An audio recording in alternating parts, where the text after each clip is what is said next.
fight it, the stronger it gets. I know I've been changing, I tend to forget. The more that I fight it, the stronger it gets. I hide it inside me.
Invitational dream continues for Bliss. Absolutely huge series. Blust and Fnatic is the first team to take out G2 in the 6 Invitational.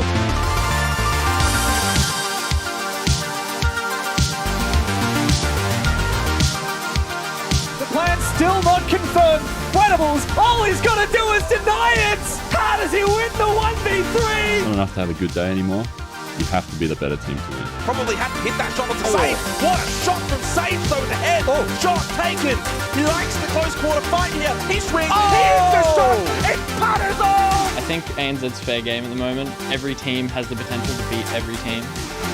Coming into this stage versus experienced teams like Bliss, I don't think that really matters too much because we've got plenty of experience ourselves. Nate knows exactly where he is, spots his head, and gets enough shots to get the clutch. The immediate trade, the double! He's found 3 on the round! Has to play for time! The dog can bark! Meow at me, baby! Down to Sage in a 1v3 to deny the retake. Sage is on. It's going to be close. Sage though. Rapid movement. Love to go international again. See you in Manchester.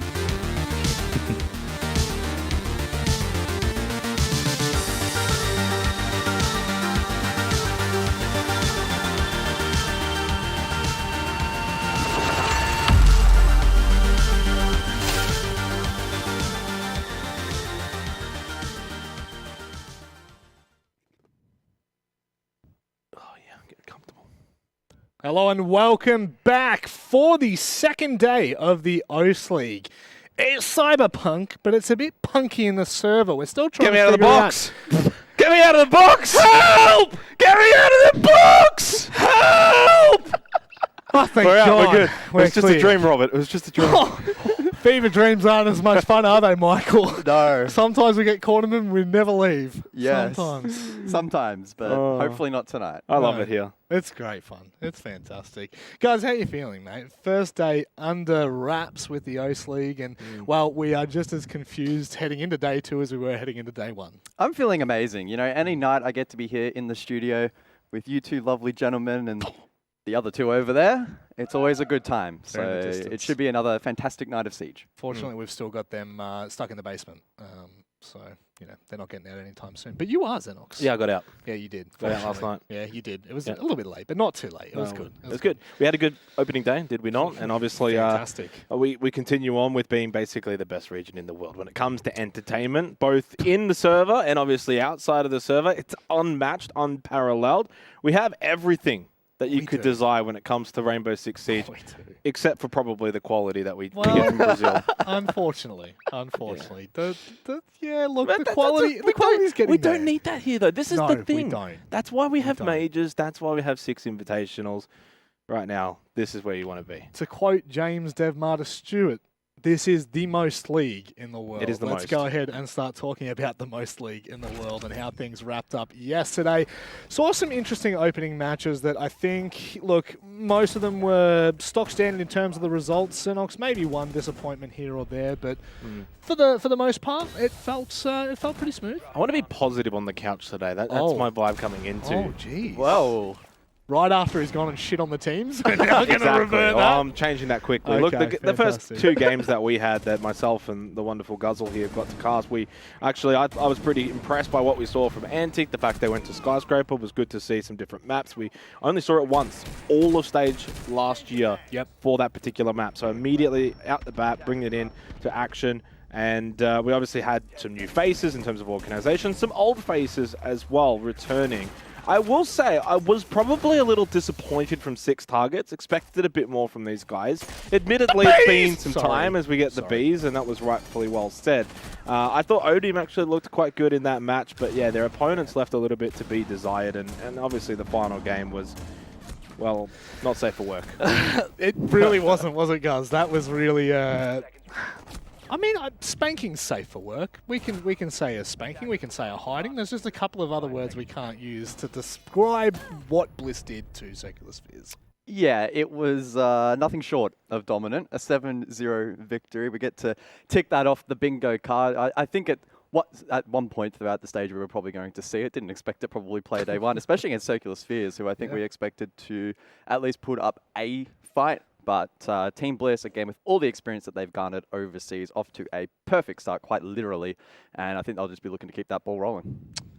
It's an interesting little spread, but I don't really think there's much to talk about there, is there? Well, I think in the trailer it was a matter of everyone can beat everyone. Now, I kind of agree with that outside of Bliss. I think, you kind of take them out, hence why they don't even have a number, right? You just don't even need them in the conversation. So from Antic down to Circular Spheres, on any given night, if, say, for example, and we know how good Antic are already and the expectations for that roster, but if they're off a little bit, just 10, 15%, a bit of a shaky night, like a team like Circular Spheres, Carlton's Knights, they could probably get that win there. Sure. But I think it is definitely, you have to bring your best every single game, every single night. To reiterate, of course, from yesterday's, for those unfamiliar, group stage is essentially seeding for the playoffs later to come. That's when we get into best of threes. And that's a whole different storyline because we haven't really had a lot of best of threes in this region for such a long time. These teams, these players won't actually be used to that. So these are very important games in terms of seeding. You want technically second and third is super important. And obviously bottom two don't even make playoffs. So there's a lot riding on these games throughout the season. It's why I like the format that we've got. Look, one of the big conversations that we harped on yesterday, and we're going to continue to harp on, is obviously the fact that most of them are just not prepared. Most of them are coming into this with little less than a month as a team. Some maybe even less than a month. So it's really important for everyone at home to realize that the league portion, the whatever you want to call it, the round robin portion, it honestly is about getting a feel for the team, getting a feel for where players are sitting, even in terms of individuals. And speaking of some individuals, we had some really outstanding performances yesterday. Two players that brought to my eyes, at the very least, I mean, one, an old player that really most would have thought is done and dusted. Starts with a J? It starts with a J and ends with the Don. It's the Juicy Don. Can I do that? I don't think so. Oh, but you did it anyway, so now it's done. I did. It's already too late. Yeah. Put up some ridiculous performances, and really important to note as well, Juicy being, a hard support player, always has been in this region, and just continues to, even 4 years after his, what would be considered the peak of O's, he's still performing at that level. But let's go ahead and talk about today's matches, because really that's probably the most important part, right? We've got, do I dare say, the match of the stage? Well, match of the group stage. Because there's still playoffs to come later on. But right now, Antic versus Bliss, it's basically 1 versus 2. Antic to prove themselves a little bit, though. Where are they at in terms of that, too? Is it like actually neck and neck with Bliss? Can they compete? Can they go toe-to-toe? Or are they just very much still a couple of rungs below?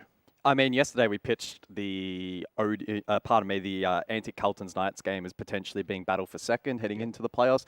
This should be battle for first. Neither team will probably want to verse the other at any point during the playoffs outside of the qualification match. So it's going to be an important game and a good tester for Antic. They'll, of course, have been watching the game yesterday, at the very least seen that 7-0 result against Circular Spheres, and they know that Bliss are already switched on play day one. So Antic will need to play at their very best to be competitive in that match. If they do, I expect them to, push Bliss a little bit. Bliss still go, obviously, in its favourites, though. Yeah, and, going down the line, Man LFO, keen to see what they can do on the back of yesterday's performance. A little bit shaky there toward the end of the match. I know they had a pretty decent lead and they felt confident going into it, but things started to waver a little bit. Carlton's Knights, are they going to be as good? Or are they now rebranding to just the Knights? It feels as though Carlton on the team, you can't call it Carlton's Knights anymore if he's on the team. Odium still with a fair bit to prove on their name, losing 2 of their best players.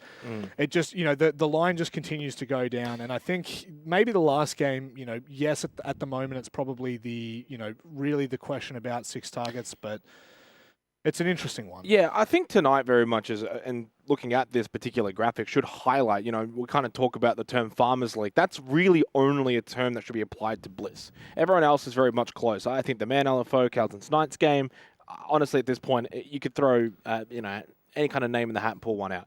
Odium, Circular Spheres, very much looking forward to that. I think there's still probably some that may look at Circular Spheres and think that roster's been together a while. We've seen how good they can be, but Odium's looking great to start with, so it's a 50-50. And even that last game, to me, I look at like Panic and 6 targets as New Age versus Old Age. Because it quite literally is that. It is. So you've got It the new is. age of Panic versus the older heads of Six Tiger 2. Obviously did not have a good start yesterday at all, and so they'll be wanting to bounce back. Yep. All of the games that we have tonight, I think, shape up to be some really good matches, and it's kickstarted with arguably what will be the best game of the group stage for Oceania League. So it's a really good night ahead of us, and I think it really bodes well for the league. Will we see improvement throughout the league going to playoffs? Yes. Then into stage 2. 100%, but it will happen. Absolutely. And it's these kind of nights, these kind of games that will make it happen. It certainly will. And you're talking about winning things. Sometimes, people win trophies. Sometimes they win hammers. Sometimes they may even win belts. But belts? Belts. But what where where would you win a belt? Well, I don't know where. Like maybe WWE. Potentially, that's where you could win the belt. But never have we ever had something this prestigious. Introducing for the first time. Are you ready? The OCE League Predictions Championship. Oh my god. Oh my god. This is a mint condition. Is that Nick Fury figurine? No. Oh my god. Wait, Rob. What is it leaning on? It's actually leaning on. Oh my god. Whoa. The least shit caster award. Oh my god. That you could win by being, you guessed it, the least shit caster. Wow. I want to win that. I didn't realize we had the budget. We've obviously had a bit of a set upgrade this stage. I'm not sure exactly. Maybe we were able to scrape together a little bit left over to get us this incredible trophy. Look, this is just what happens when OCE finishes 8th in the world. True. We get the budget to improve upon things. Don't phrase it a little bit differently. Top 8. Top 8 in the world. I should say top 8 because they truly are. And in the hearts of us, they're the best in the world. Yeah. You know what I mean? Oh my god, look at that. Would you look at it? It's got a very lovely glossy finish to it. You can clearly see does. the amount of work that's been crafted into creating this very important object. It's just magical. I don't think you're going to get that anywhere else.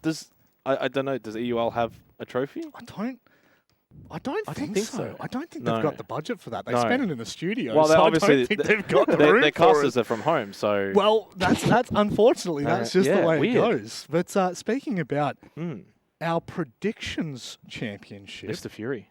do we start talking about them and the awfulness of still again these photos? They're just absolutely woeful. Well, but, we might have to send it to chat because apparently they're winning at the moment. Yeah. How do we do that? Do we just like split Mr. Fury into a million pieces? I feel like what we do is it's like you pass it on, right? So you have it for a day, you pass it on to the next closest person. And what we'll do is we'll leak all of the information for everyone at home to be able to pass on the trophy to the next person. Of course, for legal purposes, that is absolutely a joke. But look, what's not a joke is we're all on 75%. Well, can I just say as well, for tonight, all three of us have gone with the chat, and so we're safe. We are 100% safe. We're safe. We're good because chat knows what they're talking about, as you can clearly see. 100%. Production, on the other hand, well, that's why they're behind the screens. Well, certainly, I don't really think that is. I mean, I don't. Are they Giga Chats? Oh, well, for going for Antic, I don't know. Maybe lunacy is a better word. That's a really good But idea. I love the photos, and for those a little bit unfamiliar in terms of my particular photo, I've gone for the Phil Hellmuth cosplay. Yes, yes. And I think it came out quite nicely there. Yeah. And my poker skills, they weren't. It's I was going to say, it's a shame that you might look the part. Yeah, no. But That's you're why not it's very called, good at the part. Why it's called cosplaying. Well, when you see it Goku certainly walking is. around at a convention, he can't go Super He Saiyan. can't indeed go Super Saiyan. But there is no someone who can. Kamehamehas. Who? Oda. He could go Super Saiyan. Speaking of Super Saiyan, let's talk about our first matchup. It is, of course, pinned to be probably the game in just the group stage. We can easily say that now. This is number 1 seed versus number 2 seed, essentially, in terms of really where these teams have been, where these teams are coming from, where these teams are going. Really hard to talk about statistics when you've just gone and beaten a team 7-0, guys. But what would you take away from their performance yesterday? Yeah, as you mentioned, right, the numbers are a little bit inflated. The one thing that this graphic isn't showing is the entry stat. So Brendo actually going +2 yesterday. He was a star player, 170 EPS, reflective of that. Team Bliss kept it very, very simple yesterday. They started Nighthaven defense, and the attacks from Circular Spheres were quite one-dimensional, very, very linear. I think it might have been Brendo. I actually saw a TikTok this morning on my FYP. He posted some highlights, and you could hear the comms from the team. They were being very conservative and cautious of things like split pushes, being conscious of being pushed from the direction that they weren't watching. It never came from Circular Spheres. So they were able to just watch one or two angles, dump util there, and kept it simple, as I mentioned. It worked out very, very nicely for them. So for Bliss, I don't think that's going to be an approach that works today. I believe that Antic and their fundamentals and their theories should be stronger. Sure. So we'll see how they adapt, but expecting them to do well, of course. Now, I'd also like to take just a second aside to apologise for my statement yesterday. I did make comment about certain mustaches on this team, and I'd like to apologise to absolutely no one. Absolutely no one. You are not getting an apology. Not now. Not ever. They are weak. You may as well add a bit of makeup on them to make them look thicker, boys.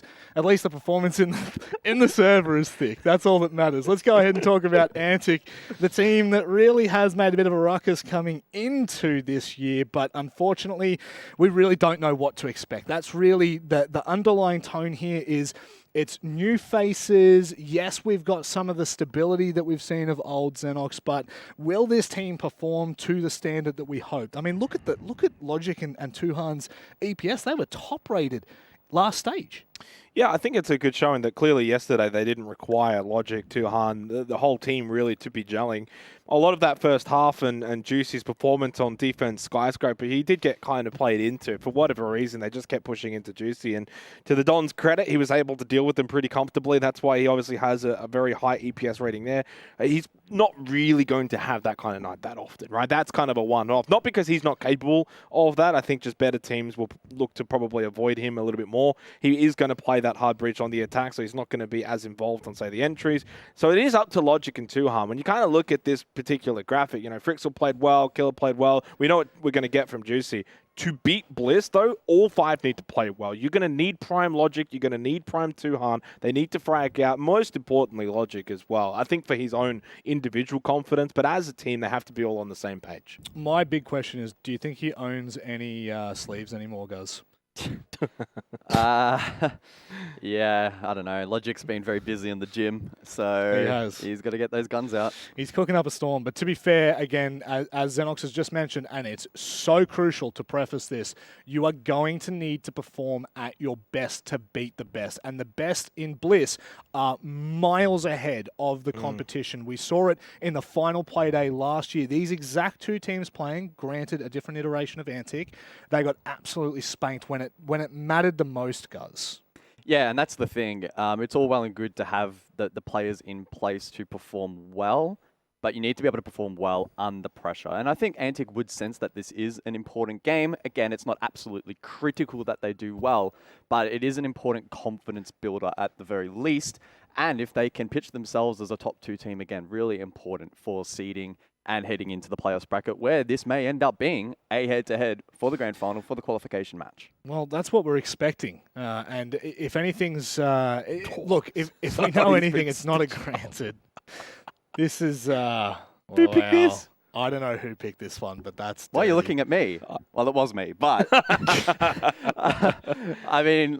I think at the very best, these should be the 2-star players on the team. You could make an argument, and I tried to, for Sage, but I got shut down for whatever reason. People were like, Brendo. So I was like, okay, fine. I'll put my hands up. And he was the top-rated player yesterday, so fair enough. So looking at these two to perform well, Brendo is just a phenomenal player all round, of course, and Logic, in his moment, can be such a huge clutch player, is how I would describe him, that he tends to find moments, playmaking opportunities where he thrives, and he's able to exploit the weaknesses of another team. How many weaknesses are there for Bliss for him to be able to find and exploit? Probably not many. So that's going to be the challenge for him to face today. Yeah, it's funny. The only thing disappointing about Brendo is his mustache. But speaking of Brendo, talking to Bliss, kind of coming into stage 1, and fortunately we were all there to be able to talk to them internationally and hear their thoughts on Brendo, and they genuinely pick him as the best player in the region, which came as a bit of a shock to me as well, because I kind of thought, we've got the likes of Sage, his brother Sage there, that has been so consistent for so long. But there's a conversation that's been brewing, which is that Brendo is now kind of sat in such a great position for such a long time.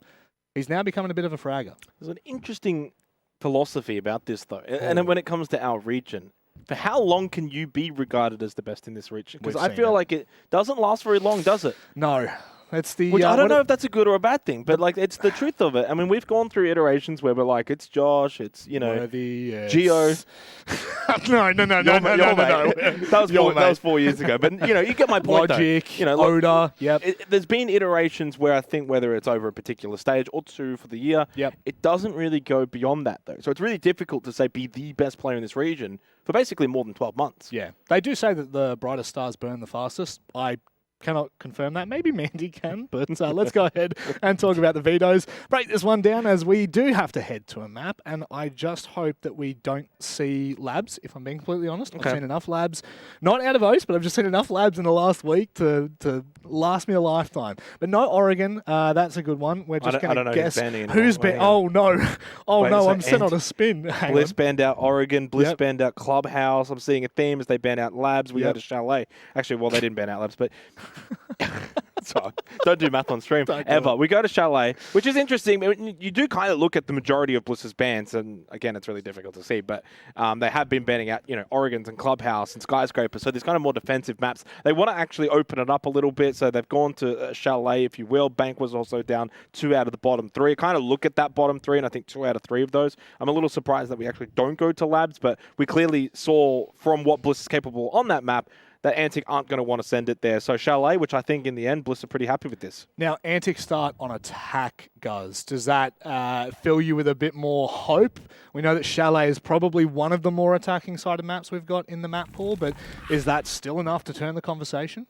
Well, I mean, looking at like global stats of what we saw from SI, sure, it might lean slightly more towards the attack, but it is still a defend-decided map. So we'll see if they're able to kick things off in a positive fashion. I don't particularly dislike the decision because, again, on attack, you have the onus of setting pace, setting the tempo, setting the expectations in the match in that first half. So if Antic are confident and they can go in with a game plan to try and unlock the defense of Bliss, I think it will be fine. Yep. And again, Chalet offers a lot of opportunities to be splitting attacks, to be finding playmaking opportunities. And so if you can try and keep Bliss on their toes, they could find success for sure. Well, it is time for us to dive into...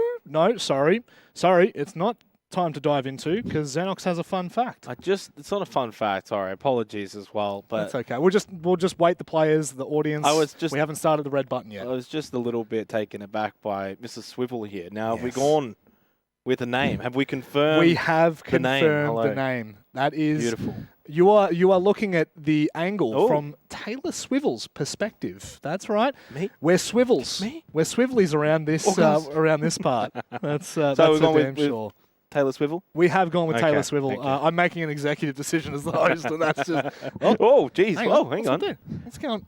Yep. Yeah, I think that's an up. That is yes. an up and down. Yes. It is Taylor Swivel, and it is time for our first matchup of the day. Mandy, is it true that the brightest stars burn the fastest? That's a good question. So I'm an engineer, not an astrophysicist, but I actually think it's true, as I understand it. I think you did Rob get is up correct. like a Wikipedia article before. Yeah, I know, but I think I've confused myself by reading really? another one after that. So as I understand it, the weight of the star, the mass, yes, Very technical of you. The mass of the star matters for the rate that cubically it burns. relevant to the observed luminosity. Yeah. If the star is heavier, it's more luminous, therefore it's brighter.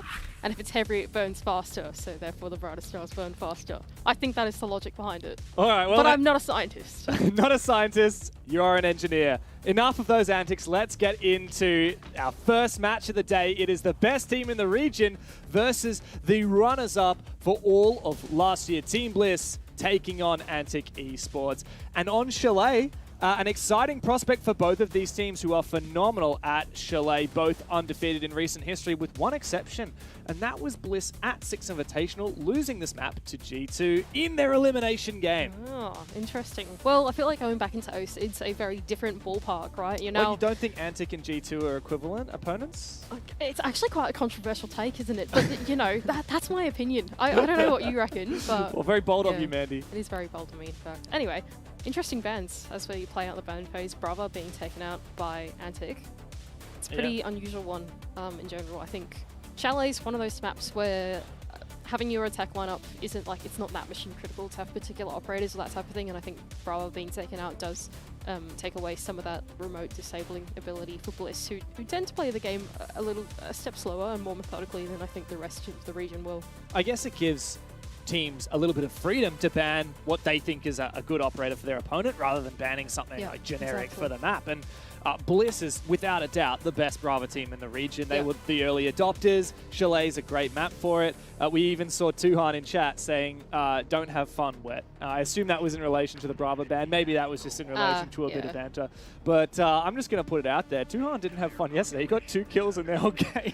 Okay, look, you know, I feel like you've got to get Tuhan a bit of credit, right? Like, you've got Killerman and Frixel that have just joined into the roster. It's hard to then be a frontline player, right, if you're Tuhan. Like, yes, Tuhan's a gunner, but are you really going to be picking Ash and Zofia when you've got Logic, Killerman, and Frixel on your team? You're probably not, right? You've essentially got Antic with like 4 entry stars and then Juicy, who ironically was the fragger yesterday. He got 12 kills and only died 6 times on Skyscraper. He had one of his best games that I've seen from him for at least years, and as a support no less. So it's great to see him back and firing, and I'd love to see a little bit more of that from Antic today, because of course they are going up against the best in the region, the best that OCE has to offer. Top 8 at Six Invitational, roster unchanged for quite a few months now. Bliss are looking fiery, and they're starting on the defense to boot. I'm looking forward to this matchup, I think in particular for Antic and their mindset going into it and just how much they've been able to improve. Over the last month, essentially, they've only really formed as this 5 post the Wrecked campaign earlier this year in January, so it hasn't been that long since this team has formed, but I'm curious to see how far they've gotten. Neither of these teams were truly tested yesterday. Bliss 7-0ing Circular Spheres, Antic 7-2ing Kelton's Knights. I'm really curious, because if there's any team that's going to really adapt to the new meta with the changes that we've seen implemented into the game, various buffs, nerfs, new operators, changes to sites, and various other aspects, like these are the 2 teams that are going to jump on that. So with the absence of Tuber, it does seem like Antic are going to have a think about opening the main wall. Nothing on the other side to stop that from happening, and that's going to be opened up pretty easily. Impact trick from Wettables wasn't successful as it was placed on the right-hand side, and looks like a rush. Okay, they're going straight on in for it, and Frixel does duel Wettables and find the opening pick. It's deep into sight now for Antic, disabling one of those evil eyes with a grenade. Killerman watching his flank. Who is it on the other side? Brendo, one of the best players in the region. He does land a tiny bit of damage, but he is fully locked out. Here comes Fisher Guy from around the corner, taking one down and denying that plant for a brief moment as Antic must regroup. Bliss look for this retake, and it seems to be working for them. Great discipline here from Fisher Guy as well, not willing to overpeak without a teammate to support him flush. Unsuccessful, as he is Warden after all. We do pick him for the gadget now, and as the retake starts to come on through, the rest of Bliss being really patient about this. And Fisher Guy has found his opportunity to find 3 kills. Bliss, a perfect retake onto that bomb site. Antic had a great idea, but they were left floundering.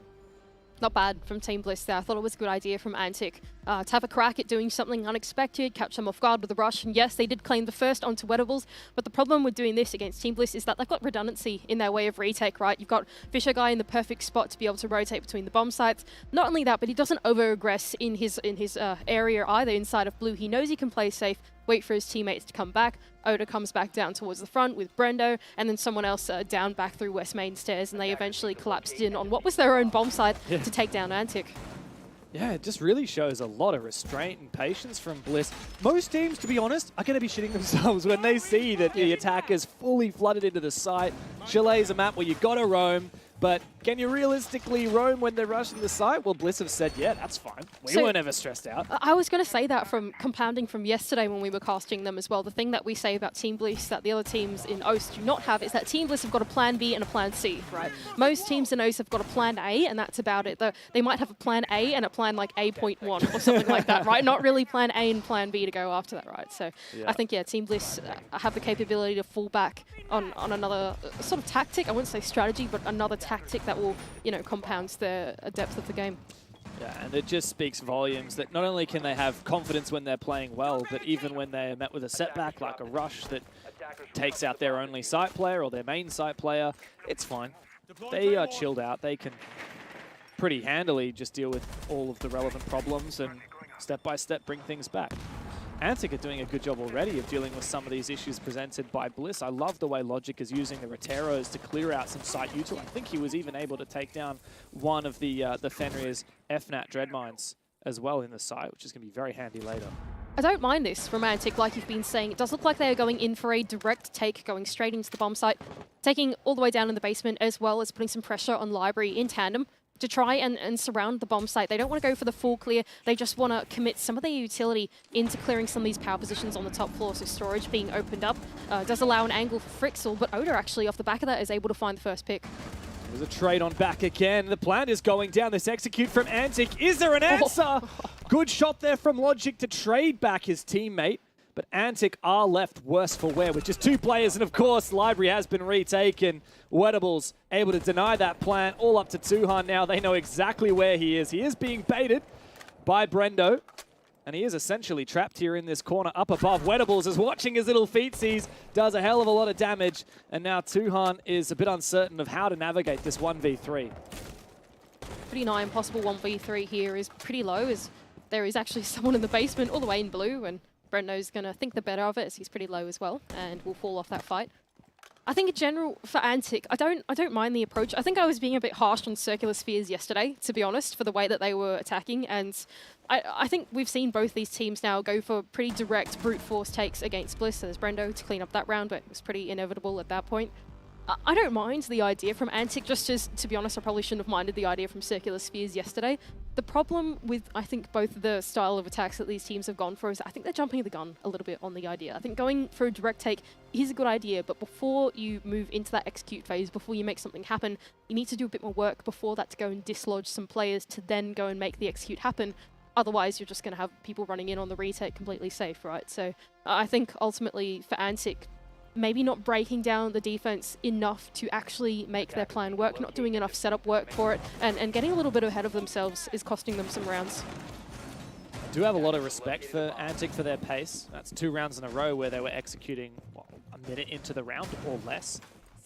So it's nice to have that pace, because I think a lot of teams won't expect it, but Bliss is one of those teams that, you know, they've played FaZe Clan, they've played G2. They're going to expect everything from patience to promptness, and I think Antic is really just learning, oh, maybe we can't pull something like that off against Bliss. It's narrow margins. It's one gunfight here or one denial of the plant or a position there. And Antic, it's a tough lesson playing against the best team in the region. They can certainly make it work, I think, but 2 rounds behind already at the start doesn't bode fantastically for them.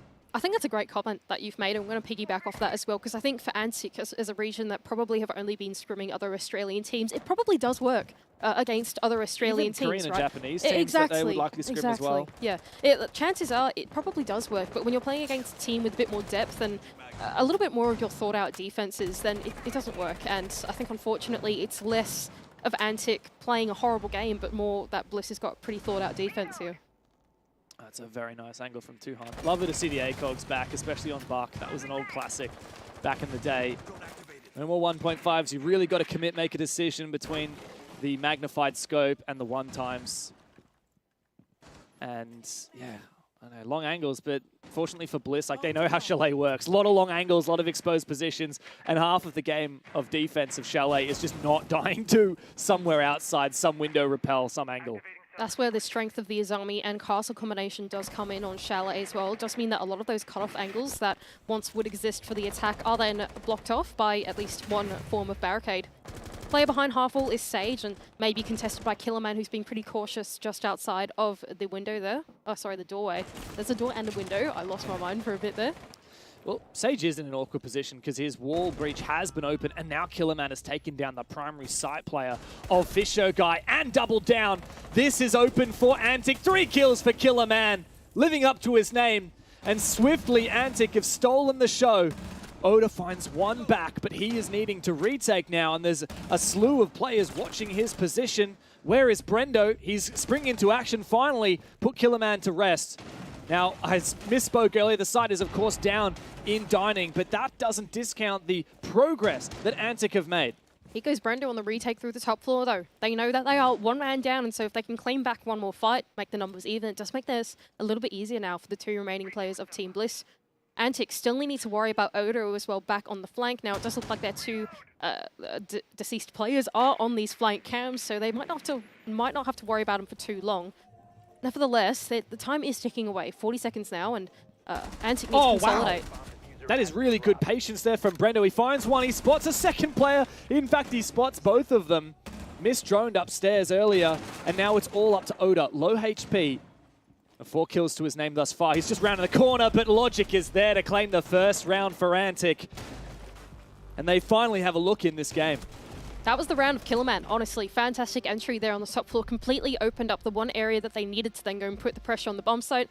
The moment that you've got Master, you've got Office, all 3 players in that vicinity dead. They can start to play the vertical, put pressure on the bomb site. Even though Brendo did eventually come up for the retake, they shut him down there as well. The only person they had to worry about was Oda, who was pretty low from an early engagement. So fantastic early game here from Antic to close 1 out. I know this is a really minute point, but so that was 3 kills Killerman got without headshots.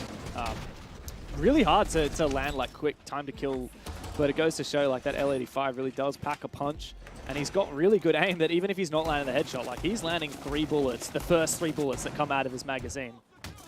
Just one of the upcoming mechanical players of the region. Killerman, people have had their eye on him for quite some time. He made a name for himself on that ex-Mammoth, now Man Esports roster.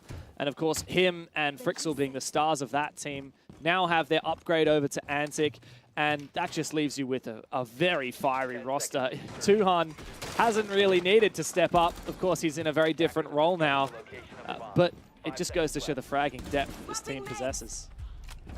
I think Tuhan as well being willing to jump back into a more backline position is, to me, it's the mark of a good player, in my opinion. I think, you know, having someone that's quite young and also quite mechanically talented as Tuhan, being willing to go back a bit and support his teammates, do what needs to be done to help win out the rounds is also a good combination for this team. Early breach, and continuing his trend of breaching the right-hand side of the wall that cannot be impact tricked. Good job from Antic, aware of all of the little tricks that Bliss might have up their sleeve, especially with the new, I don't know what you call it, like the little line that it shows you when you're throwing a projectile, the guides. It makes it a lot easier to land impact tricks like that. There's actually someone in library, isn't there? Have they misdroned this? I thought I saw an outline in library. No, I'm crazy. No, I'm crazy. Okay, yeah, that scared me as well. I was like, no way, right? No way, no way. Anyway. Interesting attack so far from Antic, once again looking to do something pretty direct, going in towards the bomb site from the snowmobile side. They have claimed library control as well, and aided by the Nomad, they can now zone off half of this top floor. That's where Oda is currently situated. Has been droned out, but doesn't look like Antic are looking to do a full clear of the map. Yeah, actually that's why they're using this Nomad, to just cover these flanks. They are still taking quite a bit of map control, and with that they can leverage the RAM and this vertical potential down onto the bomb site. Quite a contrast to the previous attack from Antic, right, Mandy? Clearly, this team does have several attacks in their arsenal on this bomb site, not just that quick rush that they showed last time. So, to me, the danger man here is probably Fisho, who's the only person left on the bomb site. Now, he has had to vacate some of the vertical pressure coming in, and that will possibly give an in for Antic to make their jump into the bomb site. The next play they have to worry about, of course, is Wettables and Amira's setup going over and Dining. Now it's a toss-up for Antic, right? Do they actually fully clear the top floor so that Brendo's Mira is useless? Or, at this point, do they just hit the bomb site because only Fisher Guy's there? Oh, Wet. He had a rotate prepared, and he was able to put some trade pressure back onto the main stairs, but of course he is traded again. Antic finding that numbers advantage as Killerman pushes in through blue, and it springs to life for the attack once again, all up to Oda on for this flank, and he's not able to find one. Antic 2 great attacks in a row evens up the scoreline. Honestly, I thought that was excellent decision-making there from Antic. They realized at some point that they had fully cleared out the bomb site. There wasn't really a necessity to go then and clear out the rest of the top floor and into dining, because they found some blind spots to go and entry into the bomb site without having to face that mirror. Yes, they did lose one to Wettables, but that was traded out pretty quickly. And by the time that I think Bliss were on to that, they'd recalled their plays back to the bomb site just a second too slow. By then, you had Killerman right in the middle of the bomb site, taking people down. And honestly, it was pretty smooth from Antic to be a step ahead in the decision-making. Yeah, really good reads from Antic. And as the meta often is, it's just about finding one little advantage here or there, finding that trade, putting that pressure on, forcing people to peek, and then capitalizing on it. And I think they did that really well. They contained that retake from Bliss as well. Oda was completely zoned out of the map. And I don't know, I feel like we might actually be getting some really solid siege here, Mandy. This is the top 2 teams in the region, and Antic is starting to show it. I think so. I think we've got some pretty good siege going on here. I think it's pretty clear that Antic have always got a plan going into these attack rounds, but I think they've shown that they're willing to deviate from their plan and actually have a second think about it as well. The first 2 attack rounds that they lost, it felt like they were really overcommitting to said plan, but those last 2 attacks I think have shown some good restraint.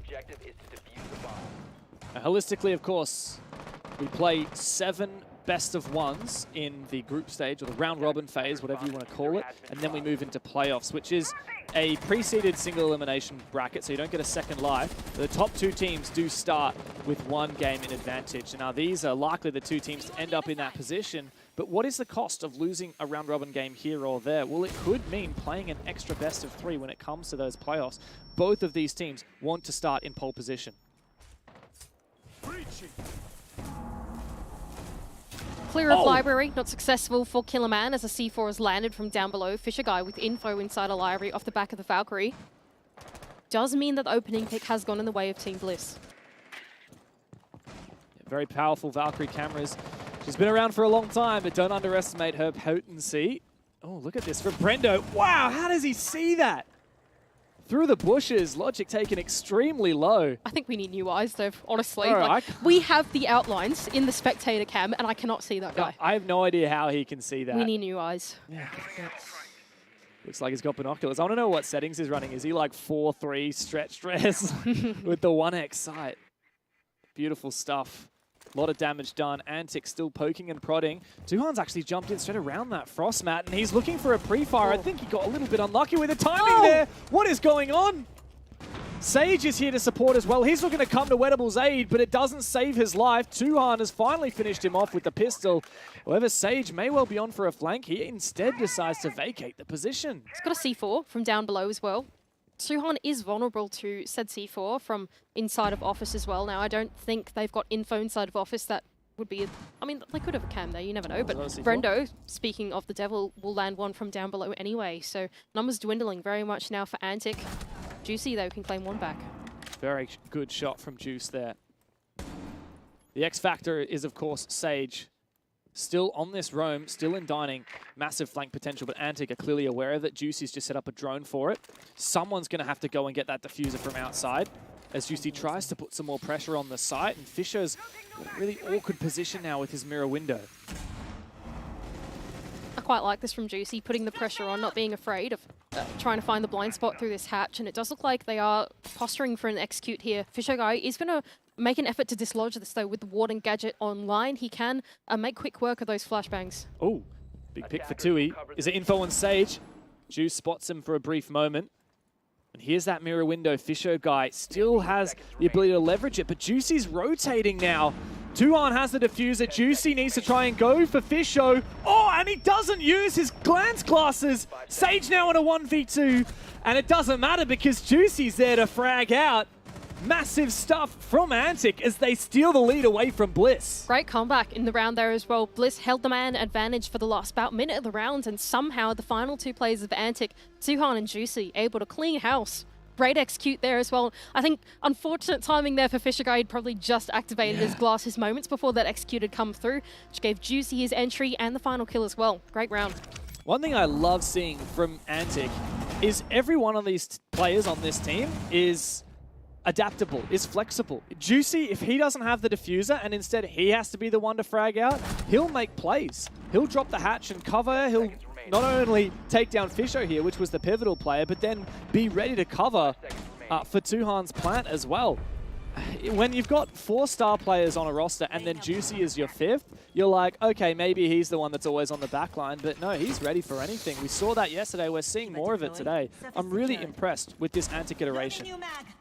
Me too. They've done really well here, honestly. I know it is their attacking halves. There might be an asterisk on that, but I think, honestly, even as the game stands, it's pretty even split, I think, between the two sides. I think they've shown really good stuff, both in the micro and I think in decision-making for the macro as well. Just to double down on that, we've actually had 2 rounds in a row here where Bliss have found the opening pick, and yet Antic has stolen the round win.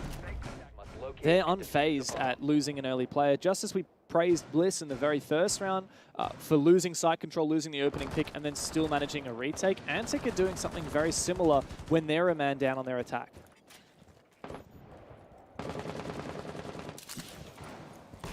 So here's Antic looking for their sweep through the map, entering in from library to try and clear out any roamers on this side of the map, although it has been fully vacated, so they will have this full control all the way up to the glass cabinet hallway. Actually, speaking of, there is still a setup over on the Ivy stairs. Killerman's entered in from down below, but it seems like Oda knows. He has been droned. Oda is somewhat trapped. He's cut off from windows above. Flash is not really able to achieve much. It's going to be really hard to actually kill him here, but he can be zoned out by Antic. I think Antic are looking for a pick. They're just looking for some strange map control. I'm going to be honest. Like, it's kind of weird. They're taking like games and a lot of lateral map control, still quite far from the objective. I mean, I don't mind these. I think sweeping the map, take what you can on Chalet is probably the way to go. To be honest, the map isn't like super big. You want to take what real estate you can get. Tuhan taken down very low from an engagement inside of Piano, but not down just yet. Does seem like they're creeping their way through the top floor. Oda will finally claim that first pick onto Frixel, who'd entered in down below, as you were speaking about earlier. Yeah, and Brendo managed to peek and get his kill onto Killerman as well. Despite being on drone for quite some time, we saw that drone light up. They knew his position, and yet he was still able to peek and find his kill. Antic completely unsuccessful in clearing out this power position in the display hallway. Oda and Wettables still unfazed. And Antic don't have a lot of options at this point. Now they're just trying to find freebies based on the info they've got on site, but Brendo is pulling on back.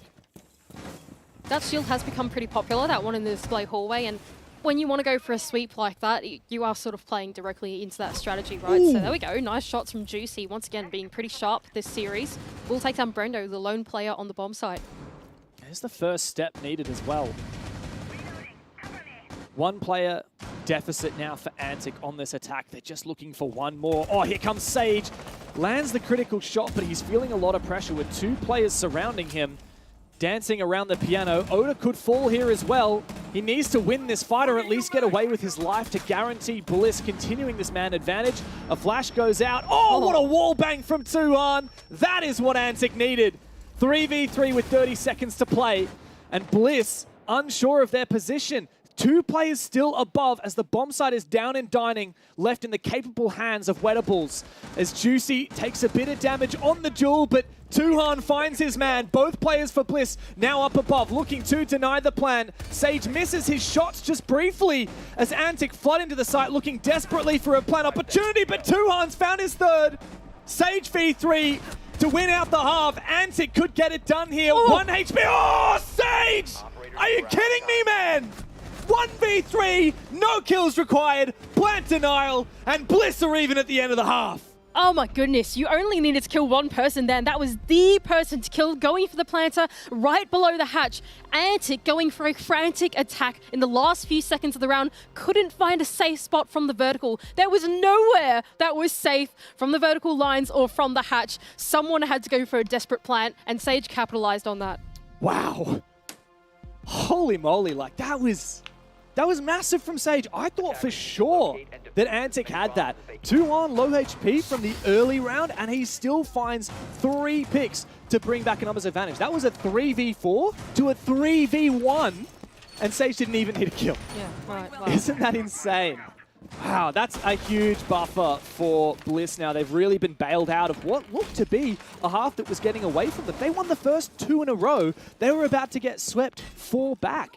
And now they've brought it to an even position, moving on to their own attack. Yeah, that was great. Great get out of jail card. But yeah, now they've gone for the side swap. So we'll see how things pan out. Of course, when the side swap does come in, quite a different dynamic now for Team Bliss jumping onto their attack. We'll have to see if they can bring in the same success that Antic did on some of their ideas. Now, everything being said, Antic, I think, as the half went on, got progressively better. Right, at the start, it looked quite scary for them, the way that they were trying to take Bliss down, but it felt like everything was getting a little bit more thought out as the half went on. I'm pretty excited to see their defense now as well and how that'll play out. Antic really excelled at playing for that numbers deficit. We saw it round by round. They would have an early disadvantage and then bring it back anyway. Let's see if they can achieve the same on defense, because Bliss are so good on their attack. And with that Soulless banned out, they can leverage one of their greatest strengths, which is their pre-placed drones and their drone work, to really get in the face of Antic. Oh, what a shot, Killer Man! That is nasty. Looking for a second, he does it. And that is why he gets the pickup onto a big team like Antic. Now Sage is thankfully able to find one back, and Killerman is caught lacking, so any advantage that Antic were able to establish has been eliminated. As I say that, Juicy with the 1x. Another long shot onto Brendo. This is 1 minute into the round and half the players in the server are dead. That's some classic Antic move there, isn't it? When you've got 4 fraggers on the roster, it is going to be very hard to try and entry into the map, and unfortunately there for Team Bliss, Killerman just in the right place at the right time, taking 2 individual fights, landing his shots. Oh, okay, I don't know what you're doing, Juice. Caught out of position. No, I think he was naded out of his position, though. Ah, clever. And Sage as well supporting. Now on the Deimos, we didn't mention before, he's already found 1 kill with the AK, and now he's tracking Frixel. He knows exactly where he is. Let's see if he's able to find something. Oh! What? Got! Beautiful from Frixel. 1v2 position now. Goes begging for Wettables. He's got the util to cover it. Still 2 flames and 1 smoke. The key here for Antic is patience. Utilize their greatest asset, which is their teammates. Oh my god, that was filthy from Frixel. He just knew, man. He had the Spidey senses activated in that 1 versus 1. Here's Wettables. 50 seconds left to go in this 1-on-2. Is it a vault? I think he knows what they are. I think he's got an inkling of what he's looking at. Oh, they've got a good crossfire. This is a great crossfire. They can push together. Okay, that's a good flame. Oh, and he uses it to cross. This is an unusual plan position. He's trying to bait out a swing. Sees the first player. Can he round the corner for the second? Oh, Wettables goes down. That was another tight scenario, but Antic again clinching the win, going just ahead. And Log very happy about that one. I gotta say, Manny, this game is already delivering. Absolutely. I mean, what a crazy round that was between these 2 teams. The early game, not shy of action whatsoever. Every gunfight somehow going in the way of Antic, but then Wettables with honestly a pretty incredible clutch attempt there, utilizing everything in his arsenal to try and make that one work, but Logic just too sharp in the final kill. What does this one have? I could have swear every single gunfight that we saw happen in this round was like, oh my goodness. You know? Oh my god. Oh my gosh. Oh my god. Oh my. And they just kept being trades back. That was so good from Frixel. So yes, when you're a defender and you're getting marked by Deimos, you do get a ping. But as we could see Sage's POV, like the ping onto Frixel was really good, really live. It's kind of like Grimm's Bees. But as a defender, the ping that you get onto Deimos is not nearly as good. It's far less frequent. Kind of a bit more like a line scan or like a ping that kind of happens every half a second. I don't know the exact time intervals. And so pretty impressive of Frixel to be able to time that so well onto Sage. Okay, I don't actually know how long that death mark was on him for, but like how quickly do you know that you're getting like, it tells you for, I think it's like 3 seconds before the pings happen. Okay. And then you get the ping. And yeah, like I said, you get to see where Deimos is. But I don't know about you, every time I get marked by Deimos, I'm like, oh, where is he? And like turning around, doing little 360s, trying to see all over the map. Very quick thinking for Frixel to be aware of that and pre-fire the bathroom window. That's so scary, man. I don't know, I couldn't do that. That's not good. Wow, anyway, yeah, here we go. So this is the second attack attempt. Tongue twister, now for Team Bliss.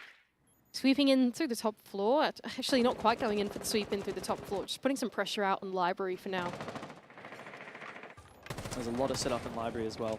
Azami and a mirror window, both operators that have been nerfed in the last couple of months. We do have a DMR on Fish, so that should be able to dispatch with the Azamis pretty easily. And we do have the Ash from Oda, which should be able to dispatch with the mirror at range as well. So I quite like this setup for Bliss. They've got lots of ingredients that could make this pretty safe. There goes that first DMR taking down the Azami Keeper barrier. Second one shouldn't take much longer. This is just the patience game now for Team Bliss. They know that they've got the tools that they need to actually dislodge these players from this top floor position. Not only have they got the tools they need to take down the Keeper barricades, but they've got plenty of grenades as well. Oda as well, being able to get the cutoff onto Tuhan, walking straight into his crosshair, but not before the trade comes through. Yeah, trades in abundance. Oda is doing a fantastic job on Jigsaw spot as well, but Logic still has not been dealt with. As I say that, he peeks straight into the waiting arms of Brendo, leaving just 2 Antic players to pick up the pieces of the round. Plenty of time for Bliss to consolidate here, as Frixel just looks for piece by piece an advantage back. But Oda's found 3 from this position, and Juicy is in a world of hurt. 6 kills, continuing his mighty form from his debut yesterday. He will need a 1 versus 4 clutch now, and already when they know where he is not going to stand a chance. Just a matter of time. He even finds a kill in amongst it, but it doesn't matter because Bliss steal the round. I mean, if you watched Bliss play against Wolves on this map, you will know that they know how to attack. Oh, Bar. yeah. They absolutely know how to attack Bar in games. Yeah, just the patience game. They're on the top floor. They knew they had all the tools that they needed to dislodge the players in the top floor. Not only that, but once they actually did want to make their entry work, they had plenty of utility to then go initiate those entries from coming in through. And you pointed out pretty astutely, Oda with 3 kills on 1 window. It's about how Chalet goes, really. So, yeah, Team Bliss just doing things that they're very well drilled at here. Yeah, they really know how to manipulate Chalet so well. One of their best maps. And they even could have beaten G2 on this map at 6 Invitation. This was, by the way, the one that they 7-0'd Fury on. They also beat D+ on this map as well, which I know that Bliss have themselves said that was one of the worst games they've played in a while, despite it being a 2-0 in their favor. Antic really were pretty brave, leaving both Chalet and Nighthaven Labs in. And I think that just is a testament to the bravery. That was really scary. Oh my gosh, Dev. Just almost fell off my chair and I stubbed my finger. Ow. But I didn't break my sentence until you pointed it out. Okay, I'm sorry. That My scared finger really me more hurts than now. it scared you. You know, you know when you drop your phone and you say "ow" for your phone? That's like that's like what it Are you felt comparing like. me to your phone? Is No, that all I am no, to no, you? no, Just no, an inanimate object? But that's like what it felt like, you know. Secondhand pain. The point I was trying to make, Antic are ballsy for leaving Chalet in, and they've been able to back it up with 4 rounds so far. I wouldn't put it past them to find a few more. That's a much more important point to be making, to be fair. Yeah, I mean... I was trying to play it cool. You threw me right up there, Buzz. Sorry. All right, here we go. Team Bliss on the clear and through library. There is someone in the dark corner. But Brendo has got nades, and Fisher Guy has got smokes, not flashbangs. Never mind, that's not quite how that works. Oh, wow! 1 nade to be sunk in, and it's perfect. Brendo can collect a kill off his own bit of utility onto Frixel. Easy as he does it, the first pick goes in the way of Team Bliss. Yeah, that's phenomenal. You don't often get to see people clearing out positions with nades for an actual kill, right? Like, since the removal of cooking nades, it's very difficult to actually land kills anymore, but a well-trained player knows how to bounce it so that it reduces that cooking timer. That's exactly what we saw.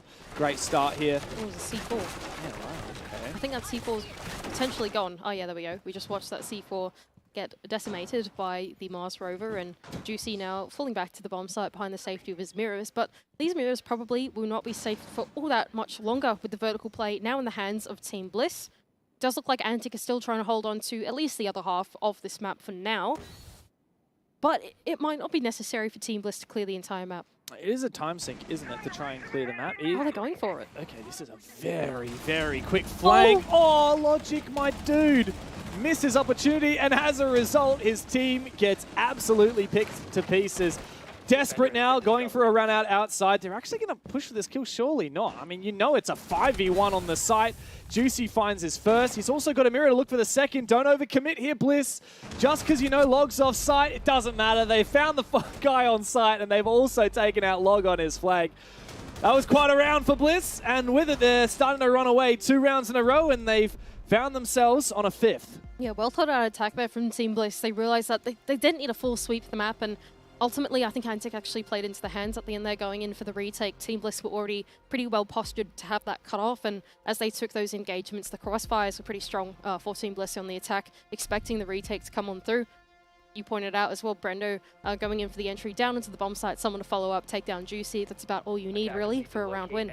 Both these teams are so good on attack of Chalet. We saw it in the first half with Antic. Yeah, they might have lost the first 2, just a little bit of jitters getting into it, a few misplaced early pushes. But aside from that, it was 4 pretty convincing rounds in a row, with the exception of Sage stealing away their 4th at the end of the half. And now Bliss have landed 2 attack round wins in a row, where they still have 4 players left alive. Tuhan, my dudes. I can hear the couch laughing. Oh.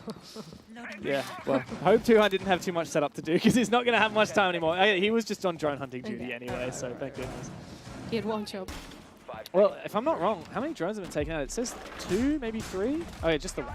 Okay, that's pretty solid from Bliss. He got his 1. He got his 1. He got his 1. Well, you know, when Solus is banned, you do what you can. That is fair enough. All right, here we go. Team Bliss. Another attack attempt, but this time the bomb site is over inside of Master and Office.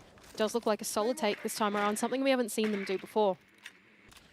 I like the gridlock pick. Very good for a solo take. You could mince up the stairs position. You also got the nades to boot as well. Not to mention, Gridlock's primary, the F90, one of the best ARs on attack. I'm interested to see how the Kali pick's going to come into play for Oda. I have no idea where he's... Oh, no. He's all the way out looking into bathroom. Is he yes. Is he actually on the bloody helipad or whatever We saw him do this at SI, didn't we? Anyway. I don't remember. Alas, oh, this is, there he is. My God, this is so cringe. Well, there is no one. This is not cringe. This is tactical. Oh, well, there you go. Nade sunk. That's the player on Solar, dealt with pretty easily. No catch on the side of the defense does mean that 1 nade is all it takes. Juicy now in a bit of bother inside of Master, realizing that he is being pinched out by the players on the rappel. Potentially double window pressure if that comes about as well. This is such a cool push here from Bliss. I do love, I mean, as much as I said it was cringe, this is a very clever usage of the Kali to bait Antic into retaking through bathroom. You've just got a player on the main window rappel as well, but not overextending. You've got the nades clearing out the position on the solar stairs. It's frankly beautiful. And as Fisher Guy makes his way in to join Sage... Oh, that was brave. This oh my God. Extremely brave from Fish, but he does manage to take down that bulletproof camera, at least the visual aspect of it. Oda's now coming to support. He might have just mistimed this because someone is starting to make his way forward. Bandit is targeted by Deimos, but Juicy is able to find a C4 kill regardless. Now looking for a trade here. Sage with this pistol, trying to find something. Antic are still 1 player down, and, well, Wedables makes it 2. Bliss looking on fire at the moment as they are on the cusp of finding match point. Nobody on the defense on the site. They must retake, and Bliss are waiting, biding their time for an execute. Oh, now Tuhan's being targeted as well. They know exactly where he is, looking for his retake, and that can be covered up pretty easily. Frixel as well, now locked out on the same side of the map as his teammate as the bomb is going down. This is hopeless for Antic. The only way this works is Tui and Frixel hit some absolutely nasty shots. Frixel's the first man to try and do so. Head taken clean off, and it is all up to the Legion. There's a second kill. A 1v4 becomes a 1v2. But from the repel position, how do you lose this? If you're Bliss, it feels almost impossible. Such a good bait now from Wedables on the window, who finds him upside down. Bliss have found their momentum, 3 rounds straight, and match point to boot. Very patient attack there for Team Bliss, and honestly, great use of the Deimos as well. I don't think we've seen a whole lot of it yet in OCE, but being able to isolate the player inside of Closet, making it even harder for him, that was Juicy, to escape from the line of sight of Wedables, made that look pretty clean for Team Bliss. Lack of catch as well meant that their utility set up to get themselves into the bomb site inside of Solar was done pretty handily. Antic unfortunately falling to what was a very calculated direct take. Beautiful attack from Bliss, so many layers of it. Even at the end, the Deimos was used just to scan out these last players. Like, do we reckon they're on site? I don't know, let me just check. Oh yeah, he's over here. He's ages away. We don't have to worry about him. It's just like quick and free information. You don't have to worry about sending another drone into site. You can just process the elimination. He's off on the other side of the map. We can just take this free real estate. Doesn't matter that Deimos himself is getting pinged. Like, you know where Deimos is roughly. He's in the site, right? Or he's near the site. Beautiful innovation from Bliss. This is exactly what I wanted to see. I quite like it. I'm really excited to see more of Deimos because I think, like, conceptually, against the sort of hero meta of OCE, where there's a lot of people that will happily go around doing some running around on their own and that type of thing, it should be pretty strong, right? Yeah. No, He's not theory. flawless, right? We already saw Sage get picked and baited using his own gadget, but I think a good team will be able to utilize Deimos far better than a good individual. Exactly, yes. It's meant to be like a coherent piece of intel, and I think in a team setting that's quite important. Now Team Bliss on match point on what is potentially their final attack. Antic have decided not to repeat the same bomb site. They've seen their solo take and they thought, okay, we don't know what to do about that. So instead, they're going to jump down into kitchen and dining. Well, would you believe that that marks 4 different bomb sites that Antic have tried? They've gone around the world. They've gone around the world, but not in a good way, because the first round they won was Master Office, which of course they just lost in quite an embarrassing fashion. Since then they went Bar Games, Snowmobile Wine, back to Master Office, and finally now to Dining. They have not found any footing on any of these bomb sites. This is an interesting idea from Juicy. I don't really think about it earlier, to be honest, but the absence of the Brava does mean that playing Maestro could be not bad, to be honest. Very true. And that's quite exciting because I feel like these days we don't see as much Maestro, especially with the special drone squadron coming out. Anyway. Very true. And also, just to add to that, it's a great counter for the Sens and the Glaz. That's exactly what I was thinking just then, right? It looks like Team Bliss are looking for a pretty direct attack into the bomb site, looking for their way in. How can they best use these the smoke screen, right? But with the Maestro being up, that is going to be a little more challenging to do. Well, step 1 seems to be identifying where this setup is from Antic, and we can already see Killerman upstairs. Takes out one drone. He's about to get peeked, but I don't think this is going to be an overextension. Wedables has found his kills. Sage has indeed gone down, and no trade yet from the bathroom window. Antic have stolen the advantage, but Bliss do steam ahead once again, finding a trade back onto Killerman above. They are threatening some form of an execute from this trophy stairs, as Oda has also droned out the site. Where are these Antic players? This is really good from Team Bliss to pull a reaction from the 2 players on this side of the map and being able to claim back the 2 picks for their own direct trade 3-on-3 situation. It makes this hard now for the defense. That Maestro Cam is going to be taken down by that grenade, I believe. And Oda in a great position as well to then cut off these remaining players going for the retake. The thing that Team Bliss have got to worry about now is if that top floor retake comes through from Antic, that could put them in a spot of bother, and it does look like they're going for it. How on earth are you meant to execute into sight while there are 2 players up above and the hatch is open? Oda is looking to go deep. He needs to find this last player left on the ground floor. It is Logic, round in the corner. ACOG in hand, a good pre-fire nets him the kill that he was looking for. And with that, Bliss can go deep, but Frixel, oh no! He can't secure the kill. All up to Tui now in a 1v2, but Bliss has got his number. And they continue to dominate in Oceania. Antic had a solid start, but Bliss end the game with 4 attacks in a row and continue to be the best team in this region. Certainly, the Kings of Chalet, after their SI showing, it now continues over here in OCE. Very much a challenge for Antic, taking them to such a strong map, but Bliss show us why they're the best. They really do. Antic, everyone was saying, are they going to be the contenders to Bliss this season? They've had 2, in theory, upgrades on their roster, and they looked fantastic yesterday against Kelton's Knights, one of the other solid teams in this region. But Bliss were just leaps and bounds ahead of them. Credit to Antic, they had a really solid start. I think coming back from 2 rounds down to almost 4 in a row was beautiful, but Sage's 1v3 and the side switch marked the end of that. Yeah, I think absolutely. As soon as Bliss went on to the attacking half, it just felt like Antic were lost on their defense there. Team Bliss did a great job at dislodging all the power positions that Antic could possibly think of. And yeah, that second half looks really good. A very solid game from Bliss, who continue their reign of terror among OCE. But of course, our next game is coming up, and we've got some analysis for you after a quick break.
We're back and underway. That's it. I think it's fair to say, Bliss up, baby. Was that fair to say? Up, all the way to the top. Stonks are up, guys. Yeah, a good performance in the end from Bliss. They were pushed and tested somewhat, I think, throughout that game. It's fair to say a couple of key players from the opposition stepping up at times. However, Bliss, in typical Bliss fashion, too clinical in the end.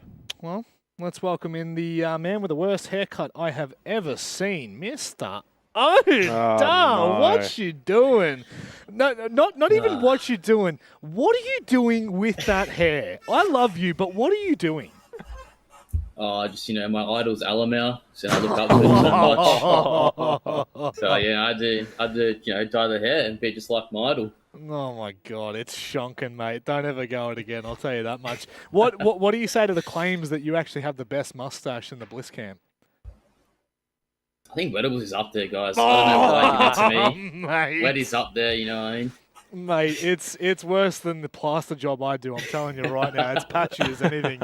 Any questions here, Yeah, boys? look, we could obviously banter all night, mate, but we'll get straight into the nitty-gritty. Obviously, a game that you guys obviously didn't start at your very best. We know you're capable of obviously probably winning this match 7-0, but credit to Antic. I thought they actually started quite well. Did you go into this game giving them respect, or like what was the sort of, I guess, team ethos going into it, knowing full well that there's been talk about Antic and, can they be the second best team, etc.? Did you look at this match and say, yeah, we'll give them that respect as being the second best? Oh, we always give those boys the respect. We do think they're the second best team in this region. They can compete against us, but it's just game day. I think they just get it. Like the pressure gets to them, and like we got better mentals. So I think that's just the end of it. At the end of the day, we're just like above in the mental department and just stay focused, really. Obviously, one game at a time, Oda. I know that's the approach that most players and teams have. Yep. But if this ends up being a case where you're number one, they're number two, grand final, best of three, with all the experience you guys have had over the last 12 months overseas, is that going to be a huge boost in your confidence and ability to potentially take them down in that kind of scenario? Yeah, I do think it's going to be very hard for any team to beat us in the BO3. I feel like the experience we have is very good, and yeah, I don't know. Like we're gonna have to have a big off day if someone's gonna beat us. I don't want to sound too cocky, but like it's just what it is, I guess. I don't know. Not to sound too cocky, but we're cocky. I've got to ask you, what is it that's changed, mate? Because obviously, we've seen you for many years now. We've seen the roster, we've seen it go through its turmoil, we've seen it go through the peaks of really where we're at now on the mountaintop. What has changed from the start of last year to now? What's the biggest difference for this team? I think it's definitely the way we look at the game and just the way we play. I think we've improved so much in like our comms and reacting off each other. When you're in a team for so long with the same players, you can just react to each other so well. And when you got teams that like bring in 2 new players every stage, you're not going to have that chemistry like we do. So yeah. Is it difficult to keep the focus here in Oceania? We all know that. You guys have obviously been going to majors and SIs, performing well, top 8, yada, yada, yada. But you obviously got to get back there. And by that, you then got to keep your focus the whole way through. What's the team mentality coming into this stage off the back of everything you've learned from SI? What's the approach here? Is it very much that one game at a time, treat it very seriously? We're not, taking any shortcuts? Yeah, one game at a time. When we come back to OCE, we honestly hit a reset button because the play style here and just like the way they play the game is so different. So yeah, when we come back, we hit reset. We kind of in scrims change our play style a little bit, so we can deal with the aggression here and how they play. And then that's why we have boot camps leading into events, so we can change our play style again against international teams. God, back and forth. Oda, as per usual, mate, we love you. But anything you want to say before we let you go? Shout out to Bliss. Shout out to Logitech. I don't have my jersey on because Mum washed it. Oh, shout out SSG Forest. Right there. Thank you to all the fans and to all the haters in ranks. I've been copping it in ranks since I've been back. So thank you. We love it, mate. To be fair, he did go like 0-4 the other night when I tuned in for like all of 10 minutes. So no wonder. He's honking, mate. He's no longer the Oda of old. What about tonight? Come on. Yeah. Okay. Fair enough. You can claim it. Just let the boys know. Let Brendo know. Let Wedables know. I'm going to hand deliver them some eyeliner to help with that mustache. I'll let the boys know. All right, mate. Take care. We'll see you next week. Have a good one, boys. Well, all in all, just what we'd hoped for. I mean, maybe small stumble, if you can even call it that, Guz, at the start of that match. Granted, maybe we haven't even given the full credit to Antic in that first half. They definitely looked the better. They had them on the back foot for multiple rounds there. So, you know, I think that, one, it's a good showing from Antic, but two, it's probably a better showing from Bliss and their mental. Yeah, for sure. I mean, Oda sort of touched on that a little bit, right? Even when they were under some kind of pressure, when it comes push to shove, and we see it in the late round, and we see it late in round count in terms of match context as well, and the timeline reflects that. Bliss walk away last 4 rounds, they quite dominantly close it out, and it potentially, again, sets the stage for these two to go head-to-head in a grand final, and Oda, understandably so, very confident in that environment. No other team has played a BO3 official in Yonks, so they have a huge advantage. Well, technically, we had a preseason tournament that let teams play best of 3s, but that's okay. Moving forward with the night, Man LFO now take on... I'm just going to call it the OG Knights. They don't Just call them Kelton's Knights. No, they don't deserve Kelton's Knights. It was funny when Kelton wasn't a part of the team, Xenox, you know what I mean? But this matchup, I think that this is probably going to be the real start to the test for Kelton's Knights, because they are the only other team that has remained untouched from last year. Bar Bouncing coming in, sorry. Let me preface that. Campo out, Bouncing in. Bouncing was always in the background. So what you're saying is they have been touched. They have been. I would say they've been more caressed into Bouncing coming back in. The ball is back. The ball is in the court. The ball's in their court. It's back and it's bouncing, baby. It's bouncing everywhere. I expected a little bit more from them, just a smidge more from them yesterday. A bit disappointing, obviously, in their loss against Antic. And I think this is a team that has so much experience and quality of yesteryear. Yeah. Are we getting to a point now? It's 2024. And this was a retired, washed-up squad that, did it originate at the end of 22 or was it the beginning of 23? Either way, like, it's getting to a point now where they're going to get overtaken because of the reality being they don't scrim. Yep. And there's only so much seriousness that they actually bring into it. Now, we heard yesterday that they're putting a little bit more stock into this stage, but, you know, Vinny 39, Josh 92, Pat 63. I mean, especially Josh and Pat had a good stage at the back end of last year. So if they're not performing, then suddenly the team loses a lot. Bouncer came back and was good, and Worthy had a spectacular game. But I do see a world in which these guys are going to go from being still around the top to very much falling to that bottom part of the bracket if they don't actually continue to put time into the game. Yeah, that's the thing, right? Like, now we're at a point where maybe the scene can catch up. Maybe these roster iterations may start to actually compete and start to understand the game on a deeper level that these players once had. They once had that knowledge. They once had that experience. And now, you know, with that discussion of them tapering away their playtime, tapering away their seriousness, they could well and truly fall down the ladder, which I would hate to see. I definitely want to see them up at the top. But speaking of around the top, this is somewhere... I don't think Man LFO are going to get to. It's a tough ask. That's all I'm going to say, Guz. There's a lot of players that in this league now that are going to make this very competitive. I think that it's not 1-for-1 in terms of Cairo player coming in, but it certainly seems like it's worked. Yeah, I mean, the game yesterday, we casted it against Panic 7-5, ultimately quite close in the end. I think the trend throughout that game is that both teams made quite a few, very noteworthy mistakes, and it made the rounds quite volatile. So I think heading into this, it's again going to be a test of fundamentals, which often is the case against Carlton's Knights. So Man Esports need to be careful that they're not making mistakes that are easy to punish, because as much as we can rag on Carlton's Knights not playing the game as much, they are going to be clued in, especially if it's a very staple map to those kinds of mistakes, whether it's over-peaking, overstepping your mark, roaming when you shouldn't. Players, one that comes to mind yesterday, yes, great 137 EPS, but there are a couple of rounds where you just completely through. And you can't be doing that against Carlton's Knights because they will capitalize on that advantage. Yeah, I think for me as well, like, if I'm Man LFO as a team, part of that core unit of 5, I'm thinking we should not be losing to a team like Carlton's Knights, who are washed, who are not very much looking to go to majors and progress as a team and improve. Like, this roster of its iteration that has been put together to improve and to grow and to eventually become one of the best, if not the best, in the region. If you're losing to Carlton's Knights, you're obviously not on the right path to that.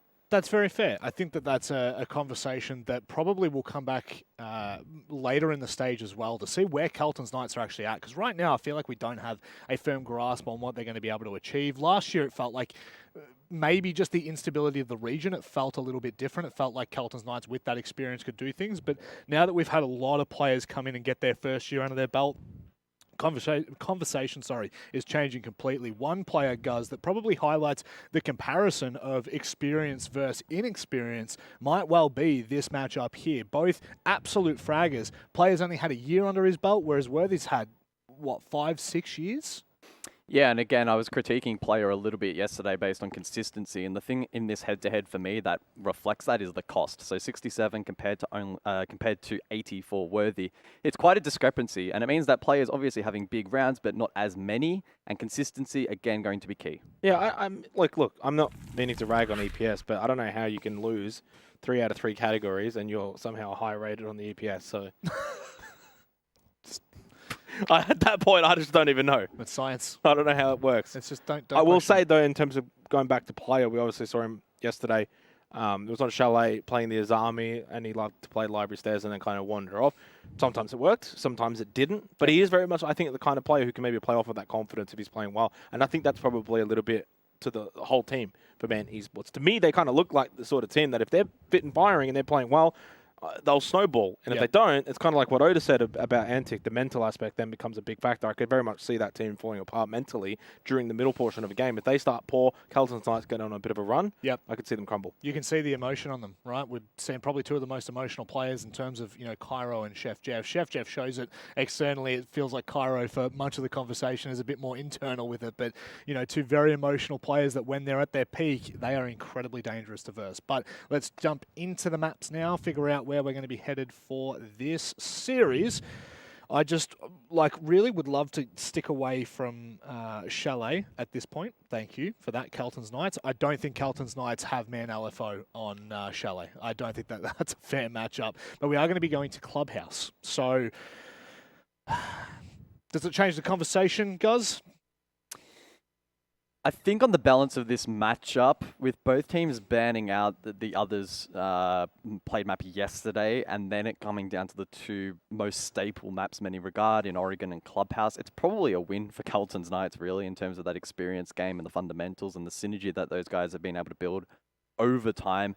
Injecting Bouncing into the team is not going to be as rapid of a change that we've had to see from Man LFO, right? So, Clubhouse for me, W for Kelton's Knights in terms of map veto and steering it in the right direction. I don't think it's going to necessarily favour anything in terms of play style, but again, it comes back to that fundamental discussion. Yeah, I think you kind of look at the start of that graphic too, which is very much a lot of the more attacking-orientated maps being banned out by Kelton's Knights and maybe not backing themselves in to play a roam game, to get into that fragging game against some of these more young gunners. They want to keep it simple, play structure, play setup-focused Siege.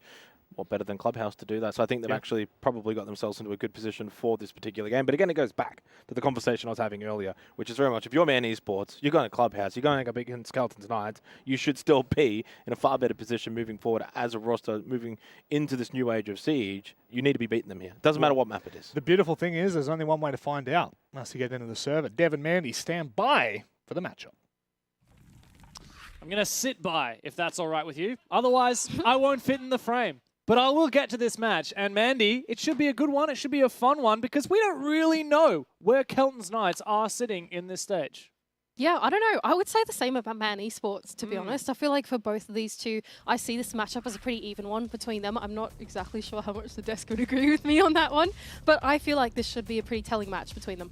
Very much. Clubhouse is the battleground, and as the guys on the desk said, a fantastic, beautiful staple, especially for a team like Kelton's Knights. The veterans, they love this map. This is an oldie but a goodie. Man Esports coming off a win yesterday, though a tight one over Panic. Kelton's Knights on the flip side, really struggling against Antic on Skyscraper. 7-3 in their deficit now, looking for their first points. And Kelton is back on the squad, as we said yesterday, bouncing balls in the server.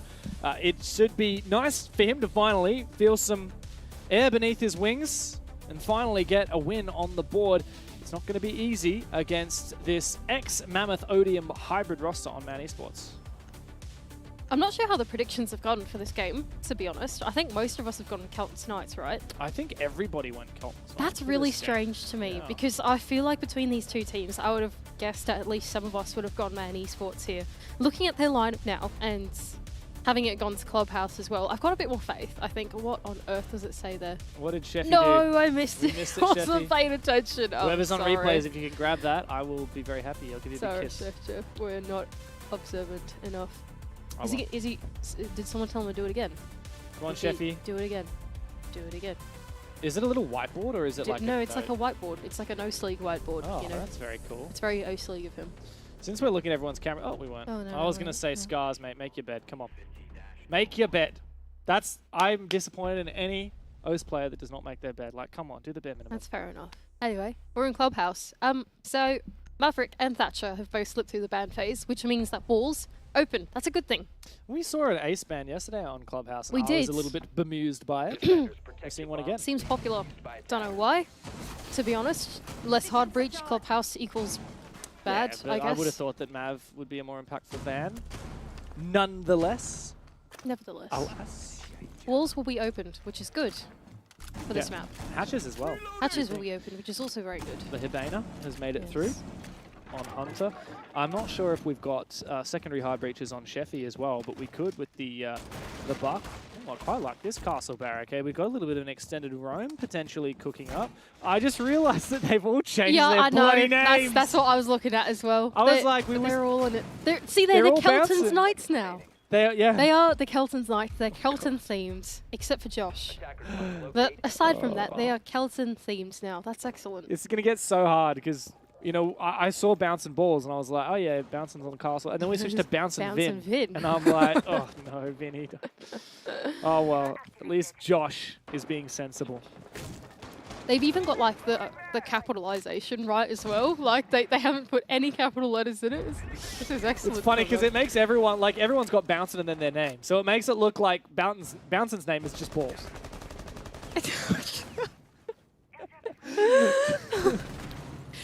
Okay. All right. Well, Kelton himself is made to look a little bit silly at the moment as he can't even find a drone. He is mere moments away from being swung.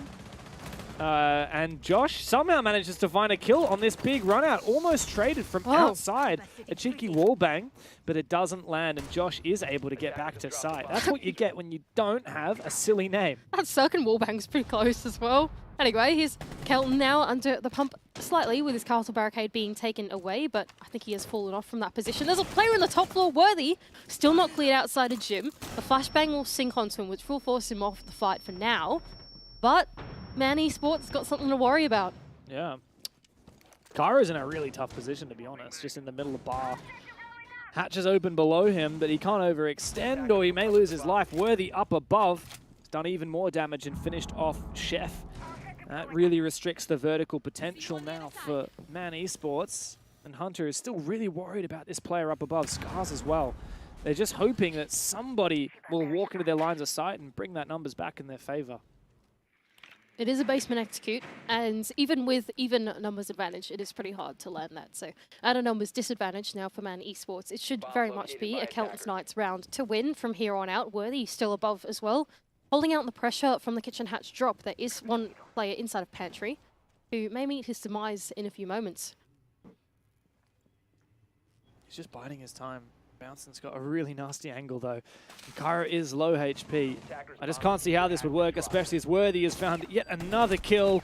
Great shot though there from Scars. Does manage to get a trade on through. Both of these attackers now bunched up together with the diffuser still up in kitchen. And now Kyra has to try and come to his teammates' aid. Worthy's looking to make his way down. He's already had a phenomenal round, looking for another one here. With Shoddy in hand, IQ on the other side. Bit of damage under Scars, finishes him off. All up to Kyra, low HP. There's the 4K for Worthy. Oh, like days of old. Like days of old. He's back, ladies and gentlemen. 4K for Worthy. It's like watching the Chiefs all over again. We've got Bouncing and Worthy on the same team again. And yeah, Worthy popping off 4 kills in the rounds on a very successful roam there for Kelton's Knights. Man Esports being completely dismantled on their entry. First of all, by a pretty good run out from Josh, and then the rest of the kills going in their way as well. It's nice to see Worthy doing something. I feel like he's been quiet for a bit, I reckon. Like after all the hype in 2021. Bang. Sorry. He did a good bang there. Yeah, I guess so. Yeah, that's fair enough. I mean, it's like, it's kind of hard to compare, right? Because like Worthy in 2021 was so Like, definitely. He the was best, just like by far hands and away. down the best player Undisputed in the region. MVP. So yeah, I don't know. I feel like it's a bit unfair to compare it to 2021 when he was like on the Chiefs and playing all the time and stuff like that. I guess I'm more remarking on how peculiar it is and how funny it is that he went from being like the best player in the game, you know, retires when Chiefs disbands, and then comes back on Kelton's Knights, and he was just like profoundly average. He was just like so not notable. Well, I mean, that's kind of like what happens when you don't play the game every day for like 8 hours a day or whatever. It's like not your job anymore, right? I thought these guys just wake up and they're insane. That was how I thought it was. Oh, really? It's in their genes. It's in their blood. I'm waiting for the day that I wake up and I suddenly am good at the game.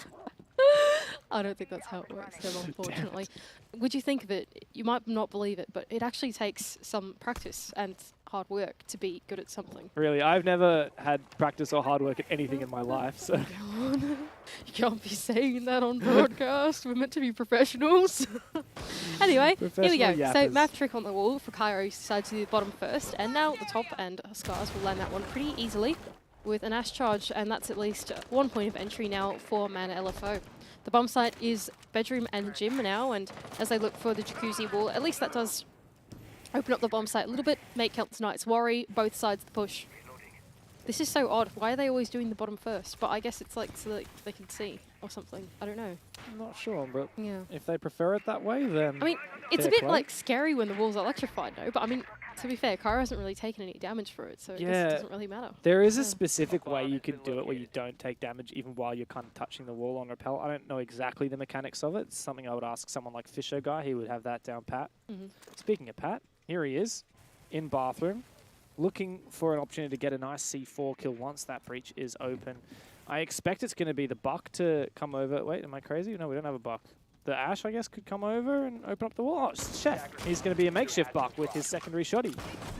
And with that, the mirror window is also going to be taken down. I don't know what the point is in that, Pat. I guess, you know, protect yourself from any remote hard breach like a Hibana, which, of course, is not present.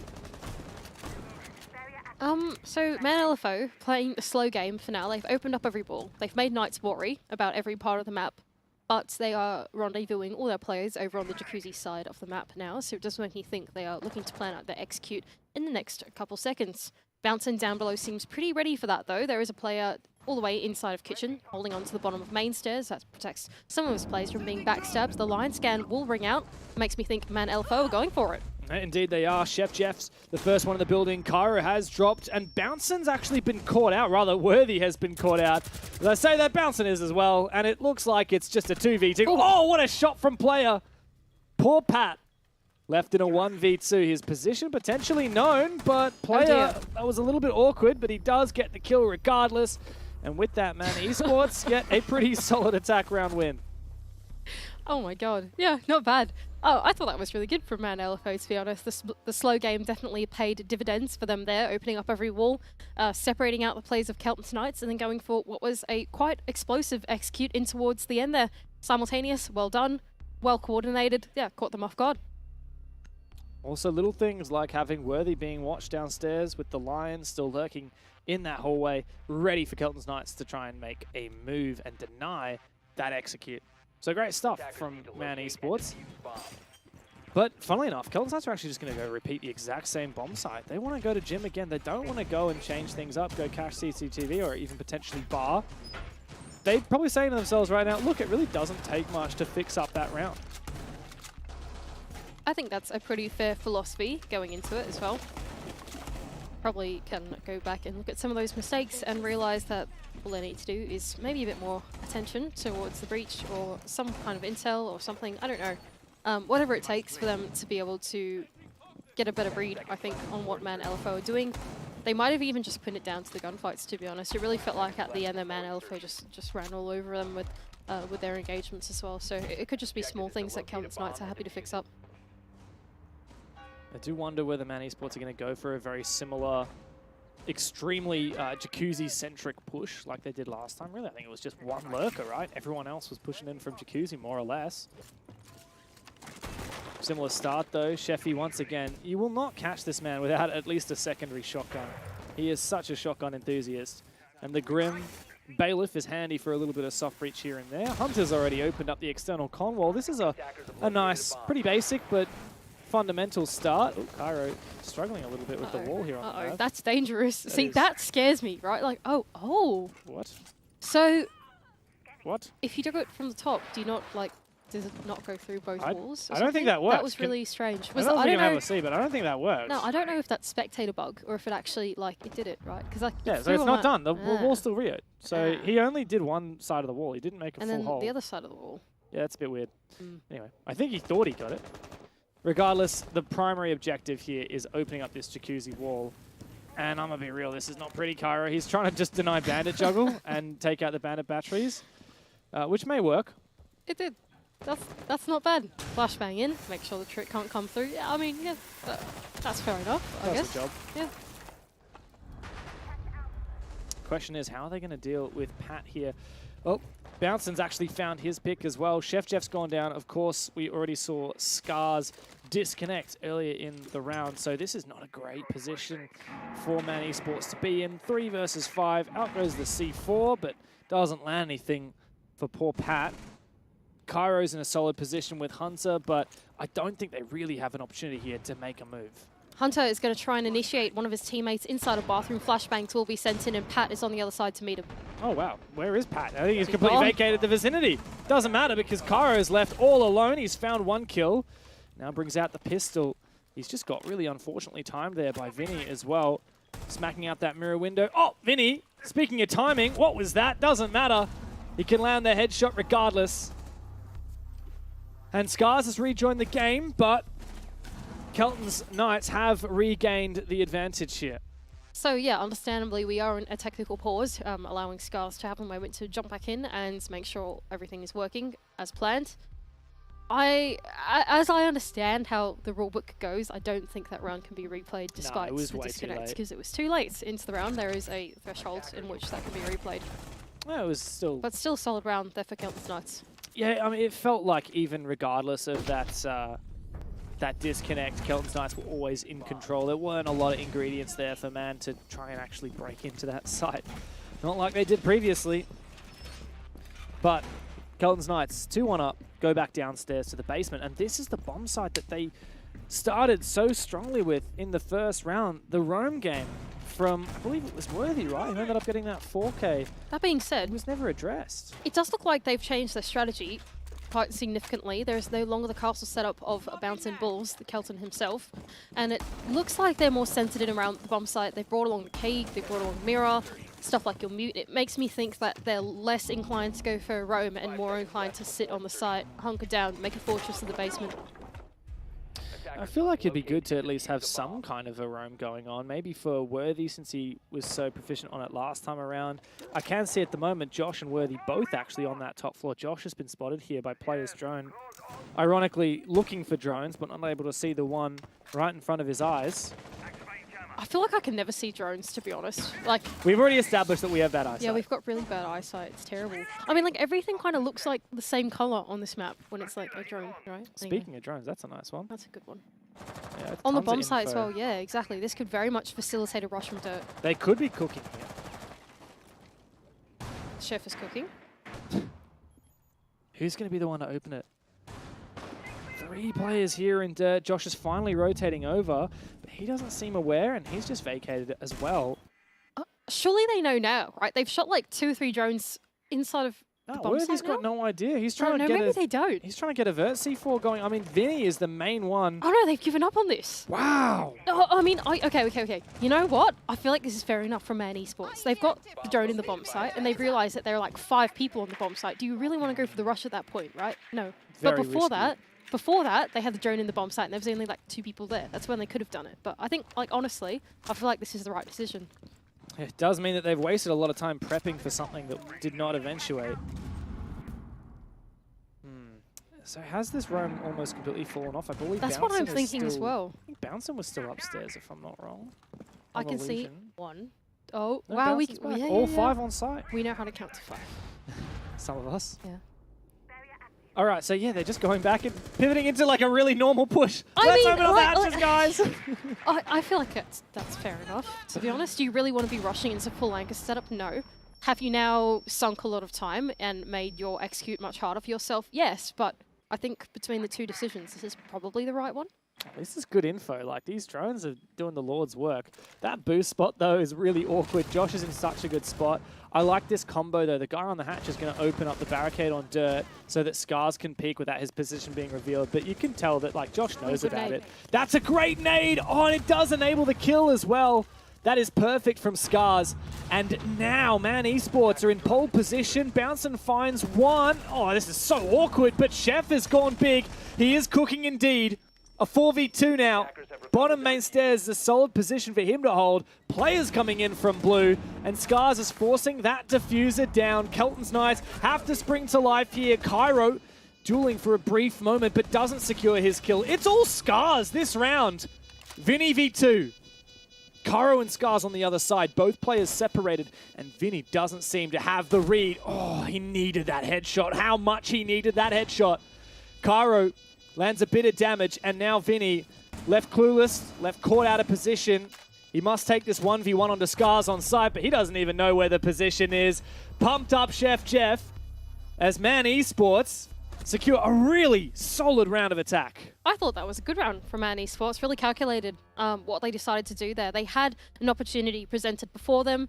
They dialed it back, really slowed it down, actually assessed that option, decided better for it, went off, and I think ultimately because they'd done that, they'd really hidden what they actually ended up going for at the end there with the execute. It looks like Kelton's Knights didn't have the right read on what they were eventually going to do, which was drop the kitchen hatch, and it happened so suddenly, especially off the back of that first pick from Scars, that it just caught them off guard. Yeah. Well, it was a bit of a questionable start to the round, right? Like droning out one potential rush and then changing your mind, but you can't question the results. I think they really tamed it. They really figured out how to make it work, and in the end they did actually utilize that dirt push from Scars, who, by the way, debutant, and kicking it here. He's looked really good. Like, he doesn't look like a traditional kind of rookie player who's maybe really mechanically gifted but a bit overzealous. No, that was really patient and really smart from him, and I like it. 10 seconds to go. Certainly impressed by this team so far against Kelton's Knights. Keep in mind the score, but it's still even between these two teams. As it should be, in my opinion. I think this is a pretty even matchup between them, and it is proving so. Yeah, and yet we all picked Kelton's Knights. Yeah, I really don't know why we did that, to be honest. Like, looking back on it, like, what are we doing I think anyway? Man Esports struggled a little bit yesterday against Panic, and I think that was a bit of a red flag, but they did win, unlike Kelton's Knights against Antic. So yeah, anyway. I think we maybe all just have a little bit of nostalgia bias. We're Hunter. old souls. I was going to say, Hunter now has jumped onto the Blitz, which is exciting. It is a bit of a Hunter classic. He loves his shields. And you shouldn't be able to melee a goo mine. It should go in your hand. Doesn't make sense. Thank you, Realism Police. Well, meleeing those goo mines does mean that it has been very sneaky. Hunter and Chef getting in here without having to shoot at all. This is very interesting. So there is a Banshee there, but it's about to get EMP'd out. Where is the rest of the team? And are they ready to smash on through this? I see. So they're going to use the new shield rework to go and bonk their way through. Oh, here we go. Oh, here he goes. He does get a few shots. He's actually going to aim down sights and lose his fight. Very risky behavior from Hunter. Scars is able to get the trade on back, and players also made his way deep into sight. He's getting in there, and he's found a kill as well. Pat goes down. Suddenly, the bomb site has been stolen away. Cairo looking to try and put some extra pressure on, but this is awkward. This retake is proving to be delivering in spades. Chef cannot get that diffuser down. Josh knows his position, but can't quite land the shots. And so Cairo needs to try and find a way to cover his teammate. Chef is just so clueless. Oh, that's gotta hurt. A big impact. A second one from Vinny will deliver the killing blow, leaving it up to Cairo. 1v2 now. Oh, you gotta land that shot, mate. Josh bests him. And after a valid attempt of a rush, Man Esports are sent packing. I don't mind the idea from Man. Look, they've got the info on the bomb site. They've realized there's a Malusi there. They've planned out the push. Player comes in for the pinch. But I think ultimately Kelton's Knights were pretty coordinated there on the retake. Josh, in particular, we were on board with Josh, and I think in his position, especially inside of blue, it could have been really tempting just swing your way on into Arsenal, back behind the box, take those gunfights, but he sat there and played the patience game for a little bit. He waited for Vin, he waited for the rest of his teammates to be recalled back onto the bomb site. They took the fights together. I just feel like Kelton's Knights really staying calm in that situation and composed, and I think Josh especially making the right decisions to wait for his teammates to go in for the retake. Oh well. 3-2 is where we sit now, Mandy, which means that Kelton's Knights could lock in the half if they can win on Gym. How funny is it that we're playing Clubhouse and there's only 2 bomb sites that we've seen 5 rounds in, 6 rounds in now. It's just Gym basement over and over again. It's I don't know, I don't mind it, to be honest, because I think there's always the temptation where, like, if something's broken, then try something completely new, rather than if something's broken, try and fix it. So it does mean that all of these bomb sites have been competitive. Yeah. Both teams have won both of the bomb sites that have been played so far. Man Esports have won attacks on the basement and attacks onto the top floor, and Kelton's Knights can say the same for their defense as well. I don't mind it. I think there's not really a right way to play that particular rotation, to be honest. It's, I think, each to their own, and I think between these two teams, they seem like teams that are alright with going for iterations and permutations of their strategies rather than trying something completely different, which I can respect as well. Yeah, no, I do love that. Let's see if Kara has a bit more luck on I this. don't understand this. So it's still only gone onto one side of the wall. Because the very top you can't actually get. No, that's what I'm saying. No, it's open now, right? Yeah, he just missed a spot before. So it doesn't matter if you get both sides, or is that spectator bug? It's just the very top panel. You know how there's that extra red metal bar? You don't need to get that bit. Yeah. Oh, okay. So can you be shot through it? Or is that indestructible, the red thing? Or is that like... It's indestructible. I don't think, I don't think you can get shot at the top there. Yeah, oh, that's interesting. What is this artwork from Cairo? It ain't pretty, but I won't criticize it because I guess it'll work. I mean, it's good for a nice long angle if you get on that rappel, but regardless, Kelton's Knights are just kind of waiting, sitting pretty elsewhere. Man Esports have made pretty solid progress. I mean, here comes the breach as well. Oh, that's so interesting. I've never seen that before. I feel like I should have at this point in our years of casting, but... Maybe. Oh, Kara's an innovator. Look at this from player, man. Here he goes. There is someone waiting for him. Yeah, there are 2 people waiting for him. Oh dear. That was a bit awkward. I'll be honest. That was really awkward. He's going to jump out, and he will have to regroup. But the jig is up now. The position revealed.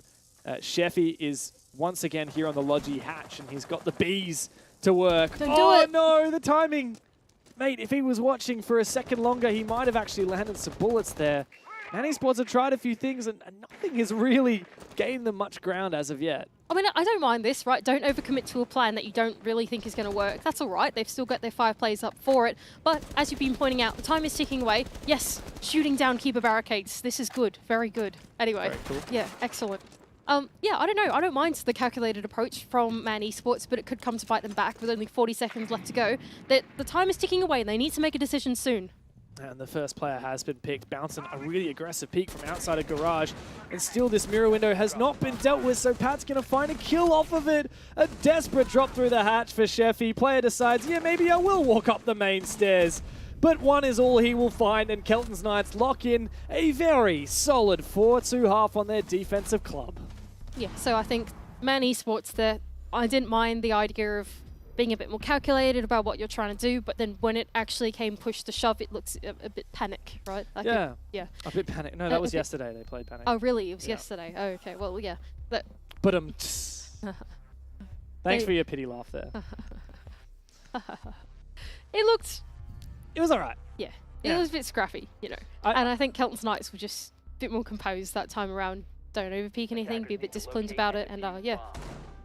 You made a cool point that Man Esports are like not going to overcommit to an idea when they realize, oh, actually no, this is a bit shit. Yeah. Like if they, got a player lurking up the main stairs. I still stand by that point. I think. Yeah, I like that. Yeah, I still stand by that. Except then when you have one idea that doesn't work, then you have to come up with another one, and that's often quite challenging to do, right? So. Yeah, I feel like Man have quite a few ideas, but I don't think many of them are great. Like, they're not overcommitting. They're kind of bouncing between this is a interesting. couple of average ideas. The wall is open. So the center wall is a walk-in hole. It's like a standing hole in the triple wall. Have they got mirrors on both sides? No, No, just they've the only one. got the one mirror on the one side. I don't really know what... Is it like walkable? Yes, it's a standing hole. They've opened the whole thing. I don't really know what like that means, you know. Does it mean like... What does it mean, Lisa? What does it mean? I guess it means that if you're the defense, you can like flip your defense if you want to go play in short or something. Yeah, but you can get quite aggressive about it. I guess so, yeah. I mean, yeah, that would be a very classic like Kairu move to go and pull in the late round or something like that, right? So I don't mind the mobility. Wow, the 3-floor vert. We love that. Old and classic, just like these claymores on the garage ladder. So what is this attack going to be? I mean, for a first, it looks like there's not really any roam game from Man Esports. No, Scar's continuing to tempt with the idea of loitering around main stairs, but he's flushed back by the buck, which is good.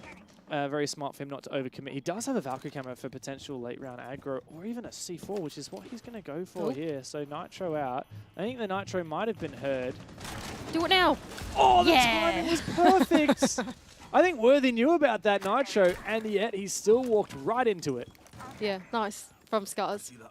Well times against the one vertical player, the player that you want active in this mid-round. And yeah, that's a lot of vertical power taken away now for Celtics Knights. They really don't have any redundancy at all, not even in breach charges. So they've got to come up with a new plan if they want to clear out the back of Arsenal. It does look like they've now seen the very peculiar setup going on triple wall and maybe looking to face that head on. That's actually been reinforced off now. All right. I don't, like, honestly, to be honest, I don't really get it. Like, we're playing 4D chess, man. Yeah, I think, yeah, this is another level I just don't understand, really. Anyway, so that triple wall's now being reinforced off upon the realization that this is the mode of attack that Celtics Knights are going for. Nevertheless, they can open this up with some range hard breach on the sides of Pat. But even then, doesn't seem super clear right now what Celtics Knights are going to posture for. All right, well, here come the X-Kairos to try and finish off what's left of this mirror window. It's really been made a cheese grater of. And Chef Jeff is going to try and land a Nitro over the top. Devastating. Pat's gone on the left-hand side. Oh, Pat's going deep. He's going in. Hang on a second. Quite a few players have gone deep. The C4 doesn't find its mark, but the Vector does. And Vinny goes down, looking for a repeat now. And these holes opened by the Hibana now work in its adversity. 3 versus 5 for Kelton's Knights, and they're all pushing from the same goddamn direction. They do not have an entrance, but they found a pick. Not enough, though, it seems, as Chef Jeff continues to keep Kelton's Knights at bay. Pick here or there, but eventually they will fall. Pat against 2, doesn't find his man. And in the second half, the defense seems strong for Man LFO. Yeah, really interesting defense from Man LFO with the setup on the triple wall. I think it bamboozled Kelton's Knights as much as it bamboozled us as well on the cast. By the time they hit the triple wall, they realized, oh, the wall that was open about 3 seconds ago is now closed. That's very strange. What do we do now? They tried to open it up and unfortunately fell down to Chef Jeff, who was re-peeking for God's Galore on that triple wall and managed to find 2 or 3 picks from there. Well played from him. And yeah, I think Kelton's Knights really just stalling out there, not really knowing what to do once they'd hit this point. Bang. Oh, God. You know what's funny is I think it was actually the Hibana who walked past, and that was why Chef shot, and then it was the Hibana's teammate, the one that died. He'd be so mad. Oh dear. That's the funny thing about opening up a mirror window like that. It's like, they can still shoot you through it. Like, it's actually kind of a gnarly angle because they could just play hard on a reinforced wall with this tiny hole. Sucks to be you, I guess. Anyway. Guess what? 8 rounds in, and we still have only seen 2 bomb sites on Clubhouse. Yeah, that's exactly what I was going to say, Dev. Anyway, we're playing another bomb site now that isn't the basement, and it is still gym and bedroom. Oh my God. This is the gym, bedroom, and basement show right here. I mean, if you want like a crash course on 2 bomb sites in the map, yeah, look, fair enough. This is the matchup that you want to be playing in. You know how we say like you're 007? You're doing a James Bond if you're 007? Yep. Well, Hunter's doing a Spartan 117 for any Halo fans out there. That would be funny if you understood that reference, which you clearly don't. No, I don't. Also, I can tell by the look in your eyes that you really do not get. I do. Sure I you promise. do. I was just, I'm not that good at references. Sorry. I really want to be better at references. I spent the entire of summer this year watching all of Star Wars, like everything. Wow. From like Clone Wars, Rebels, Wow, like that's everything. So if you throw a Star Wars thing at me, I probably still won't get it because I think I've crammed too much information in my brain. Do you know Luke, I am your father? Is that, yes, does that of ring course. a bell? Yes, yes, of course. Good. Well, if you didn't know that one, I Okay. don't think you have a right to say that you're a Star Wars fan. They're playing the game now. They're actually at the building and they're opening the walls, which is good. Great start. It looks like they're going to sweep the map because they've opened up a big entry hole and they've got some players outside the big entry hole, and Bouncin is outside a garage. There is an Azami on the rafters who's looking at him at the moment. He's looking at the stairs at least and having a think about maybe stunting this push. I think player is pretty stuck in his position. No DMRs though, so I think his Kiba barrier is going to be pretty safe here. Bouncin could have been running the SR25 DMR to deal with this position. But not to be. Oh, that's horrible timing for Scars. Yeah, that's really awkward, but Scars somehow manages to get the kill. All right, well, nice ideas from Kelton's Knights, but it's like throwing balls of sand at a wall that finds absolutely nothing. Here comes a drone over, and player is a bit bamboozled by that. Like, okay, throw a drone at me. What's Someone was in garage and they like slipped down the boiler ladder just at the last second. It's embarrassing. Vin! Vinny, did you not see him? You've seen him! You saw him, Vinny! Thank God he finally gets that kill. Player has been finished off. And he is such low HP. Hang on a second. Worthy has clawed one back as well. Cairo's in a really awkward position. I think he's been droned. I think he's been spotted. But can he be fragged out? Here comes the flash. Cairo's blind. This is where the swing needs to come through, but Cairo finds his kill anyway. And there is no trade. No trade at all for Kelton's Knights. Both players low on HP. Both left lost as they look to try and push in, but it seems to be a desperate attempt. Hunter finds the final two. And that's a second round straight for Man LFO. They're beginning to fire up. They're doing well there. That was a pretty scrappy fight going over on the Cash and Rafters side of the map, but that's what it always is when you go for a map sweep on the top floor of Clubhouse. You're always going to be throwing bodies at it, and when you've got a crossfire established, such as the one that Player and Scars and Cairo had in the top floor, then that's what you get. You get a pretty scrappy early round. Oh, they're doing the thing. All right. Man v. Kelton's Kilton Knights. Are they stoid? What did it say? Are they scared? Maybe? Are they? I don't know. I'm sorry. I don't know. He was doing like he was spelling things wrong, which kind of triggered me. I'm going to be honest. Kilton's Knights with like an N-I-T-E. Yeah. I feel quite triggered by that. Me too. I actually don't understand. I don't think I'm on the same wavelength as this whiteboard. Much that comes out of Chef's mouth. As much as I am the whiteboard enthusiast of our broadcast, I don't understand. Imagine if it was a Star Wars reference, you would have gotten it. Yeah, that would have been good. I would have been so proud of myself as well if I saw that. Oh, no. All right. Oh dear. So for those astute of you who've been reading the chat, yes, we're going into a very brief technical pause while we get the final player from Man Esports back in. I don't know what's up with Scars' computer, but this is the second time he's DC'd now. Last time we actually reconnected really fast. But let's talk about Scars for a minute. I've been really impressed. I think he's done very well on this roster. He's been in the right place at the right time, and he's killing people, which is good. And being a team player about it as well. He's not just like, you know, a solo YOLO kind of guy. He's solo YOLO. Solo YOLO. Every now and then you come across a solo YOLO kind of player. Our attempts at being like hip with the times with our speak is so bad. They're all awful. I don't know. I think I'm pretty baller personally. That's not bad from you. Sure. Thanks. Yeah. I appreciate it. The pity compliment. Yeah. I'll take it. I don't think we're on the ball enough with like TikTok and stuff to know all the cool people. I've heard of TikTok. Yeah. And stuff, yeah. Yeah, I've heard of that one. Yeah.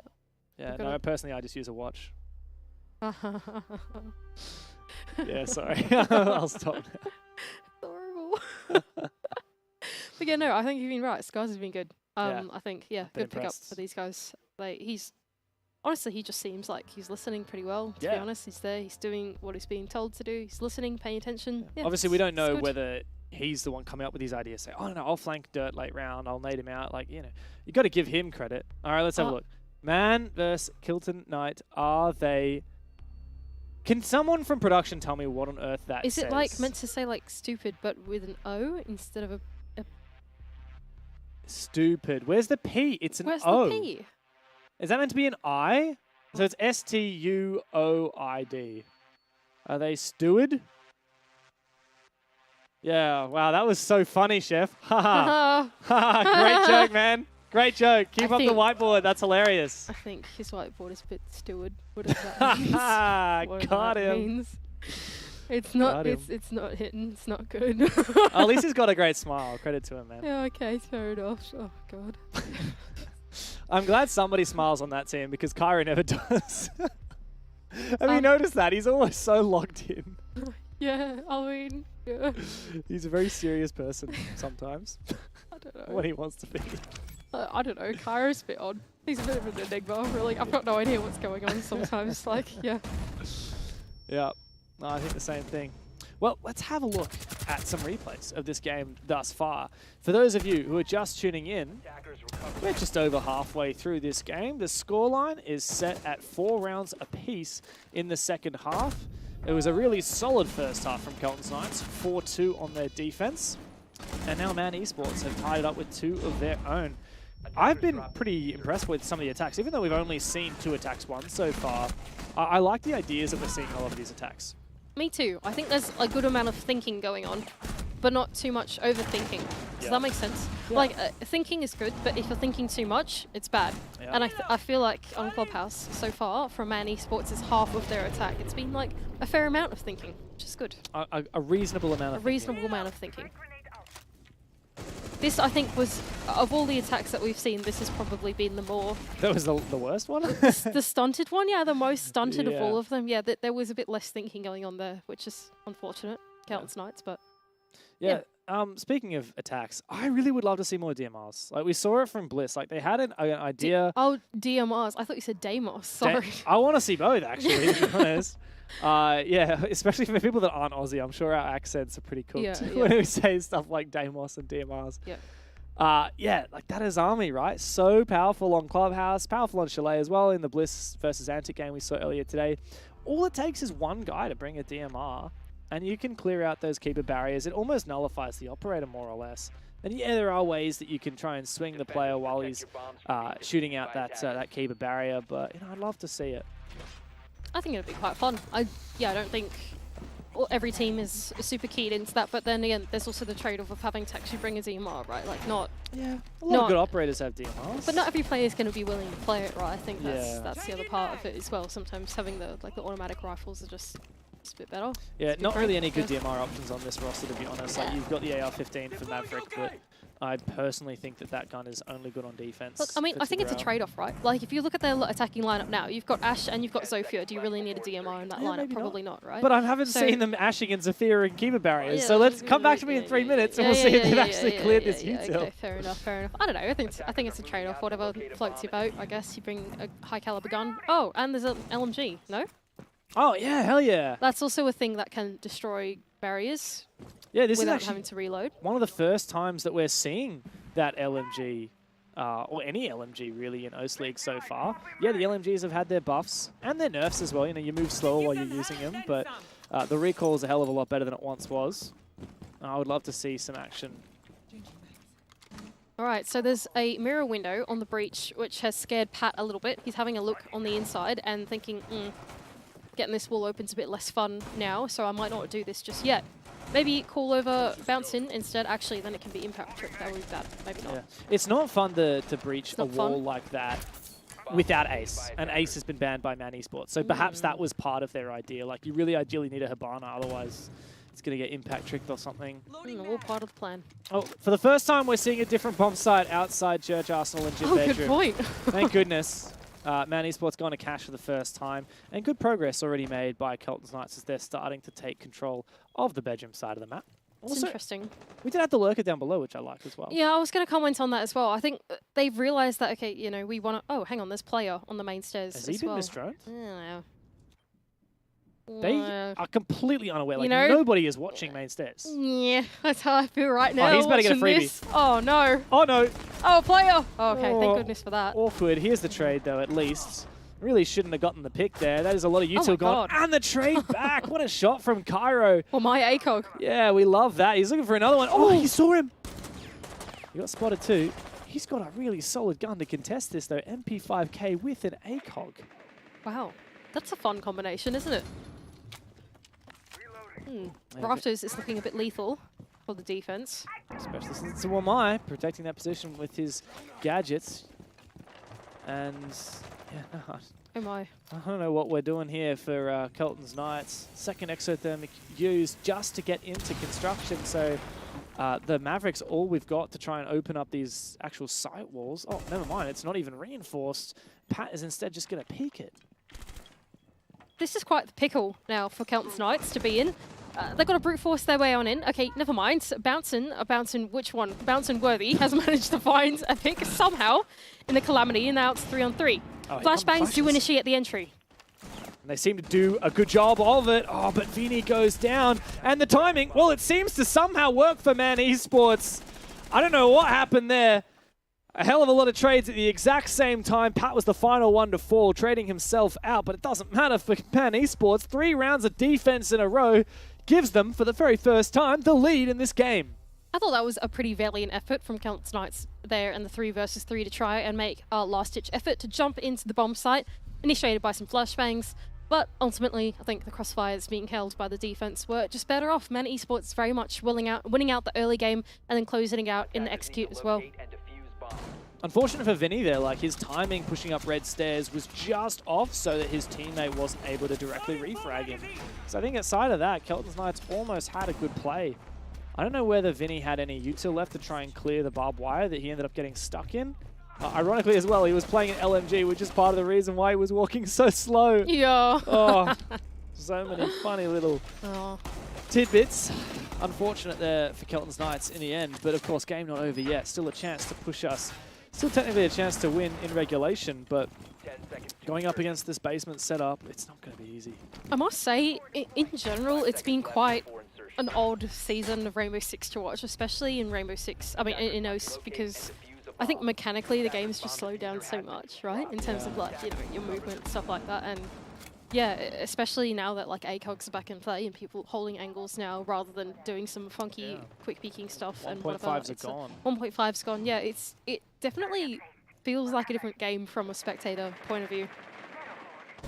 Yeah, it's all about that decision making between magnified scope or one times. Like you're not going to be able to just straddle and say, I'll just got the 1.5. It's pretty good at everything. Even the 2x, like the 2x was notably less zoomed in than the 2.5 magnification of these ACOGs.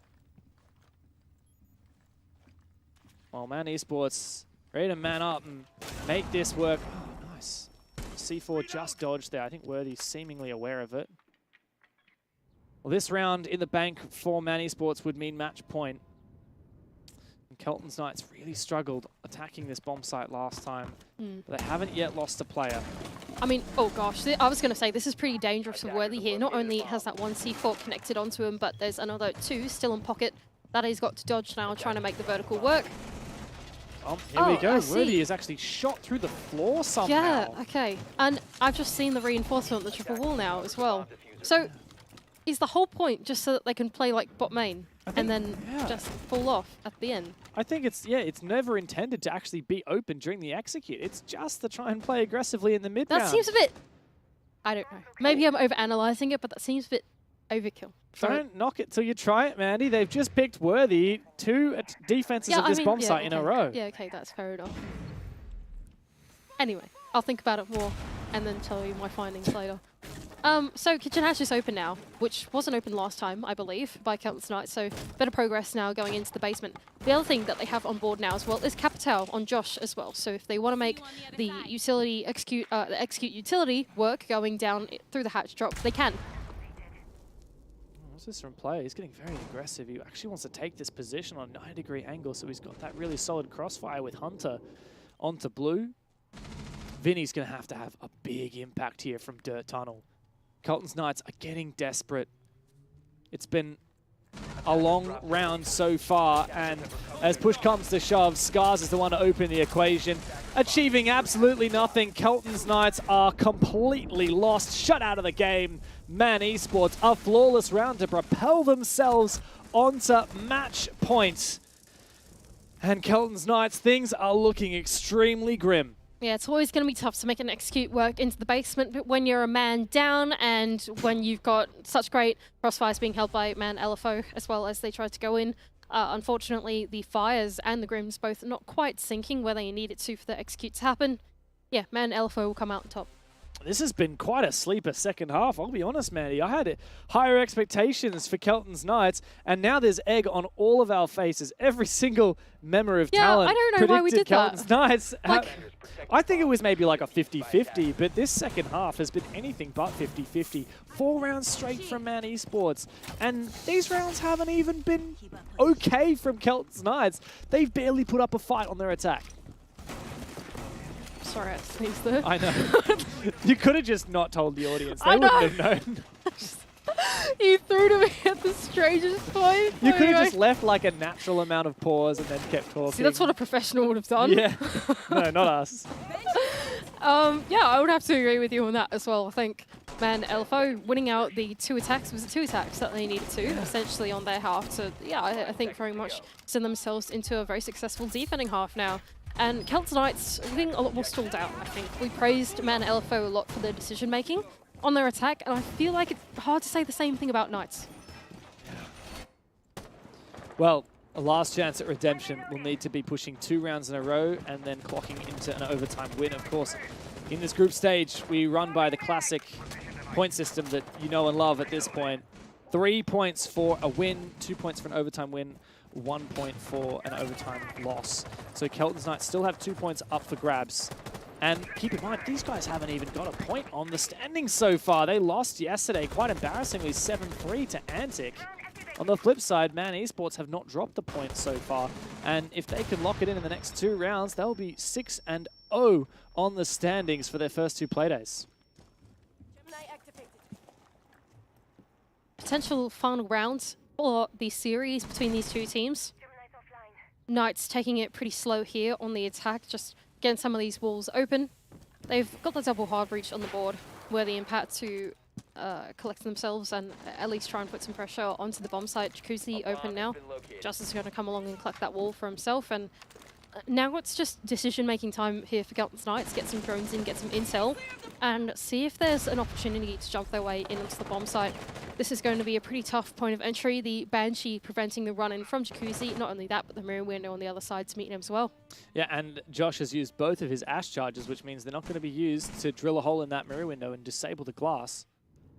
Not a lot of ingredients here for Kelton's Knights to actually address this situation. I guess the Hibana could come around with the help of the Thatcher and try and open something on that bathroom wall, but it's far from ideal. Kelton's Knights are known to be that team of veterans that perhaps haven't been practicing as much, but they are so talented. And this stage, Mandy, you were the one who said that they've actually been taking it more seriously. They're scrimming, they're doing some dry runs, they're doing some more practice, and yet we're seeing worse results in their first 2 matches. Perhaps overthinking it a little bit are Kelton's Knights, and it does look like they are posturing here for a Jacuzzi execute. Nevertheless, they've been sitting out here for a while, and because of that, time has been ticking away. EMP to go off is going to disable that Banshee for now and allow the wall to be open, but Hunter in off position is going to look to try and collect a kill. Ouchies. He's going to impact himself, but with 30 seconds left to go, it's do or die now for Kelton's Knights. And it's do for Hunter. He finds one and is traded on back. Kelton's Knights managed to even up the numbers. Bouncin has been taken down, but not out yet. Vinny got to land this pre-fire. He takes Chef down, but elsewhere, player has secured his kill and got the down needed. Josh and Vinny to try and do it against player. Bouncin Pat is sneaking around on the ground for info. Oh my God! What? What in God's name was that? Player! He is a goddamn player! That's the game! Oh my goodness, what an abrupt finish to a round that certainly looked like it was Kelton's Knights' way. Man LFO has just thieved away a round from Kelton's Knights right in front of our eyes. They've gotten away with crime. And you look at all the Kelton's Knights cameras, they've just all turned their cameras off. It's frozen. God, they're out. Oh my God. What the hell was that? Like, I haven't even sat down yet because bloody hell. That was a way to end a game. Player. Yep. Playing it up. Holy shit, like he actually just landed 2 impacts. Like, I thought we were playing Rainbow Six Siege, not Pokemon, for goodness sake. That was fair enough. Oh my god, wow. I mean, I don't think anyone expected that finish. That really surprised us, but a pleasant surprise at that. Yeah, well, I hope that the analysts are ready because we're going to you guys right now. Yeah, the third best player in the region at the moment, technically speaking, pops off again. Player, what a quick little three-piece that is. Granted, one player's already down, but that is just like the way that looked, guys, was a disgusting way to end. Yeah, I mean, we were sort of sitting here contemplating about how this match might evolve into an overtime and for an opportunity for Carlton's Knights to get some points in this series, at least snag a point or two. Unfortunately, again, they walk away with nothing off the back of a really nice clutch. And I kind of back up what Mandy was saying in that last round, that Carlton's Knights, despite perhaps dedicating more time and effort into the game, aren't seeing the results inside of the server to kick things off. Is that a testament to the rest of the teams and players? Not really. You don't reckon? No. You don't reckon if you put more hours into the game, but get less back, that it's a testament to... What's it a testament to? I'm actually not sure. Maybe raw skill, because we saw last year that Carlton's Knights didn't put much time into the game, and they were better than what they are now. So I don't know anymore. But I will say the pre-match discussion, from my perspective at least, was that for Man Esports, they need to be able to beat the likes of Carlton's Knights. They're going to be any kind of seriousness about this team progressing, and they did so. It was a little bit snoozy, I'm not going to lie. That ending was kind of like when your alarm goes off and you're already 10 minutes over and you're like jolted up. You're like, oh, what's happened? So obviously a significant clutch from player and very much a deserved win. I don't think this actually deserved to go to overtime, to be honest. I think Carlton's Knights looked pretty poor, and you could clearly see in terms of the mentality of the team. I mean, they disconnected so quickly and they were just ready to leave. So I was saying kind of during the match that when it comes to Carlton's Knights, if others have now gone past them and they're not putting that much time or effort into it, they're going to find themselves continuing to drop down that leaderboard. No longer is it a case of just top 4, free money, we'll see you next stage. If you're finishing bottom 4, is it really even worth your time then? So honestly, they're going to make a decision. Either put more time in or accept the fact that you've got to be down to the bottom. God damn! Sometimes you like to make a point. Well, let's hear from the man himself. We've got what's going on here? We got Chef Jeff. So we've got the whiteboard. Yeah. How Kilton Knights lose? Yeah, I mean, to be fair, it's a good question. How you doing, Chef? It's been a hot minute since we saw you last. Yeah, no, I'm doing all right. After that one, the voice went out the window. But, Could imagine. That was crazy. Could imagine. Yeah, no. Sorry. Take your time. Go with the questions. I got to drink water. Drink water. Well, I'll stretch this one out then. How is the team doing after the roster changes? Are you okay? Yeah, it's lagging. The feed's lagging a little bit. Yeah, I can tell. Look, the team's going well. I think we've probably got, like, as a 5-man, probably like the second least amount of time together out of all the teams in Blast. I think the other one's Odium. So we're a very fresh team. We've had to put in a lot of effort, and I think what our like coaching and support staff have put together, I think we've played over 700 rounds of scrims together already in this last month and a bit. So we're working hard.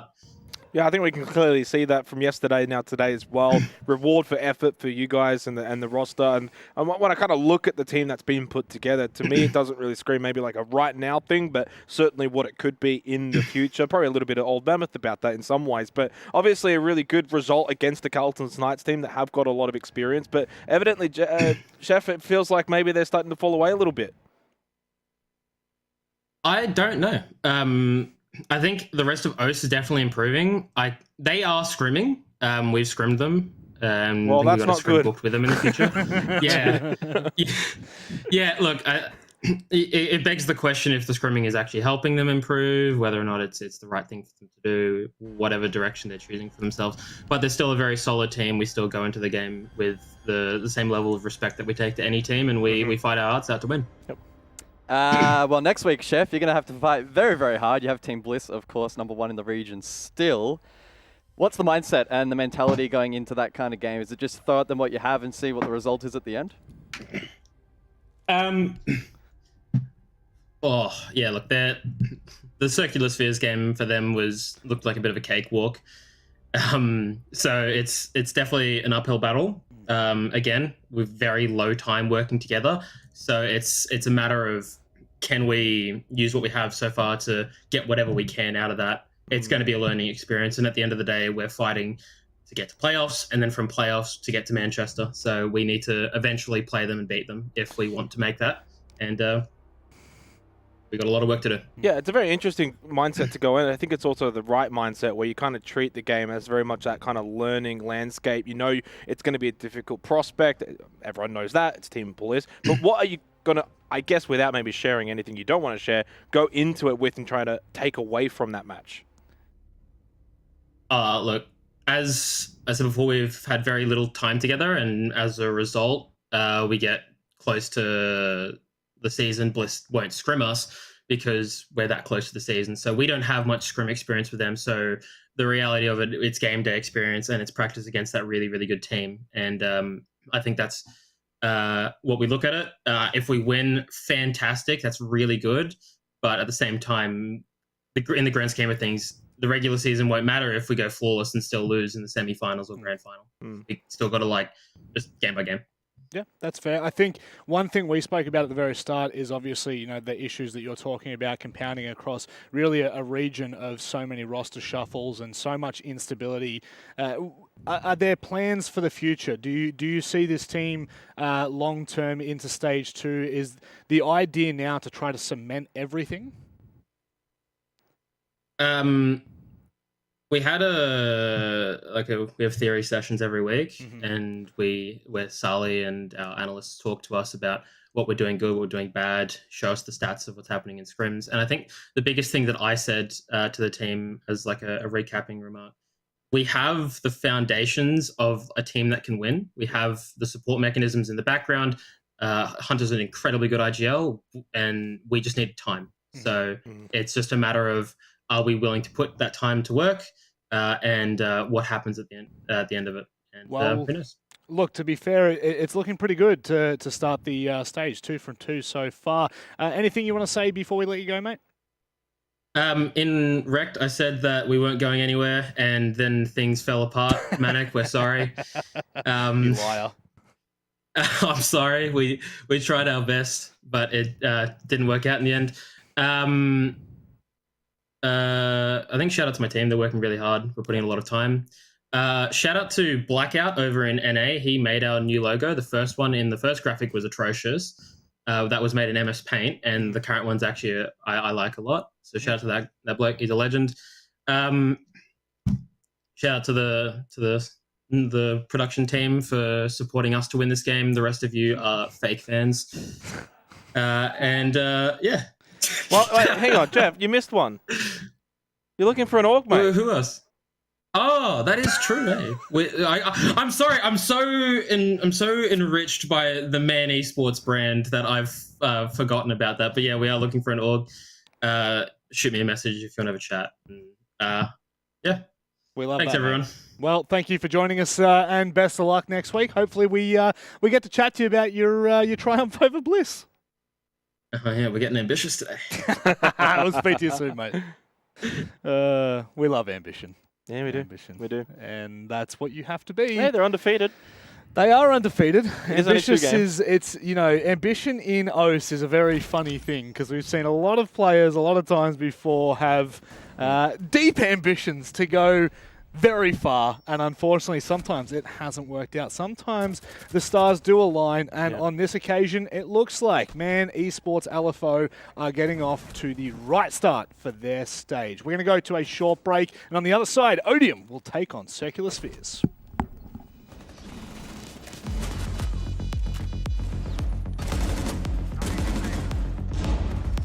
Attackers drop the diffuser.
Well, that hits the midway point of today, which means we've got a changing of faces. The better changing of faces. Careful, Michael. Careful. That's some expensive equipment across there. We've got Mandy and we've got Dev joining us here on the desk. So you know that the work's actually going to get done now. Is it? No, it's not. We've really corrupted them. Who knows? They used to, both of them, you know, they used to have it, and now you've gone to the dark side. Do you know why? Mandy? Oh, why? Here we go. The bees. The bees. The bees. The bees are everywhere. The bees got to me. They just keep buzzing. Yeah. And now I'm a busy little bee as well. You are a busy little bee. But we move forward, and the first matchup that we've got for you two, of course, third matchup of the night, is Odium taking on Circular Spheres. I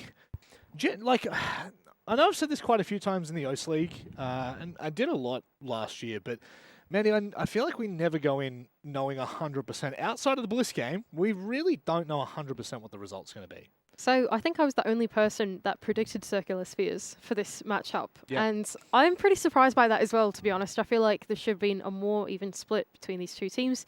Yes, I think Circular Spheres looks pretty rough against Bliss, but who wouldn't, right, at this stage? So I feel like, yeah, like you've been saying, it should be pretty even between these two. You know what? If they don't take the mickey, then I feel like they could be a good team. But I know my boys, Jake Hanna and Goofed, and, well, it's in the name. Yeah. They're goofballs. Do you know how many rounds they won yesterday, Rob? I don't think... If you add up all the rounds that they won in the first half, remember that? Yeah. And then take all the rounds that they played in the second half, and then take the ones that they won, and add those to the ones they won in the first half, it's none. They didn't win a single round. They were terrible against Bliss. They got absolutely destroyed. And I can't have confidence in them against Odium after yesterday because I thought Odium were bloody good. Yeah. I'll be honest, I thought Odium were like one of the most slept on teams coming into this stage. I was not interested in them. I thought, hey, they lost player in Cairo. I'm more interested in watching Man Esports now. And yet, these guys with Quixie and Dirty are looking as good, if not better, than ever. They had a really solid start. Yesterday, they won their opening game against 6 targets, that old X-Order roster, and they looked pretty damn solid in doing so. Coming off a win, they're going up against Circular Spheres, coming off a 7-0. I back these guys in for sure. Yeah, it's been really interesting watching the likes of Saved and... I just lost his name then. Bappin, sorry. Oh, yeah, the big Bap dog. Genuinely having some really good performances last time around. By the way, shout out Dirty. Fun fact about Dirty from Odium. I used to commentate him back in 2018. Wow. So really, that gives some context for how long he's been bopping about. Maybe not in the same game. Who knows? But Circular Spheres, again, bunch of goofballs when they're having a bit of fun. We've seen what Jape is like in his interview. Goofed is sitting there patting his cat while we're literally interviewing him. So, you know, there are some rare specimens here. But, Mandy, where do you put them? I think they... It could be brutal. Yeah, no. I think they're in contention for the top, like, within the top 4 or 5, in my opinion. I think... That's just the bottom 4 or 5, by the way. Yeah. They're 18. God damn. So it's like, look, I'm looking at the glass half full, okay? They're in the middle of the pack, right? I think that's... them being dismantled by Bliss yesterday is not a super telling result, I think, of their capability as a team. I think they might have gone into that thinking, all right, you know, it's a bit rough against Bliss, but we don't really need to win this one out. Whereas I think when you go up against Odium, it feels a little more hopeful if you're on the side of Circular Spheres, at least in my opinion. Yep. And I feel like today should be a much better telling of what they're able to do in the league. Yeah, now I think one of the things that I just saw then is it Physics that's missing out or Pinku? One of the play I couldn't see. I thought I saw Physics there. Caro is coming in for really? the sub, so this might even weaken the conversation a little bit more, but I don't need to weaken it any more than their win percentages. Sorry, boys. Yeah. When you said where do you put Circular Spheres at the moment, I put them at the bottom of the standings because that's where they are. My God. I know it's just one game, but they're -7 round difference. You know, they haven't won a single round as of yet. And they You're a got smashed by statistical Bliss. genius. Yeah, I know. It's funny when the numbers are that simple. Even I can understand. Yeah. But yeah, I don't remember what it said on the graphic, but I'm pretty sure looking at the player cameras that you're right. It is Physics who is out for tonight. Yep. I think they're going to have a rough go of it. I think it's going to be a challenge. Like, these guys are such a confidence-fueled team. So really it's just about putting behind what happened yesterday and saying, look, new team, we're not playing against top 8 Six Invitational Team Bliss. We're going up against Odium with 2 rookies. And what I said the other day is that arguably Odium's 2 best players left and joined the ex-Mammoth roster, Man Esports, who we just saw win. But I don't know, like, it really remains to be seen. Bappen's been a solid player. Even the rookies, I think, have stepped up. So yeah, Quixie's done well since the preseason tournament. Yeah, and I don't think Quixie was on a great team last stage, so I think that it's nice to see him slot in with a bit more experience, guys like President leading the way. I want to back Odium in because I'm just excited for something new and different. I was the biggest Circular Spheres fan a year ago when they were the red-hot new thing on the block, but I want to see Odium work because I doubted them and they proved me wrong. We like new shiny toys here on the OCE League. Once upon a time, it was Bliss. Then it turned into... Give it a few months and we want to chuck them away and get Buzz Lightyear or whatever. I'm more excited for 6 targets just because there's something old that's been the renewed. opposite. They're like this set. They've been given a second life. We won't talk about them because they're not until the last game. But realistically, Mandy, it's probably hard to see a map changing this conversation. I don't think so, I think that between these 2 rosters, it should be pretty evenly matched no matter what map we go to be honest. I would be surprised if we saw something like a skyscraper or something like that was like more defender-sided to be thrown into the mix. Then I think it's a bit more side-dependent at that point, maybe even ban-dependent for what the operators are. Yep. But I mean, they're immediately banned out. I don't really see the rest of the maps being that too different between them. Come on, that's nice. Go on, take out the Oregon. Where's the border band? There we go. I wanted to see border. Honestly, a border or a chalet could clap. Unfortunately, we're not going to see either of them, which means Oregon's still in the pool. We had to bank. Okay, Dev.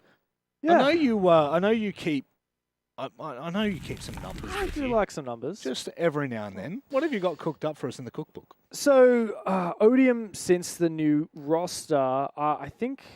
So I'm not sure in the campaign, they still play with their old roster, right? Yes, yeah. correct. So we actually haven't seen Odium with the new roster play... Oh, wait, no, this is... Oh, my God. Sorry. Bear with me. So in the qualifiers, they did lose this map to Order. I remember that they played a BO3 against Order. They lost 1 map. It was only a 7-8, and it was this map of Bank. They also 7-3'd Big Dogs, 7-4'd Altered Zelios.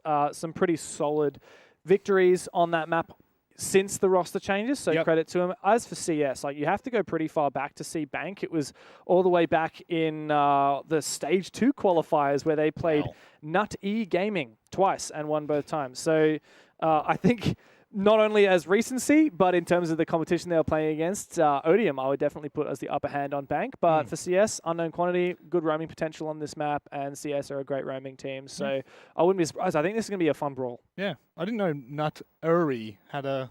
No, that's not funny. I'm not going to laugh at that.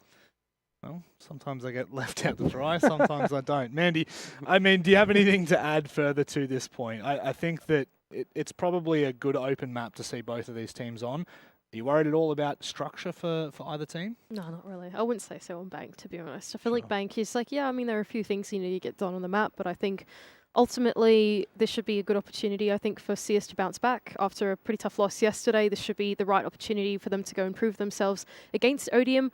I don't think their plans need to be all that thought out that much on Bank between these 2 teams, to be honest. I feel like CS is like brute force, go for a linear play style. Honestly, I think it's going to work just fine between these 2. Well, let's lock in. Let's get locked and loaded, because I can tell you right now, hooligans in the servers need hooligans to cast them. Enjoy. Oh, it's the peanuts in the peanut gallery. Always some quip, isn't it, Rob? Just never a little bit of niceness towards us. Obviously a big game coming up though, Odium and Circular Spheres, 2 teams that I think are probably different ends of their journeys. CS has been going quite a while now. This fresh look for Odium, we'll see if that can maybe bode well for them as we head to Bank for hopefully what will be an exciting game. Bank usually does lend itself to being a fun watch. Yeah, Bank can be a funny old map. You can sometimes fall into old tropes and old ways of approaching the map, but as touched on briefly by Dev, there's also the opportunity to roam and aggress, and a team like CS should thrive in that kind of environment. So yeah, keen to jump into this matchup. I think there's a lot on the line for both teams in establishing a bit of a name for themselves here in the stage. And with opportunities opening up in the mid-table, this is a game to kickstart that. All right, so 3rd match of the night, and it looks as if Kuro is going to be making his way into this roster as well. Circular Spheres, of course, had a well, shocking start yesterday. They did have to go up against Team Bliss, but got 7-0'd, and at no point really looked comfortable inside of the server, and obviously couldn't really make much happen. And as for Odium, well, a little bit better at least for them with their win over 6 targets, a roster that probably left a little bit to be desired, to be honest. Expected more from them. So it was a solid win for Odium yesterday. We'll see if they can back that up again here as well. Now against Circular Spheres, of course, looking for a bit of a redemption from yesterday's beatdown. Bank we go, Montaigne, Brava, both banned out. Yeah, Brava can actually be quite impactful on Bank. You think about the number of default cameras that you're able to hack and get rid of quite early on in the piece, especially if you want to take map control, and then with the Maestro sometimes coming into play defensively on this map, not having to deal with that as a unit with Clutch Drones banned out can be a positive. Again, Monty, we keep talking about how prevalent he is post-rework, and I suppose post-buff now in the new meta for shields. Azami off the board defensively, and Mirror to follow, so the Solace, Fenrir, and the Valkyrie, plenty of which play into the info game here on Bank, will remain available.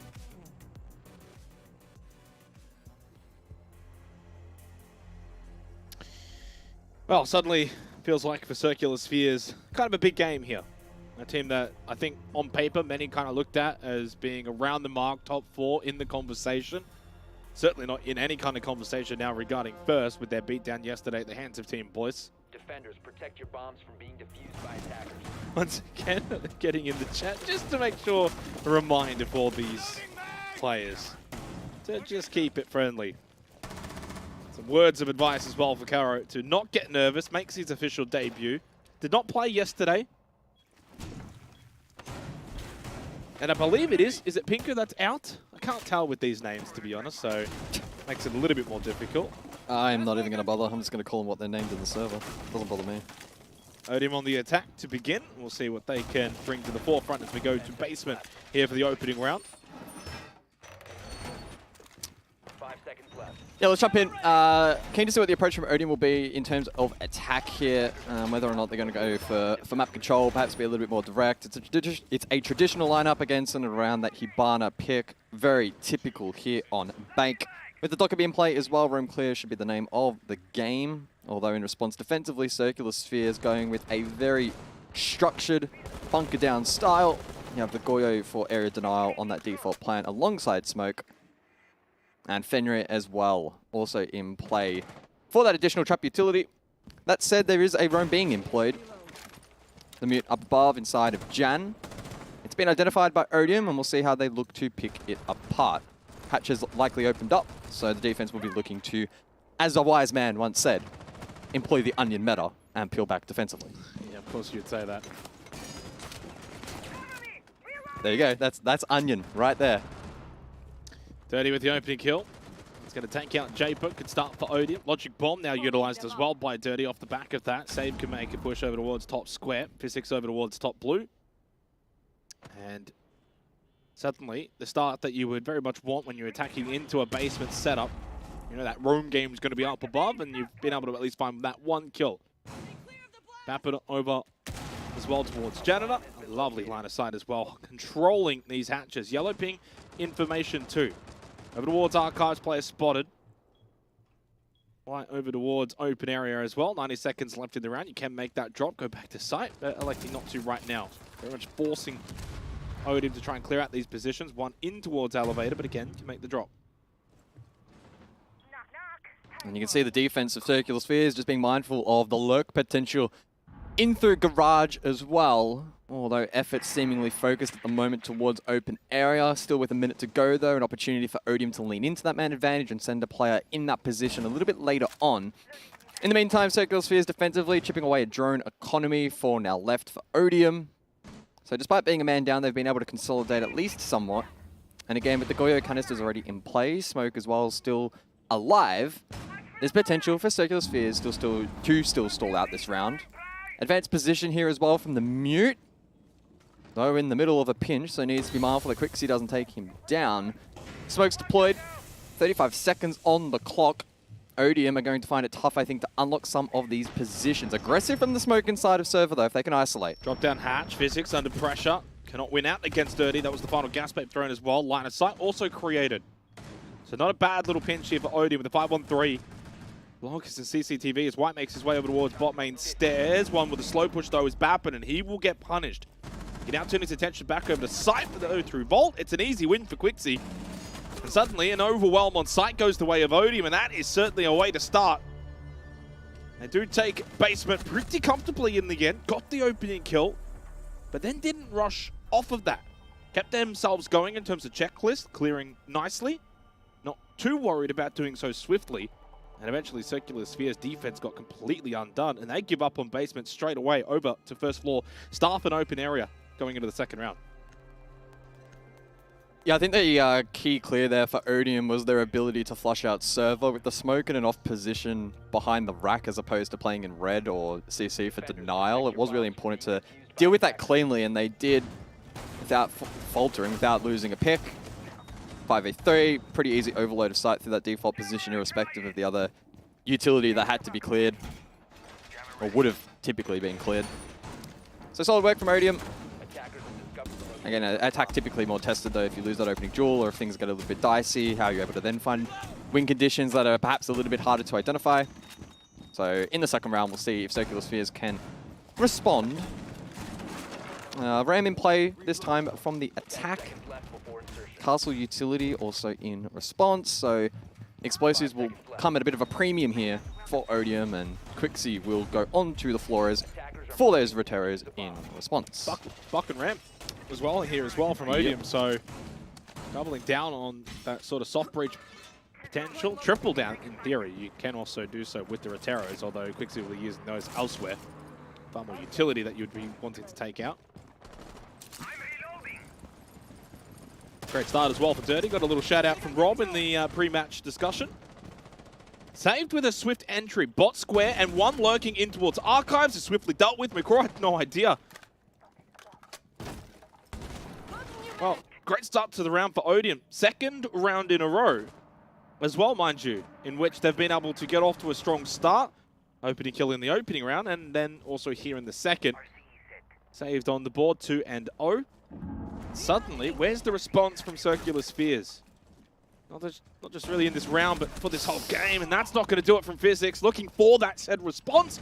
Falls short. Suddenly, Odium are making very quick work of this round. Save goes for another through Janitor, and with that, an easy kill onto Japer. It's a quad. Yeah, go for the ace at this point. Kara the last alive. In the pre-match discussion in the in-game chat, it was said, Kara, don't be nervous. Well, he wasn't. Getting hunted down by Save. He stands tall, gets his one. With 90 seconds left, though, he needs more than just one. He needs 4 more. Caught. Beep aside, Bappin gets the kill. Odium. Terrific start here on Bank. Yeah, Save being activated here in the second round. Good initial entry through Electrical. It's a position where you can often gain a little bit of ground and cut off some really key rotations through that bot square position, whether it's defenders coming up blue or through Archives, down the stairs as well, even through Kitchen. So there's multiple points around the map that the defense will typically be routing that you can cut off if you're able to catch them off guard. And that was the name of the game there in round 2. Was it Electrical, though? I believe it was. Well, it was barricaded off still when he went back out after he got the kill in bot so square. maybe he came up through. Did he come up through blue eventually? I'm assuming that. To be fair, there is a chance that I'm wrong, probably wrong, because I was looking at something else and then I looked up and he had a 2K bot square, so I was like, well, yeah, had to be Electrical. He got those kills and then ran back out Electrical and had to break the go. barricade. So yeah, interesting, but still a round in which Odium looked strong, saved. Again, looked though, strong. it was a case of everyone getting outside of the fight that we saw. Top square, double door, where there was that contest. Every other kill was just completely unresponsive from CS. Yeah, and it's one thing as well, yesterday, the match against Team Bliss 7-0. They're not going to be really the last team that happens to this stage. Obviously, Antic put up a much better fight today, but I think you can very much forgive Circular Spheres for that particular performance. But if you get then beaten comfortably again today against a team like Odium, that is unforgivable. You need to be far more of a team that is looking to contest here today. 2-0 start. Odium have been able to clean sweep to begin here on Bank. Now a response required here in the third round from CS.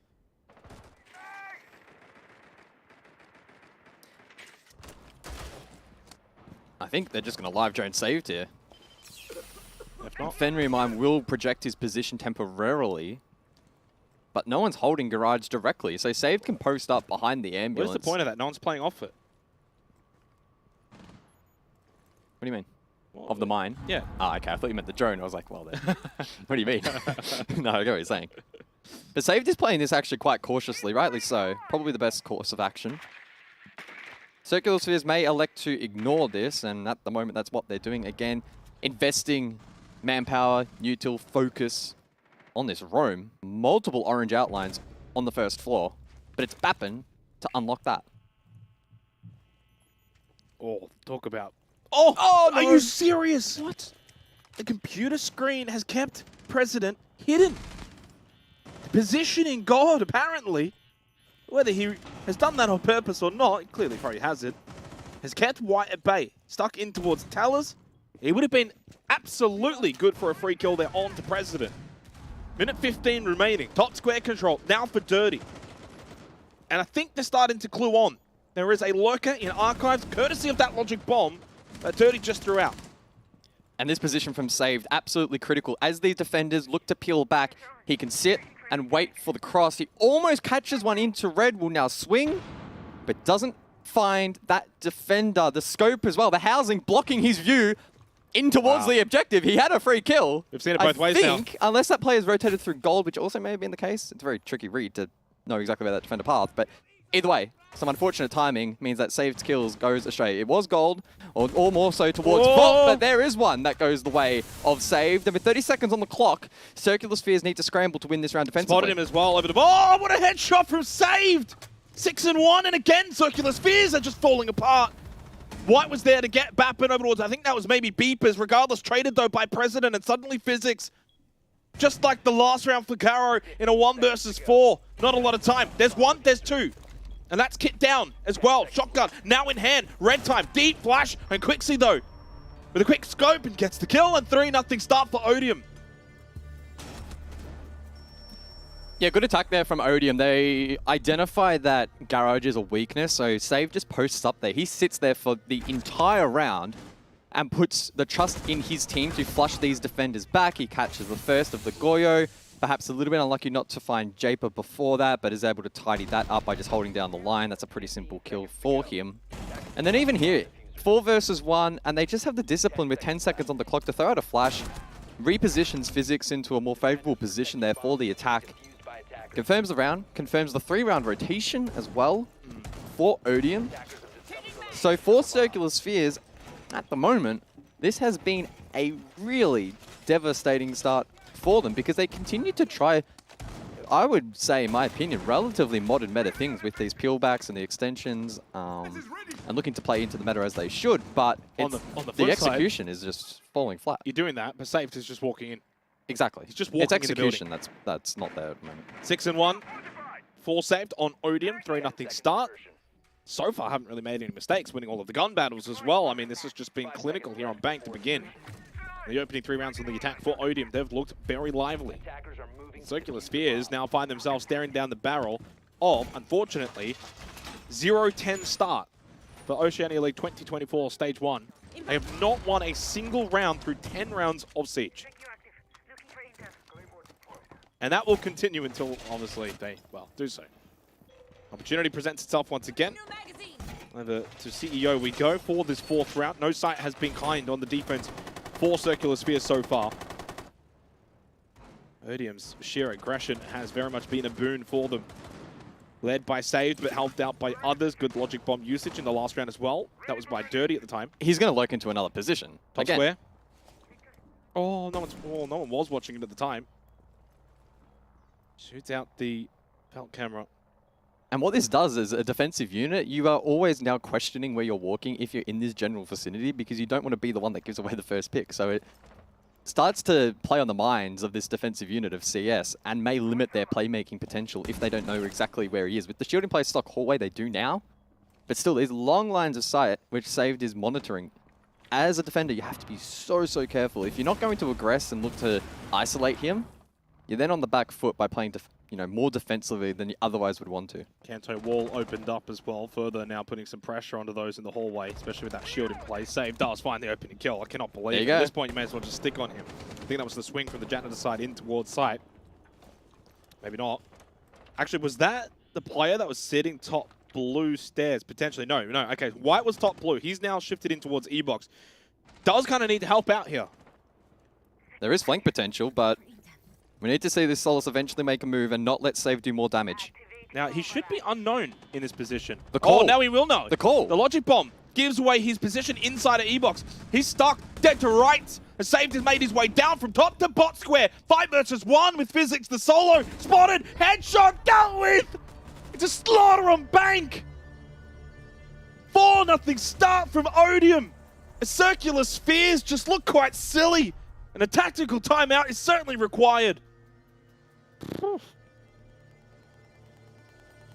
mean, this could be a contest for being more dominant, in my opinion, than the Bliss game. Because at least Bliss were defense, and you can make the argument that attacking into a top 8 team at SI is tough. But at the moment, they're just getting shredded defensively, CS. And credit to Odium, because they're putting these playmakers like Saved in positions to dominate. But the response from CS has lacked confidence and has lacked conviction. Where you need to be a confident defensive unit, you need to be sending players in to trade out the likes of Saved from holding key parts of the map. They're not doing that. They're sitting back. They're getting swung. They're losing picks. Those in flank positions like the Solus, baiting the rest of the team and not having impact as well. It's not the CS that I expect at this stage. I mean, I think coming into this game, I felt like this was going to be bordering on 50-50. Look at on paper what we typically expect from the Circular Spheres roster. We give them the respect where it's due because of this team and what they've been able to do in the past. And then you even... you very much let bygones be bygones when you think of yesterday. It's whatever. It's Team Bliss. They're going to do that to a lot of teams. This is really their actual now, real debut for the stage. And this is a poor showing. Bang, don't get me wrong, is a map where attacking can be facilitated in this current meta. But even sites like Lockers and CCTV, they are just getting shredded. Where's the response? I mean, and even like a player like Kara, he's the one you can very much forgive here. 1-4, but it's his debut. He's not the one to be the player that needs to stand up. Where's the older heads, the veterans on this roster? And where's a little bit of offense? But also defensively, they just look so relaxed in the sense they're allowing these positions like top square to be lurked into pretty much for free. So much that needs to be worked on here from Circular Spheres. So little time, now only 2 rounds to go in this half on the defense. For their sake, I hope they can turn it around.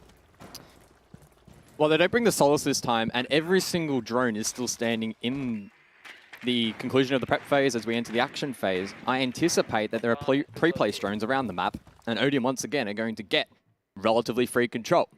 Saved even has free read in towards server, sees that, you know, the Kaid behind Rack, he's going to contest. There's no way.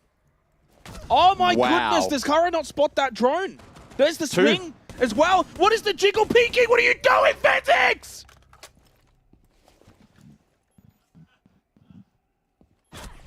Finally, a trade comes through while swung from McGraw, and Saved is eventually shut down. An 11-1 start, now 11-2. And White over towards Open, gets the battle one against Bappin. Maybe round salvaged a little bit. 3 versus 3. It's going to depend on how much control elsewhere the attack's been able to garner. Dirty with some info inside of Staff. That's a free kill. Good work. Habana up. So those hatches will get opened up. And it's up to Japer alongside the Goyo to hold on 1 kill between the two as we enter the midpoint of round 5. And this is where Odium have got more than enough time. They can slow this down. Don't have to continue to rush. So much damage already done onto the defense. You know that positions like server are going to be very vulnerable for the push eventually in towards CCTV. So go back, do the checklist, open up the hatches. You know they're pretty much going to be on site. I think maybe I see a main stairs hold. Potentially for Circular Spheres. Anticipating that with the numbers advantage, Odium may look to just spread out a bit as Japer indeed is holding. main has gone top main, and now will look to push towards top square. And with the hatch open, this is a potential weakness for him to exploit. Still a bit of time. ODM not rushing this. Flashes and now eventually looking for that server push. A sense, though, that maybe indeed JPEG could be going for a flank, and Dirty reads it. Wow. Like a PDF file. Does not even miss the fine print as Quixie then makes quick work of McGraw on site. It is an absolute bank robbery. I'll talk about robbery. I mean, you stole that PDF call from Mandy. What the hell was that? Exactly. Just ties into the... It's pretty unprofessional. Just ties into the bank robbery, doesn't it? Ah. Double entendre. Well, it started again with saved. I think every round... He got a double. Talk about double entendres. He did. Yeah. And hey, if the first jiggle peek doesn't work, maybe the third, fourth, and fifth one might indeed work. Saved had the angle held the entire time. He's still shooting, and you're still peeking, and you're dead. But he has been the standout, 11-2 from Saved, and every single round he has been able to find a lurk entry without fail. And has been a massive reason why Odium are up 5-0. Sorry, Mandy, by the way. Apologies. She's smiling. It's okay. So Solace in play then, round 6. Final defensive round here for Circular Spheres to find something towards the scoreboard. At least a couple of drones taken down this time around. Valkyrie as well in play for information of their own. 10 seconds to go. And with those two in play, there's fewer excuses, especially with Malusi as well in play, for allowing these attackers to lurk into unfavorable positions. Yeah, I mean, it's also now where, for Circular Spheres, you've got one final round on the defense. It's obviously mentally draining at this point when you think about, okay, well, even if we do manage to finally stop this lurk entry and get a bit more of a foothold in the round, this is it. We can't then take that and try and build momentum off of it. You kind of can, at least, going into the second half, you go into the attack your own. But Odium have been, well, near on flawless. Little to no mistakes here in the opening 5 rounds.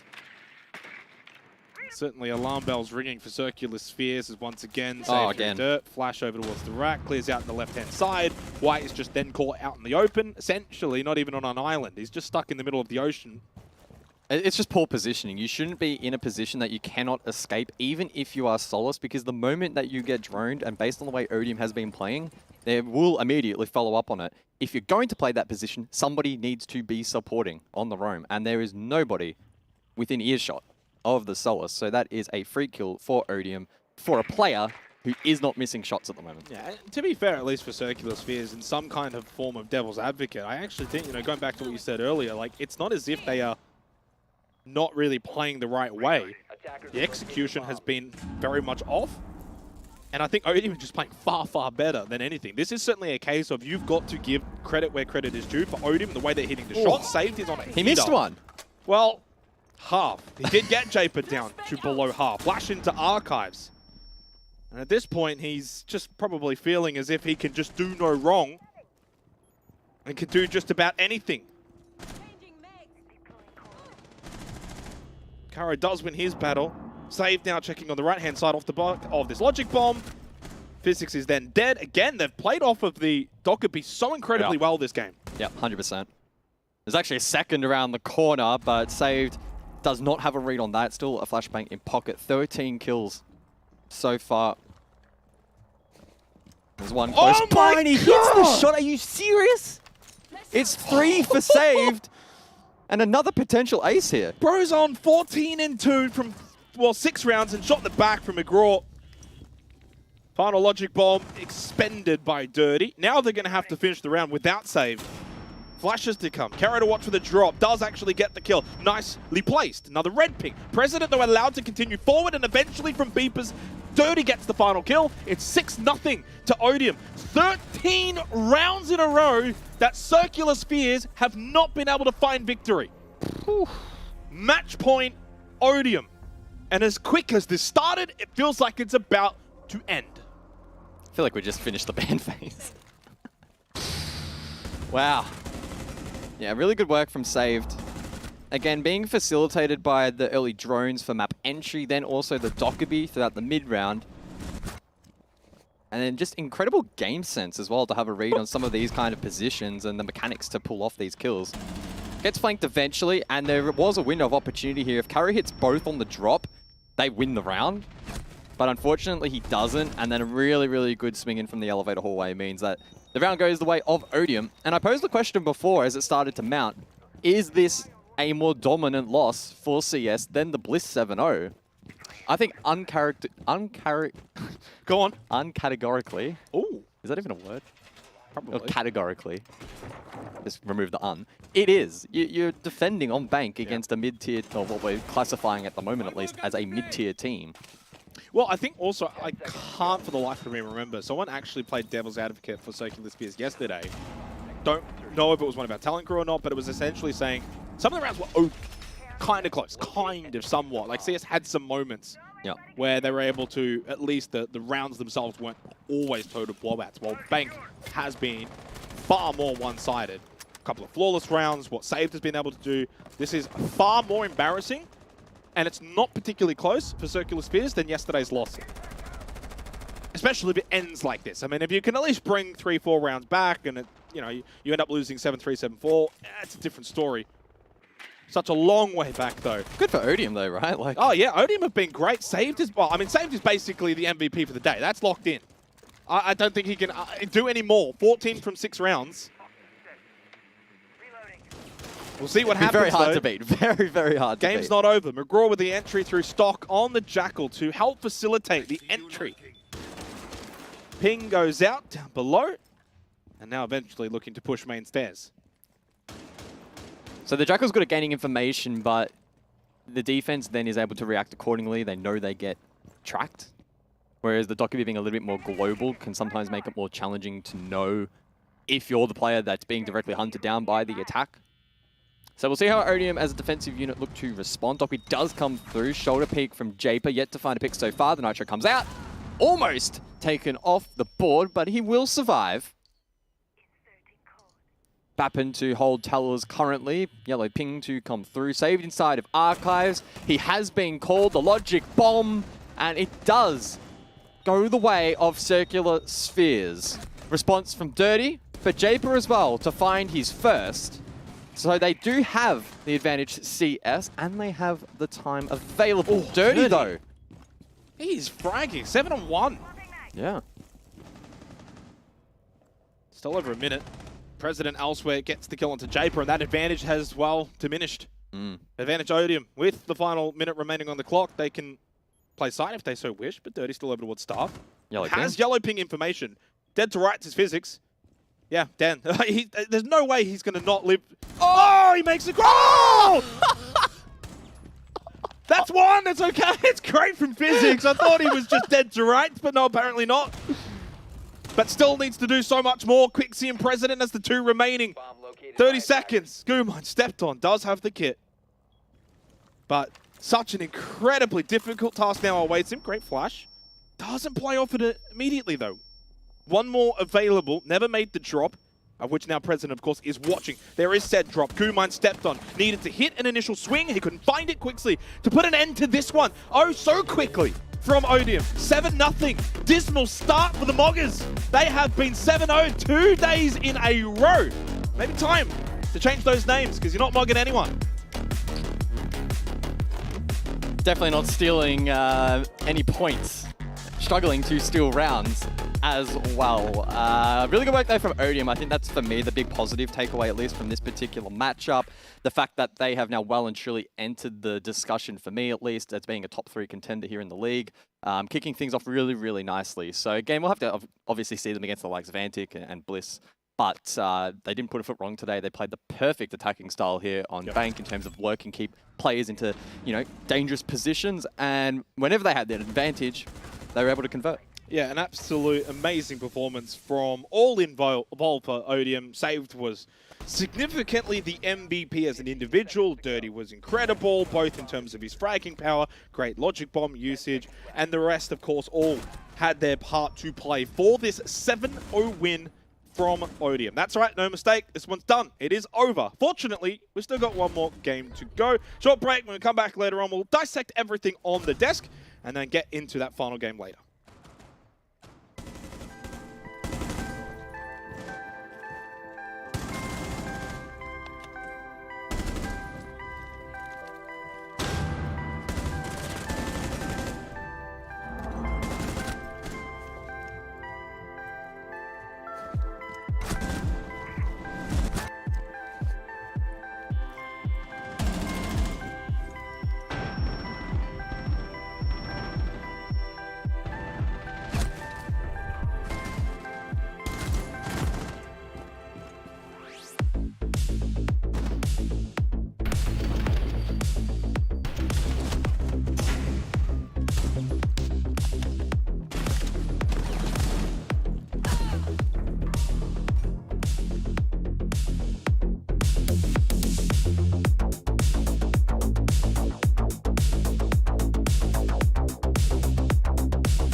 Saw, dude.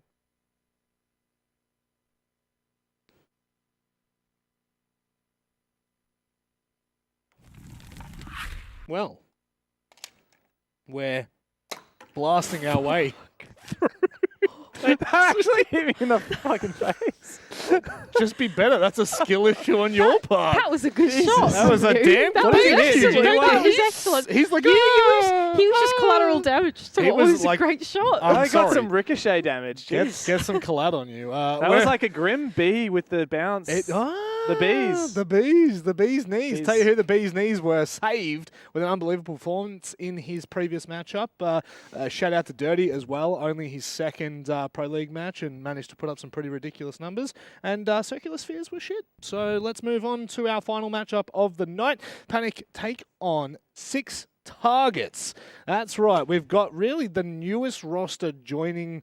We're saying the newest roster. It's just like the youngest roster in terms of experience versus almost one of the oldest rosters that we've got, Dev. It's funny, yeah, they are kind of contrasted like that. But also, the 6 teams that have played already tonight, they all in one iteration or another played last year in Blast Star 6, and neither of these teams did. So these are actually the 2 newest teams into the league, and that's, just a straight fact. Obviously, we do have a lot of veterans on 6T from the old Order days, and some of them even played last year for various teams. Panic, though, an interesting team to me just because there's so much young talent. A couple of them have had their appearances in the OCE League in the past. But yeah, I mean, I think we haven't seen enough from either of these teams to really have a solid idea. Both of them lost yesterday. For one of them, their loss streak is about to change. Hopefully. Well, they have to. Like, Nah. one of them has to win. So one of their loss streaks has to change. That's how it works, Rob. Look, if they go to overtime, are any of them winners? They don't get 3 points. Technically, by definition, they are still winning the game, yes. Technically, if you think about the way wins and losses are calculated, it is a binary state. It's either 1 or it's 0. Well, unfortunately, I think that this is going to be a... I actually do worry a little bit for 6 targets here because, Mandy, we've talked about them in the past. We absolutely love the roster. We love the org. We love everything about this. You've got 2 sets of brothers. It's... They're twins, basically. You don't actually have brothers. I just want to clarify that. Yeah, please. that's kind of confusing because the whole Bliss actually does have 2 brothers on Viewers at home, they are not brothers. You're making a joke about how Bailey and Kakin look similar? Yeah. That's so funny. And who else? Tex and Specker. Wow, he caught on. I really don't think Tex and Specker look So similar proud of except for him. the fact that they both don't have much hair. Well, I think that kind of makes them twins, honestly. Like, pretty much, me and Xenox may as well be twins at this Yeah, point. it Give me a is, pair right? of glasses, and you know what? Cut me off at the knees, and then we're perfect twins. But this roster, Mandy, we did come into this league with such high hopes, such love in our heart for what we used to know. But yesterday, they didn't get off to the most fantastic start. They lost 7-4 to Odium, which, to be fair, looks like maybe probably a top 2, top 3 contender. Yeah, certainly. I've still got faith for this 6 targets team. I think they're going to take a little while to warm up into it, to relearn the game in the right way. As I understand it, Tex is the primary leading figure when it comes to the technical aspect to the game as well. So I'm looking forward to how they've interpreted the game over the last couple weeks, couple months, trying to relearn it. And honestly, I think first play day, look, let them give it a chance and warm into the league. I think, is it fair to say that, Dev, given the just experience, the knowledge, almost the uniqueness of this team from the individuals, do you think that, if they were able to get together, they could contend against Bliss? Maybe. I like throwing ifs and buts. Yeah, I don't know. It's like, if maybe, in another parallel universe, if they were better and all, And not them. And not quite. And all Brendos. And maybe Bliss weren't quite as good, then yeah, maybe. Yeah, totally. I reckon these guys could go and win the next major. Yeah. If. Yeah. So. If you swapped them out with Brendo Bliss. Honestly, Sage, get Wettables, get KZ on there. Bring in Herds maybe. Yeah. I heard JV92 is pretty good. Yeah, Philippox yeah. and Nade. Maybe chuck them on the roster. I reckon these guys could probably win something. They could potentially compete. This roster is, I think, quite interesting to me because we've obviously got 2 newcomers to the league. We've got Owen and River. You got Shont, who's been around for quite some time in the Tier 2, Tier 3 scene, has played a fair few games under the Tier 1 category. Same with Karma. Real is, I think, only just started to come in last year with a bit of experience. So there is murmurs of a roster that could potentially start to compete, Mandy. Do we think, what are the expectations for this stage? Do we think that they could compete against the top 4? I think top 4 is a bit ambitious, to be honest, for this team. Like, I think you're right in saying that. So Sean, Karma, and Realiz have all played on that former Not Quite Sure roster led by Kaken and President back in the day last year. But yeah, coming back into T1, they had a break towards the latter half of last year, and now they're back into it. So I think, by all means, this team is by far the most green going into it, maybe outside of 6T, but they've got their own historic experience. So I think the expectations for these guys, like, I think just try and look competitive in these games. I don't think making like your top 4, top 2, whatever is probably in the line of sight for these dudes. But yeah, looking competitive, I think looking like a Tier 1 team is certainly doable. Just to piggyback on what you said earlier, Mandy, about Kaken and Realiz, actually, funnily enough, on this graphic coming up. That NQS roster, Not Quite Sure, back in the day, these guys were teammates. Now they're playing against each other. Always fun to have former teammates go head-to-head in the server. And, of course, in the head-to-head graphic here, quite a contrast between these two guys. Kaken maybe didn't have the most phenomenal start, but this is a guy who just jumps around, rolls all the time. And this roster, he's a part of 6T. Like, any player on that roster could play support. Anyone could play, your primary entry. Anyone could fit in anywhere. And it's just really about what they decide to go with. And I think maybe he obviously had a bit of a rough start in their opening game. And Real is quite the opposite, 1.5 KD. Always nice to start strong.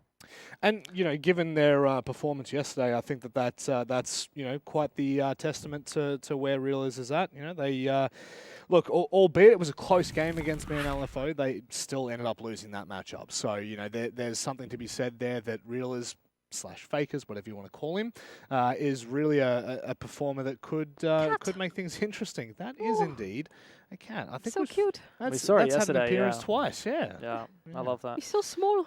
Bailey, okay. Now I gotta have a conversation with you, Bailey. I need more from you. He's scratching his ears. He's so cute.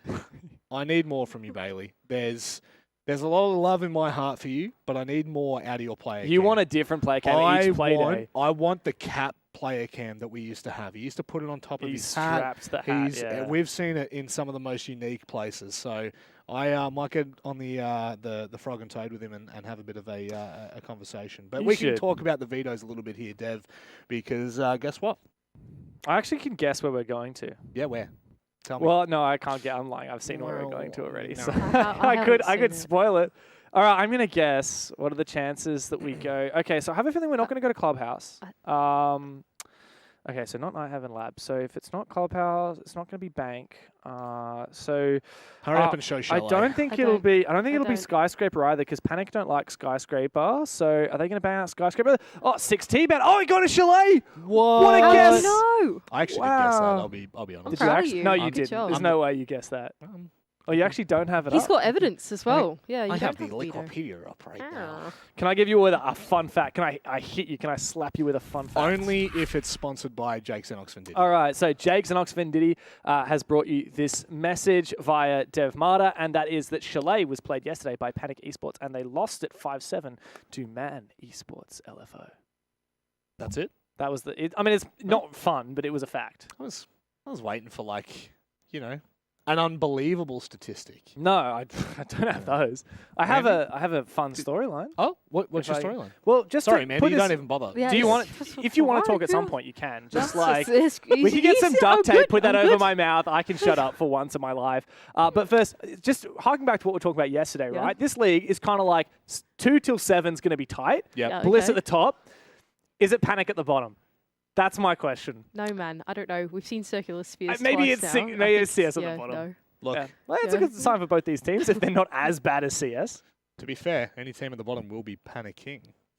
It's time to throw it over to two of just the greatest people to ever grace this game. Two of the nicest guys I've ever met in my life. Yeah, I know. This is just ridiculous. They honestly have a special place in my heart. It's Ace and Dez. Oh, Robbie. And here I was about to send you my commiserations of basically what was the solo Dev show on the couch. But no, you know what? Enjoy it. I actually enjoy listening to Dev, and it was a great Xenox fun fact. I didn't hear the fun fact because I did not have my headset on, so... You didn't miss much. It didn't sound like I did, but I did hear Dev talk about duct tape to keep him quiet. I would love to find some duct tape when we play ranked, but a story for another day. Yeah, I mean, we head to Chalet for what will be the final match of the night here for the Oceania League. It's day 2, and already coming to a close here as we've got ourselves a decent game, I like to say, in the pre-match start of the day discussion, if you will. It was a while ago now, but kind of like the up-and-comers versus the older heads when it comes to this game. Panic, of course, got themselves this kind of young, nice rejuvenated roster, and then Six Targets are like the complete opposite, essentially, for the most part. As we head into this one, indeed, Six Targets will be on the defense to begin. My hope and desire is that we don't have a replication as to the match that we just saw in that 7-0 beatdown Odium against Circular Spheres. I would love this game to be nice and close, and I have a sneaky suspicion it will be. What leads you to that sneaky suspicion, Jakey? Probably Panic starting on the attack, Chalet map. They're meant to be this young, fragging team. We saw Karma yesterday actually was pretty influential, and I think this is the kind of map where he and probably the rest of his team can find a way to get involved, get a couple of rounds to begin. Hopefully by the end of the half, it's something like 3-3 or 4-2. And that there obviously sets us up for a good second half. We'll see if that does translate in that direction. The other part of the equation too is probably Six Targets yesterday. Honestly disappointed me a little bit. They lost to Odium, but Odium actually have been pretty good. We've seen their follow-up today.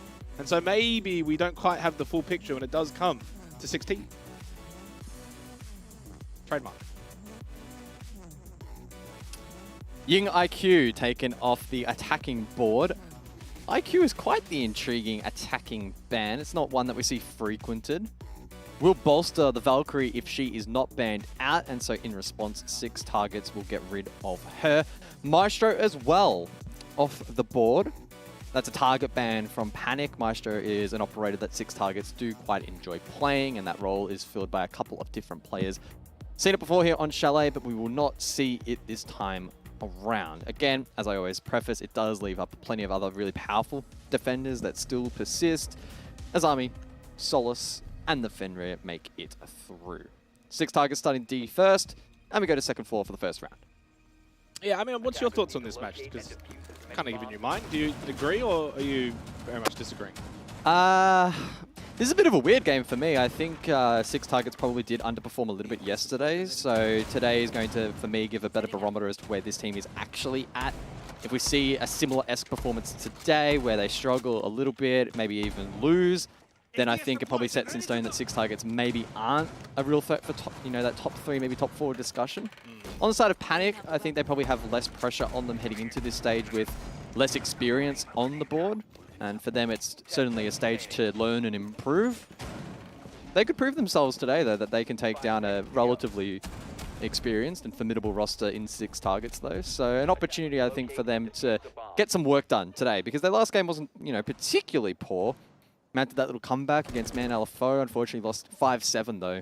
So they didn't get any points towards the standings, and that may have left a bit of a bitter taste in their mouth, but as mentioned, today an opportunity to rebound.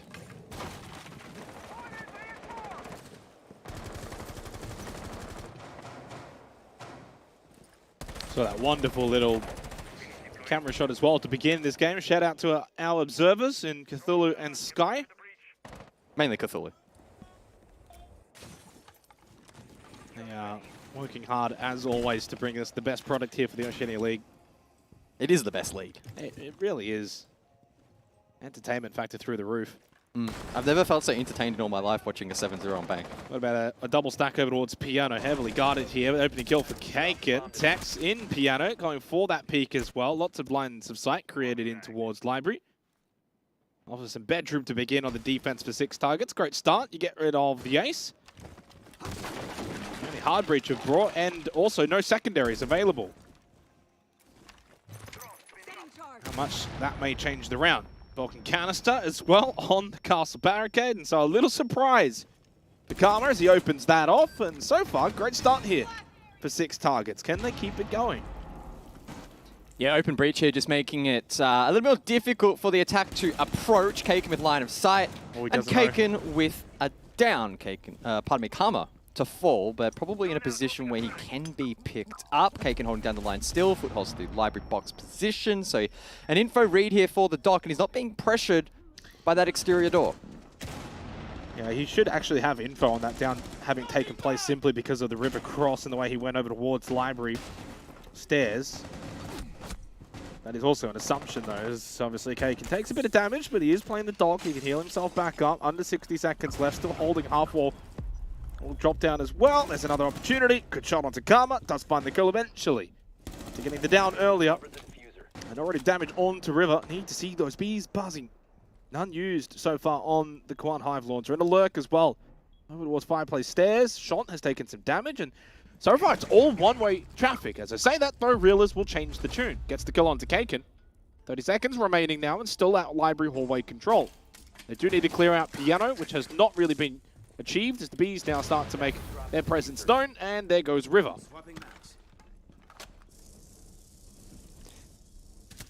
Ooh, lovely shot. Well, that was clean. 6 targets the whole way through, beginning to end. Loved the setup that they brought. There was no real solar pressure on them, and they were able to pretty comfortably defend that balcony pressure too. We saw that with the castle barricades, the Goyo canisters as well. Actually kind of like that from 6 targets. That was nice. Yeah, good open hold. The attack was poor, though. If it's open library, open breach, should be anticipating a half-wall position to be held by Kaken. So the fact that they lose the opening pick to that and then keep feeding into it without pressure on that fluke balcony position was a little bit disappointing. Then double window perhaps too late. It's hard to be critical on how they responded to the Grim util being deployed because they already had significant man disadvantage. So that's nothing to really critique too harshly. But yeah, allowing Kaken to cook is never a good idea. Very good player in holding key positions like that. So credit to him. It's not to take away from his achievements in that round. Did a good job holding down the line, hit his shots.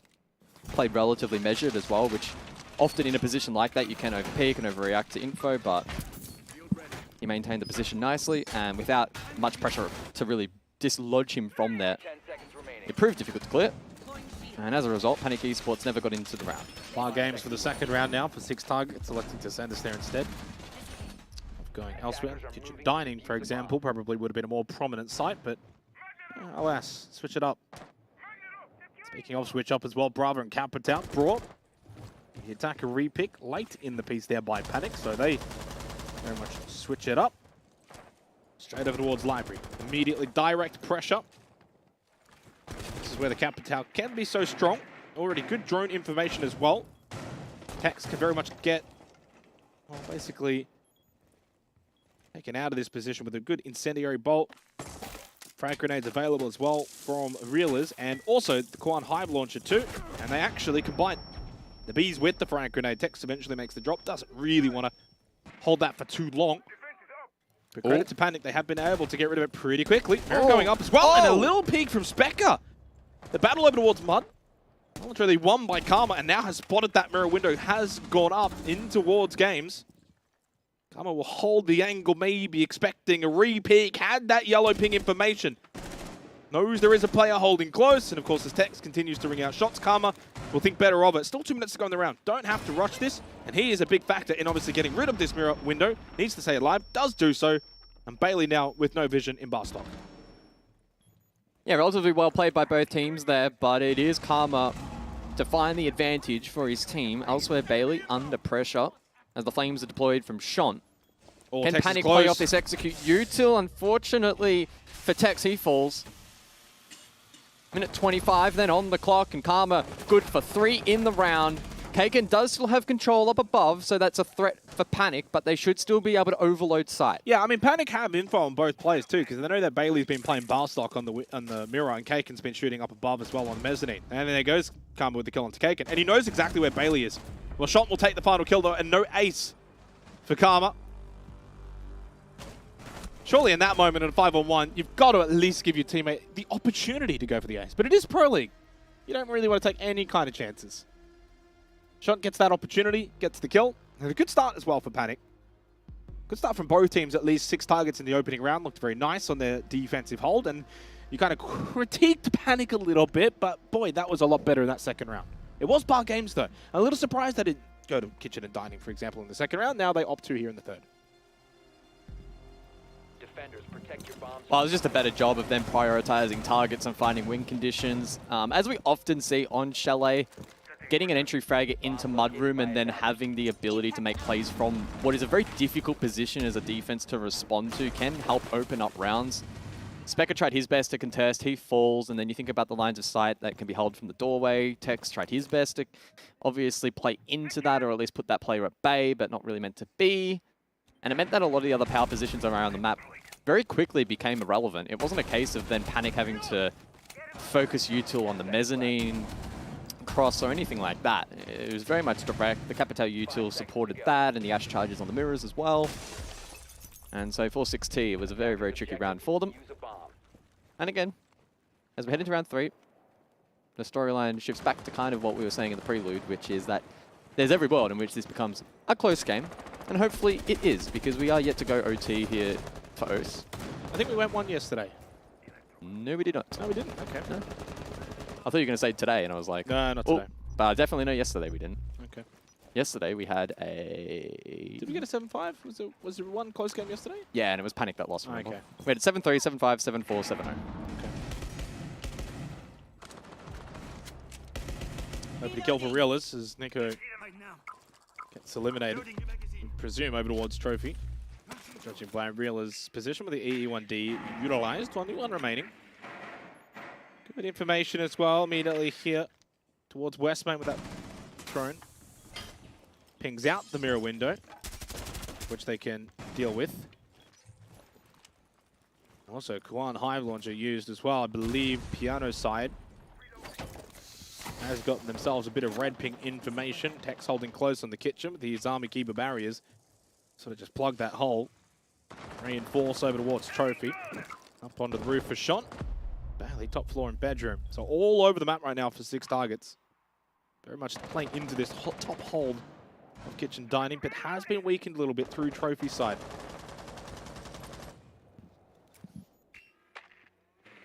So minute 30. Maybe a set play opportunity here. Sol with the Grim to flush out this position and force Kaken back. Karma was lurking elsewhere, so he may look to connect through Piano Hall. Don't know exactly how far he's been able to progress. Specker now potentially under pressure on site, though. It's a double stack fireplace here from the attack, although the wall is electrified. That complicates things. As mentioned, though, Karma was in a potential playmaking position. He eventually finds that play. In the meantime, Tex responds to 4v3, and 6 targets do have vertical supremacy. Oh, lovely shot. Realers on the move as well. Cleared out Westmain too visually as they get themselves a bit of dining control. And Shot's going to go for the plant. Not too fast about Solar. Bailey still up in towards Office One, roaming around. Karma a little bit careless up above. Might just give 6 targets a look back in, considering they do have the vert. An opportunity, and Bailey with the spray controlled it well enough to eventually land that final bullet onto the head of Realers. One outside Trophy window. Time, obviously a massive factor. Kate can go for the jiggle peek. Can he make the cross off of that spray? Yes, he can. 20 seconds then on the clock, and Shot has retaken up above. And with Kaken on the ground and Bailey low, surely this is a difficult one to win out. And in fact it is.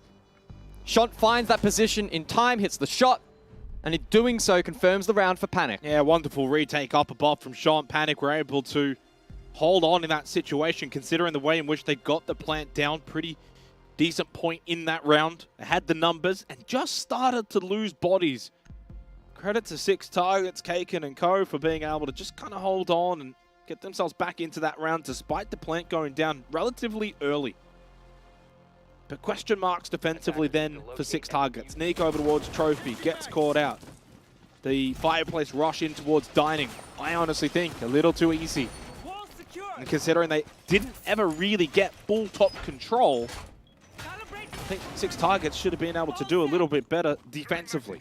Alas not. So attacking rounds now for Panic confirmed. Down to basement we go. For 6 targets into the 4th round. Early days here, but if 6 targets lose this game, it's a long way back to the top echelon of this group stage.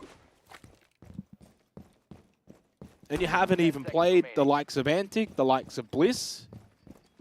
You're basically losing to your direct competitors.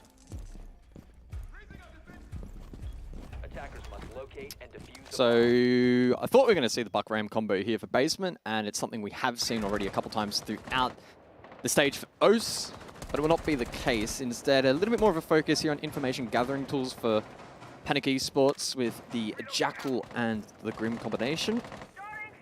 You also think about the dedicated drone operator of the Twitch as well, and Realers will be very eager to deal with primarily the mirror windows from Bailey, and then secondary to that will be the likes of the Kayid Electro Claws, the Wamai Magnets as well, which could compromise the execute here from the attack. But they have to get to that phase first. Spearheaded with the map clear. Thankfully, though, I think it will be pretty smooth sailing here for Panic. Doesn't look like 6 targets are all too eager to contest on the roam. No, look at their lineup. It's all about site defense here from 6 targets. Tubarão as well to make sure main bridge doesn't get opened up. The Fenrir for the close angles on site. Kaid Claw, of course, to kind of double down with the Tubarão mirror. Again, it's all on site defense. Well, it is here. double dining, though, I think, right? So we'll see how this goes. Well, I mean, I guess, yeah, this also works too if you want to hold this dining position. Eventually makes it difficult to get Hatch as well over towards main lobby. And Bailey can't drop with Shont on vert, so there's every opportunity for the attack to isolate this mirror. Well, is this an oversight, though? It's pretty much free second floor, put pressure in towards dining. You get this double kill and open up really this entire round for the offense. And eventually shot through from Trophy on the pretty easy vaulting because there's no pressure. You're basically putting yourself inside of a literal box. And eventually you will get overwhelmed. It is classical, though, of course, for Basement or Chalet to be defended up above, but that's more of a roam, if you will. A little bit more freedom. They do fall off of that. Lobby now very much in control. This is where Shont can really get to work with the Skeleton Key. Still 14 bullets to go. And then, of course, they can open up this hatch as well if they want to go for the drop. Still one Salma available for Owen. Getting stalled out on the main breach, but as good as Tubarão is with those Zotos, eventually they will open up. Kaken, though, well, speaking of, the Tubarão gets the kill onto Shont. Real is also very low, but he did win the battle against Spectre, so still alive, gone up. Tech's over towards Blue, waiting for a library stairs push. Grim in play, so holding Blue should be tough, judging on where River's position. Should be able to cover this. Smoke in play, though, and Owen finds a pick, so a lot of pressure on these 2 remaining defenders. Tex has a read, good game sense, but he still loses the fight. Kaken want to fight earlier through the vert, now stuck on an island inside of Con. Who's got kit? 10 seconds. Don't need the kit when you can find the kills. It's another round for Panic. Yeah, I mean, 6 targets. Again, it goes back to the early portion of that round, the defensive hold over towards Dining. You can clearly see what they're kind of wanting to do, keep hold of those hatches and obviously force out the clear. But when you do lose that player over towards Kitchen and Dining, you then very much going to weaken yourself defensively on site hold. Yeah, I mean, hard to be too critical. I think Panic actually have just kind of played that well, and it was interesting you brought up early round, they don't go for the Ram Buck combo, and I think that's a really good play. Sometimes it's kind of like too much. You really need both. The Buck alone does the job, and actually in that case, the Buck was able to open up floorboard's second floor and then eventually main lobby as well down to basement. So you didn't really need the Ram in the end. The Jackal helps facilitate a bit of that roam clear, which typically on a basement site you will see defenders employ. Panic actually, I think, have really stepped up from that opening round where they honestly looked a little poor. The next 2 rounds have actually been really good here. Yeah, it's pretty wild. Round number 1 for me was very alarming in the amount of just typical fundamental things on that site, attacking that particular site bedroom that were just completely off the mark, just completely missing, really. And then last 3 rounds, it's certainly been a bit of a switch up. Ooh, Damos. Now, we are back to this site, though. It's not as an aggressive of a hold here from 6 targets. The main wall itself now is reinforced off, and laser gates in play, but there are still footholds in towards library, and I would expect half wall to be positioned that 6T will play. So Panic could either look to hit library side, or at least based on the initial spawn, maybe poke a little bit more over towards Solar this time around, and with Grim in play, that does become a difficult position to hold. Damos as well available for info gathering. You know what I love as well, whenever a player locks in Damos, it's almost a sign as if I'm going to back myself in. It's that kind of mentality that you need to have when you play this operator. It's not a freebie. You're not playing like a super overpowered operator that it's just going to be free kills and it's so great. Like, you need to play your part well. Okay, you target the Jaeger. He can now also see you as well. Karma. Bit of an interesting spray, but always difficult when you're shooting upwards. And eventually has been dealt with, shot as well earlier by Nico. Suddenly Realist needs to get involved, play off of that death mark. Long range angle. Obviously his position now known as well over towards Trophy, something to keep in mind here. And the 3 versus 5, 6 targets, and there's the shot back from Spectre. Well, there you go, you want to track me? Well, that's fine. I know exactly where you are. And that's the issue when it does come to playing Damos. You need to back yourself in, be ready for that kind of battle. Unfortunately for Realist, did come up short. 2 versus 4. 6 targets with a solid response. On office and bedroom. So far, it's been a really good sight for them. Yeah, it was a good hold on the vert there from 6-2 through West Main. Clearly, Panic wanted to get Karma in a playmaking position off the back of the death mark by sneaking up through that West Main position, and it was interrupted really well by defense. They know they're making this push, by the way. Owen just got shot at as he was going over towards Library, so Tex knew full well that they just made entry. And pretty much a collateral. I'll give him that. That's as closest to a collat as I can basically say. Oh, you'll give it to him, will you? Yeah, I'll give it to him. Yeah, I've done that.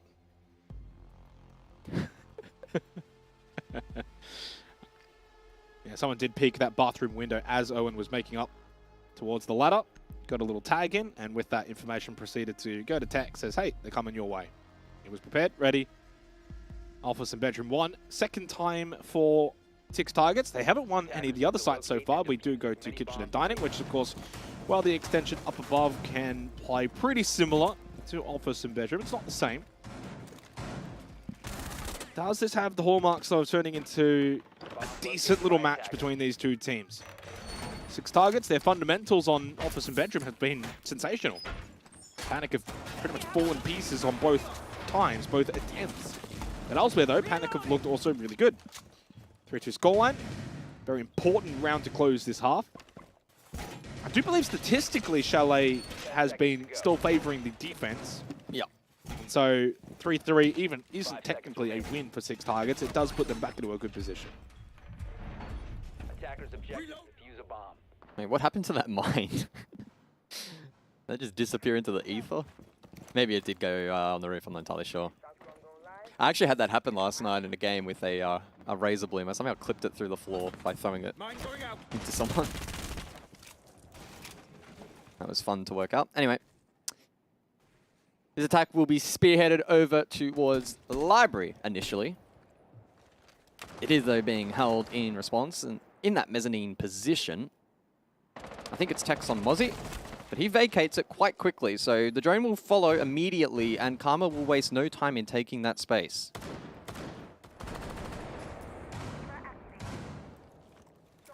A lot of the rounds that Panic have been successful has probably come from these entries of Karma. Straight in, mezzanine. Owen can open up this office wall.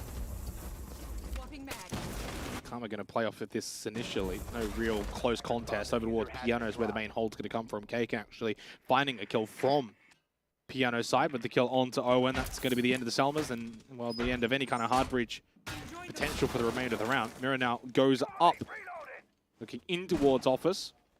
Specker the one holding down below. Good footholds through the hallway. Anyone wants to slow push that, it's going to be really difficult.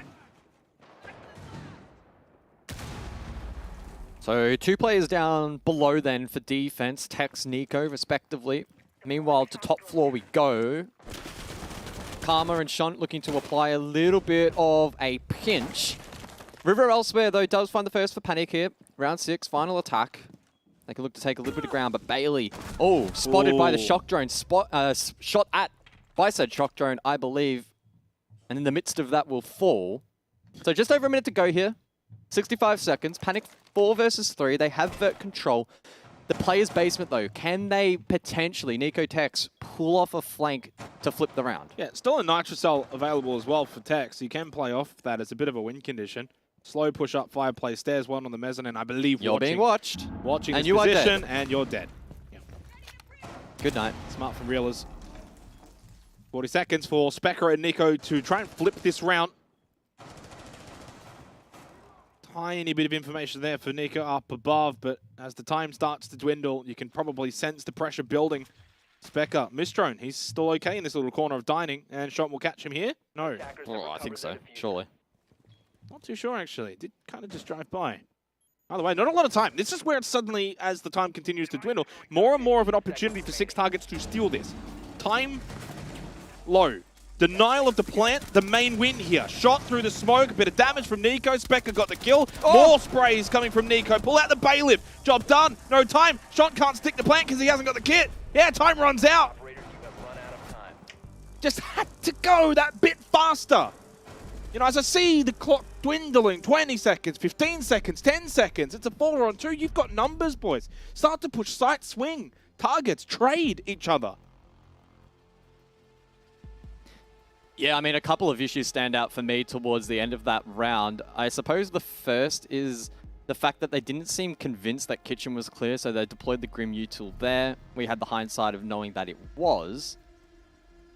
On top of that, they had a significant man advantage, and instead of posting somebody up above to catch the defenders on their rotation to try and defend these positions, or sending someone for, in that instance, a back hit through the likes of Dining Hallway, they all just stacked through Trophy. And stacking seems to be one of the main issues we see in this region late round, where teams panic and just say, let's just brute force a position. And overloading is one thing when done right, but when it looks wrong like that, when it looks a little bit silly, it unfortunately does leave the attack red-faced. So credit goes to both Nico and Specker. They did a good job.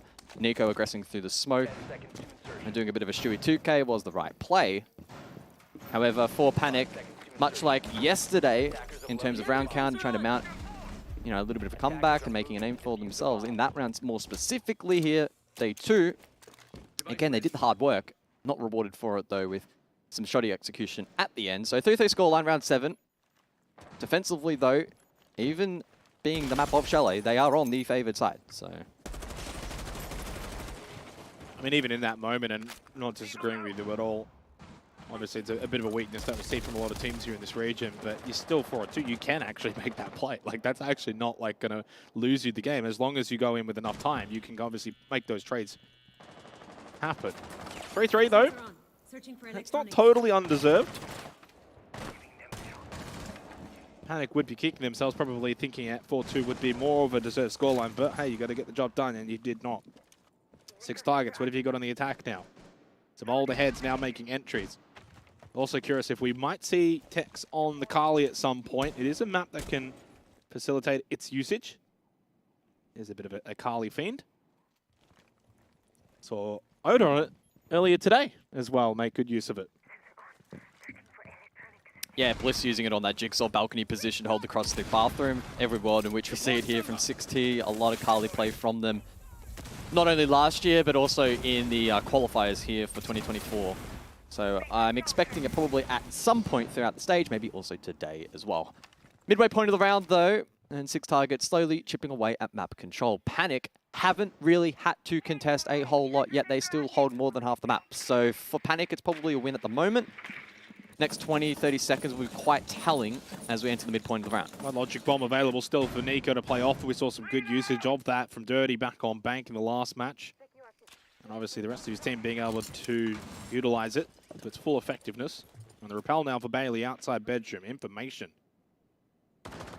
Plenty. With that, he's able to back up his own work. No, the run out, though, the timing. Oh, my God, he almost won it. Still almost got the kill, Gus. Still almost got the kill. He didn't, though. If you lose that, you uninstall. Oh, 100%. 4 versus 3. Panic. Woo.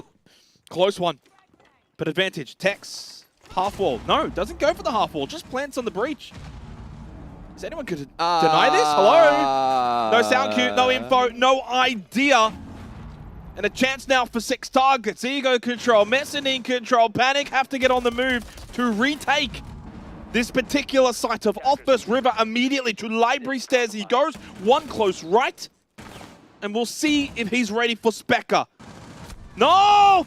Specker's dead to Realiz, but doesn't matter. Numbers still then with 6T. 1 versus 2. Nico the solo. He can't hit the kill. Karma then gets a triple, and Panic are able to solve the issue, which was a bit of a sneaky plant there from 6 targets. Well, that was a stressful round from the beginning of the execute to the final 2 versus 1. It really kicked off there, and I sort of, precluded it by saying the next 30 seconds will be telling as we entered that transitional phase. Bailey did a good job on that double window position, then gets time, still almost wins the fight, but Shont landed it, and that was a really important fight because despite the opportunistic plant there from 6 targets, Panic had the advantage. Really good retake pathing through both Fireplace and Library Stairs. Synced relatively well. The likes of Specker put in a pinch. They did a good job there. It was a bit frantic and looked a little bit messy. Letting the plant go down, not ideal, but they played the retake well. Shout out to our replay operator as well, Notary, for catching pretty much almost all of that. Not an easy job on the replay sticks. I've had my fair share of opportunities. And when There's a lot happening in very quick succession. It's hard work. Got to have good APM. What about WPM when you're casting words per minute? Ah, that doesn't really matter. Too much yap. You are a yapper. Do love a bit of a yap, yeah. That's why this is my job. Well, is it really a job? I don't know, actually. More of a hobby. Yeah. 4-3 scoreline as Panic get themselves the lead once again. Probably the lead that they would have felt was deserved going into this particular half. And I'd say as the game has progressed, they've certainly been the better team. Carly, though, into play. Kind of mentioned it in the previous round that it very well become a factor. And yeah, Tex is now straight on it. I want to see some quick scopes. I want to see some quick scopes. Very proficient on this operator. Shot over towards Blue, trying to just see if he can catch any drones. 3 have been eliminated this round so far for 6 targets. And Tex, a little bit of a live drone. So far doesn't go that much forward, not into the hallway, despite the drone information. Well, the sniper and the lancers are quite versatile. Tex can hold long lines of sight, open hatches, good counter to the mirror, which won't see play in this round, but may in future. And makes the ability for the defense to retake like we saw in the last round or flank a lot more difficult. In combination with the Nomad air jabs as well from Bailey, Panic may need to play a more bunkered style of siege. Now, without dedicated vert, no ram, no buck, that could actually work. Although horizontally, breach is now being opened up, and that prompts Owen to swing really, oh my God, he's still going. Really wide. Well, he knows he's outside. I would hope so. Oh, yeah, I would hope so as well. But he obviously he's in a really awkward position that, now. But yeah. He either finds one because 6 targets don't know he's there, or he gets droned and he dies. Well, it is the first. And he should know there might be a response coming from the main lobby, but Sean coming up fireplace stairs is very much real. That was a tasty bait. Yeah, that was really well played from Panic. They very much were in sync as to sort of where 6 targets were going to be attacking from in that moment. 60 seconds remaining in the round. Specker over towards Bar. Close by to sight with a Selma Aqua Breacher. They can open up a sight line. I don't know why you're smiling at me. I said to you a couple of weeks ago that I would mention the full name of the Selma. Ah. 45 seconds is... Oh, no! Oh! I thought that was going to maybe be the demise of Owen, but he wins that fight. Specker falls. And the win conditions for 6 targets here in round number 8 are dwindling. Yeah, when you watch your mate just get blasted there by an air jab, Nico on the balcony, though, finds a kill on Takama. Not a lot of time remaining in the round. 4 versus 2. Easy advantage for Panic, you'd think, although not too many rounds ago, they did lose from this very numbered position. Bailey gets 2 on the entry in. Does lose his life to River, down to Nico. Against River, and Shont does have the kit, but a Gumine, oh, that's never fun. In a red time position, too, you can't really go that much further. Has to pull that out. Now needs to stick to plant, and surely River and Sean, yeah, and especially with the solos in play, never going to be able to get that down successfully. 5-3. Panic get themselves a decent little lead here on Chalet.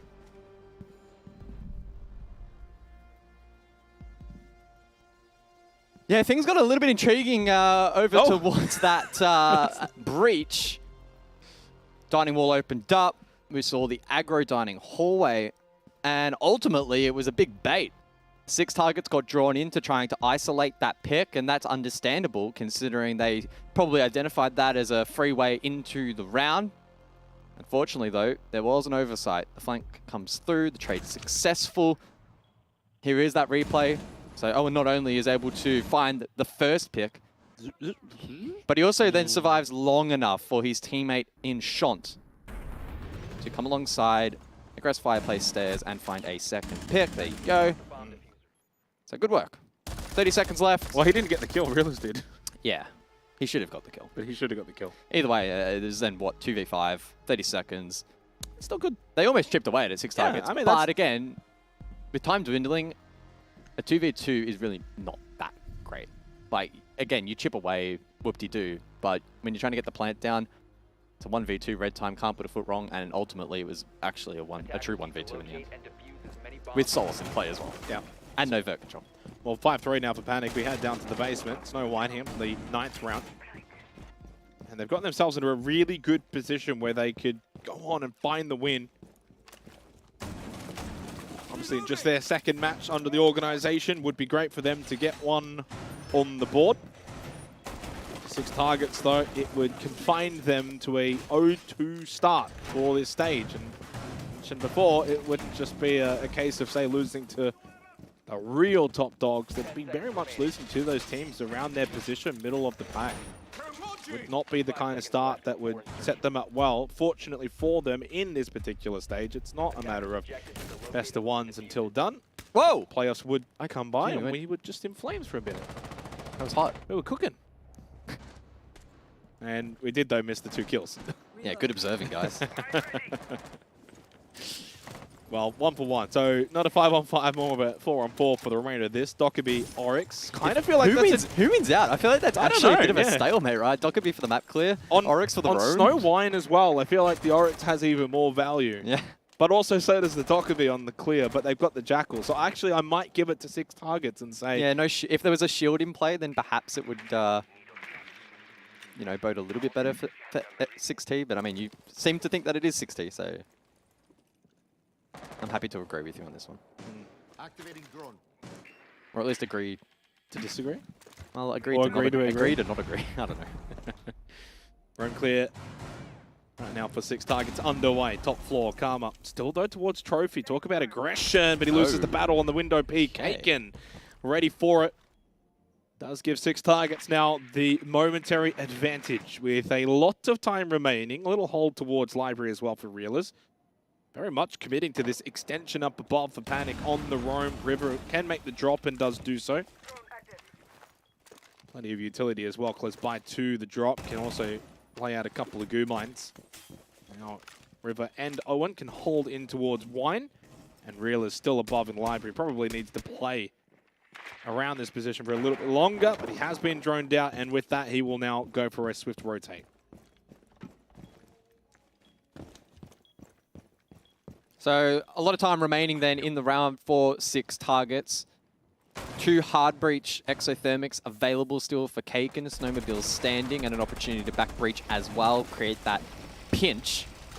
Big auto breaches from up above for Vert. And so the pieces of the puzzle being put in position here for 6 targets to really apply pressure on this defense. Well, in terms of pieces for Panic, well, I never mind. Forget that. I was about to make a really good statement for them in this round. Fortunately, I did not because the round essentially is over. Spec with a nice kill over towards Boiler side. Kaken can now make his way in for the default plant. River to just go for one little hero play, but Tex will shut that down before it even begun. Much better round from 6 targets, and evidently in the end they did not need the Dockerby. 10th round we go. This one heating up to be by far and away the closest game of the night. And I mean, we had 2 7-4s. I think this one can go all the way to say even overtime if it continues in this direction. Certainly a much better round from 6 targets. Bedroom and office to make its way in for this 10th round. Now, Panic, have they got the experience and capabilities to close this game out? Defenders, protect your bombs from being defused by attackers. That was a bit hypothetical. You could have also maybe gone for an answer. Which would you prefer? You posed it. I want your answer. I want to know what the old Guzzle's thinking here. 5-4. Yeah, Panic have looked good. Can they close it out? I feel like as the pressure builds, 6 targets should be the team that can handle that pressure better. I would totally agree. I think in terms of match official experience in being able to close out a game, 6 targets very much have that upper hand. The inexperience of Panic could potentially show here. But I think in terms of who is the better team inside of the server at the moment from what we've seen, it is Panic Esports for the most part. So it's all about keeping the ball rolling, not overthinking the scoreboard. 1 round at a time, as they always say. Like, it's quite literally the way you need to play it. Is there a reliance, though, on Karma? 11-6, he was very influential in that first half. Good amount of entries. I think there's been a healthy reliance. I think he's a good player at what he does. And in this kind of meta, if you want to lean into the lurk, it's fine, honestly. Oh, early Logic Bomb as Tex is just also now making a swift entry in through Wine. I say swift, he's just kind of crouch walking it. He's doing his own Karma cosplay. Yeah, over towards blue now. And they've got the Jackal. Oh, it's a kill. Once again, that's a freebie. Tech's patience will pay off, and Shant will get eliminated. The Solar's gone. Same with the Legion in River. There's that pressure now being applied inside of the server by 6 targets. Panic starting to feel that pressure. 3 versus 5. And Karma's still alive, though, at the very least. Real is 2. He's been kind of the secondary fragger. Owen on the Fenrir, really good operator. This round is not a throw-away round. Logic Bomb, again, expended by Nico. I'm not sure how much they'll find off that, though.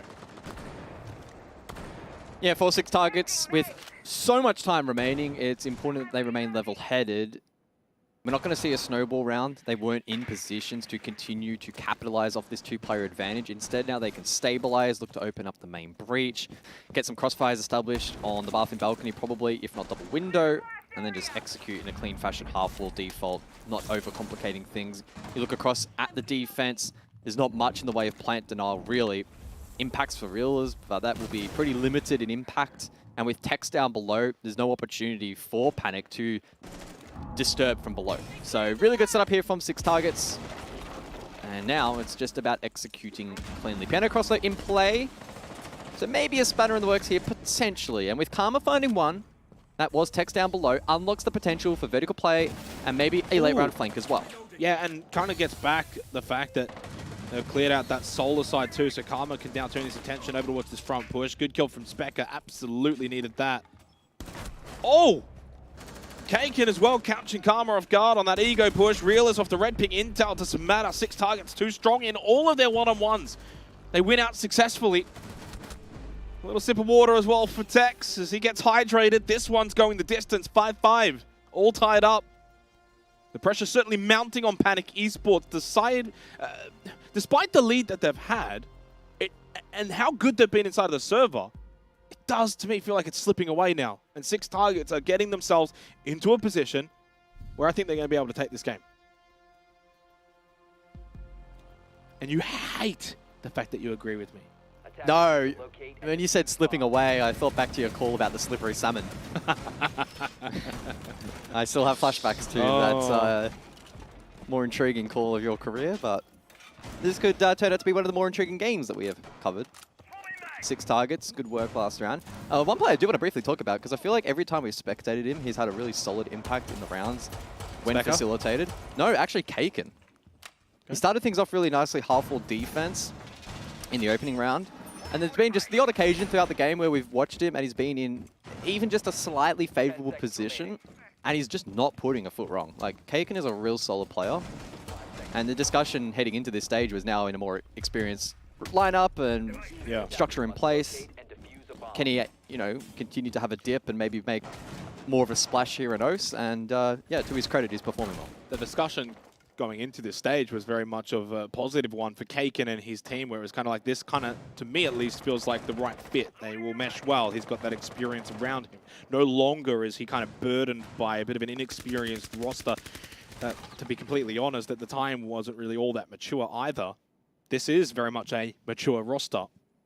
Results haven't really been able to, well, speak for itself, but it is a long stage. This is also the kind of team that can grow with confidence as the stage progresses, and somewhat they're doing it in this match alone.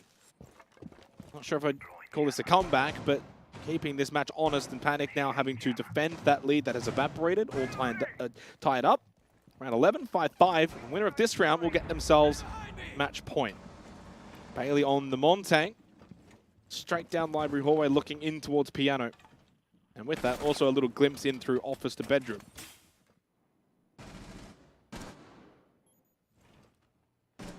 So let's see if the shield is enough to dislodge the defense. At times, we have seen teams across a couple of different regions struggle to deal with the new shield meta. Karma will likely be the first to play contact. Last Banshee to go down. Backline now in place and the wall being opened up. So this will weaken the top hold. And a top hold that Panic will likely want to maintain or at least retake later on in the round again, as we typically see on this site. Elsewhere, Tex lurks on the bathroom balcony, times Karma well, but doesn't quite land enough shots to find the kill. Yeah, sometimes it's just a game of inches. Karma so fortunate to be alive there and almost dead still as he continues to contest. Tex can just keep tapping away, still full health. He knows he's landed quite a few tags onto Karma, that he is wounded. 60 seconds remaining in the round, and eventually shot through. Tex finds the head of River. Oh, he's done so much damage from that bathroom window. Drop down now to follow, immediately expecting them to all rotate down. And Tex continuing to wreak havoc. Head popped up, that was Karma, and he was so low on health as well. Went for the hero play, but Tex is the hero in this story. Struggling to open up Dining as Owen gets a such important kill onto Kaken. 2 on 4 now. Low on time. Shot again. Ineffectual as Owen losing that battle. Now even further low on health and a Montang coming in his direction. Where's the help from Reelers? And how much help will that even really be? Forced all the way down to wide. Eventually then shot from the pistol. That's just bullying. Oh, it's bullying in it. From all angles of 6 targets. All 6 angles. They find a way to basically send Panic out of the server, and they have now found a match point. I blame you. I blame you, Jake. Yeah, I think it's my fault. Panic, are they going to be able to close out this game? Well, that was a question more than anything. But the implication was that they will lack the experience to close out this game, and unfortunately the reality may turn into that. Well, 3 rounds in a row now for 6 targets, and they've been incredibly clean in those 3 rounds from a 5-3 deficit. And after having lost the opening 2 rounds of the half, it did very much look like Panic were going to be in the box seat to take this game. And that's why I posed that very question. Would they have that experience to be able to close the game out? Karma, what's this replay? Need a little kitten hug here. It's been a rough couple of rounds. Tactical timeout. Can we do that after the broadcast? Me and you? Who's the kitten? It depends. Do you prefer being the big spoon or the little spoon, Jakey? I don't mind a little bit of both. Oh, well, we can switch. We can mix it up. Yeah. We can pivot. Creatively. So, kitchen and dining. And an opportunity now for 6 targets to shut the door on this one and find their first win of the Oceania League. Or can Panic give us our first overtime experience for this stage? It does kind of go back to that question. Is it Karma or bust? You said probably not. You said it was a healthy reliance, but in these 3 rounds, Karma hasn't really been able to frag, and with that, they haven't been able to find wins.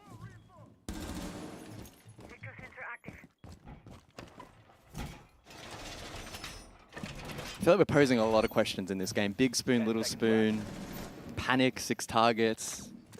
I suppose the follow-on from that, Dockerby Orange. OT or regulation. We haven't had OT yet here in OCE for 2024. And I think this is a match that is deserving of that title. And it would be such a shame for Panic, because again, this has been another quote-unquote solid performance from them. Yeah. But you lose this round, again, you quite literally have nothing to show for it. Yeah, what was it? It was 7-5 yesterday as well in that loss to Man Esports, right? And that it was. What was the map in that game, actually? It was Charlotte. It was Charlotte. We'll talk about deja vu. Yeah, they would hate to lose it from here after going up 5-3. And it's great for 6 targets, though, because the direction in which this game was heading and therefore their stage, it wasn't really shaping up to be a great look, but I could give them a bit of confidence. Heading into the week's break after this match, they can then forward review, look at the good, look at the bad, and get themselves ready to go for next week. Specker with an entry in towards Bart. That was off the back of that logic bomb used by Nico, who has still 1 available. Only 2 drones, by the way, have been eliminated despite the Solace on the board from Shont. We haven't really seen the Solace actually be all that effectual here on Chalet. I was going to comment on before you just did there. Shont's impact here defensively on the Solace has been quite limited, and to the credit of 6 targets, they've been doing a good job in isolating him, putting him on the island. Dockerby Jackal combo for what may be the final round here. So a combination that Shont needs to be mindful. Oh! Wait, where are we going? No, we missed it all! Well, he got the kills. He did not miss at the very least. Now 5 on 2. And just as we were kind of questioning Shont a little bit, he gives us the firm answer of his impact. 5 versus 2. As K-Kid and Tex now have to salvage this round. Long range angle from the main entrance. Kaken, though, finds a kill. Can Tex follow up? Still time and a kit available in the hands of Kaken. Flashes to go out. Straight to Tiny, never mind smokes, and a shot, and a chance, and Tex cannot land the shots. Long range angle, difficult to land even with the ACOG. And puts Kaken in a very difficult position, but he's up for the task. 40 seconds left. Unfortunately though, the task is just too heavy. Owen to get the final kill, and we go to overtime for the first time this stage.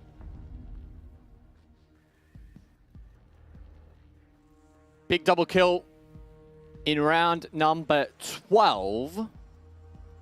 Tech pause called. And a good opportunity for these teams to just relax a little bit after what has been a pretty pressure-inducing last few rounds. Panic will kick things off on the attack here for overtime. Statistically, doesn't bode particularly well for them, but at least it's a point towards the standings, which they have so desperately been seeking here in the first week. And it didn't shy away in that final round. A confident play from Shant put his team in playmaking position. I think we rightly question his impact defensively on that Solus, but able to silence us, silence 6T. And an opportunity now to chill out before the game resumes. Is this a deserved overtime? I think it very much is. Both teams have very much shown their mettle. They've been great. They've been able to be successful on both sides as well. Defense, offense. Panic able to overcome a very slight little deficit there momentarily, losing a couple of rounds in a row. We do have the replay here of Shant's double kill. And yeah, did not miss in that moment. Second one did send some bullets into the air, but it did also have to move that crosshair a little bit after getting the opening kill. And obviously, hey, high risk, high reward, and it pays dividends for Panic in what was a match point round.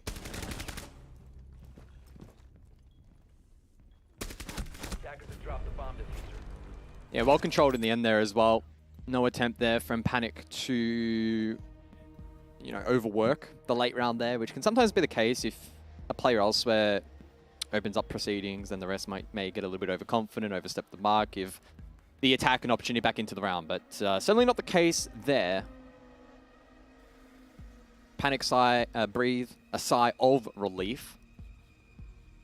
Unfortunate that yesterday they were unable to produce this result and push that game against Man LFO to overtime. But this time they have been able to achieve that feat, rightly so. I think they've played pretty well overall. But this game has ebbed and flowed. 6 targets, though. The expectation should be that they win this game, ultimately. Defense OT. You reckon? Yeah, I mean, I guess that's probably been the case, but I also think the way in which Panic win that last round, does that refill their confidence a little bit? Potentially, yeah. I mean, it is also Chalet, so you can very much get these attacking rounds. And a little halt in the momentum here due to the technical pause. Bedroom and Office, though, will be the opening site here on the defense for 6 targets, and this was the site in the first half as well, where they looked very clinical. This was what kind of set them up in that opening half, twice winning it out very comfortably. Go back all the way to that very opening round, and it was kind of question marks a little bit for Panic in the way they attacked this site. That was probably the end of the question marks, because then they responded really well with then 3 attacking rounds themselves. So this is the big task. If they win this particular round, then I give them such a good chance. But you lose this, and yeah, I mean, 6 targets will have 2 opportunities.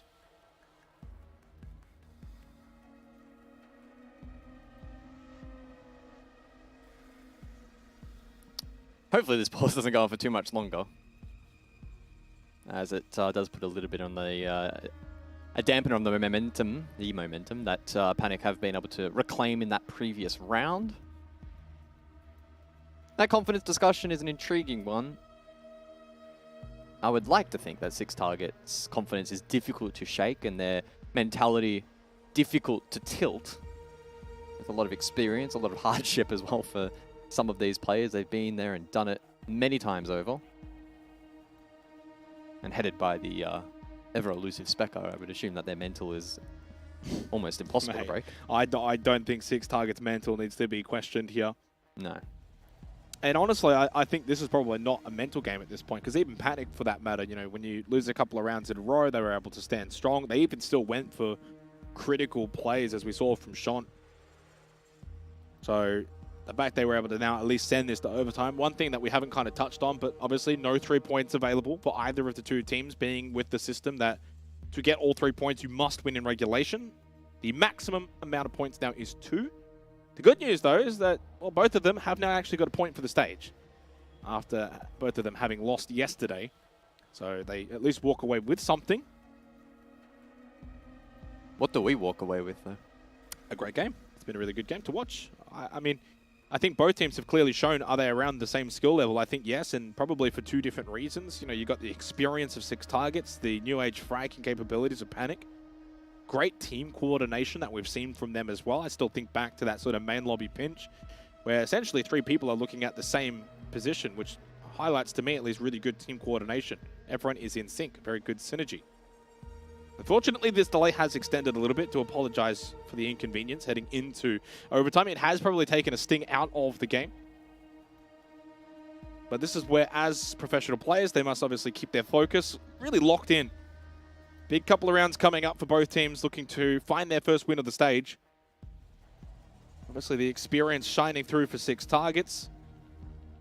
And maybe putting that question to bed in terms of, is it karma or bust? Because obviously, Shant's incredible play was a big standout factor as to why Panic have made it to overtime.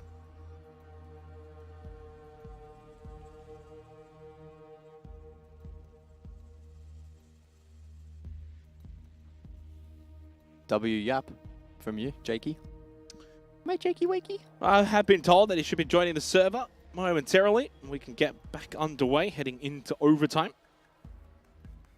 Hell yeah. And yeah, Kaken back in. Perfectly timed. And we are ready to go.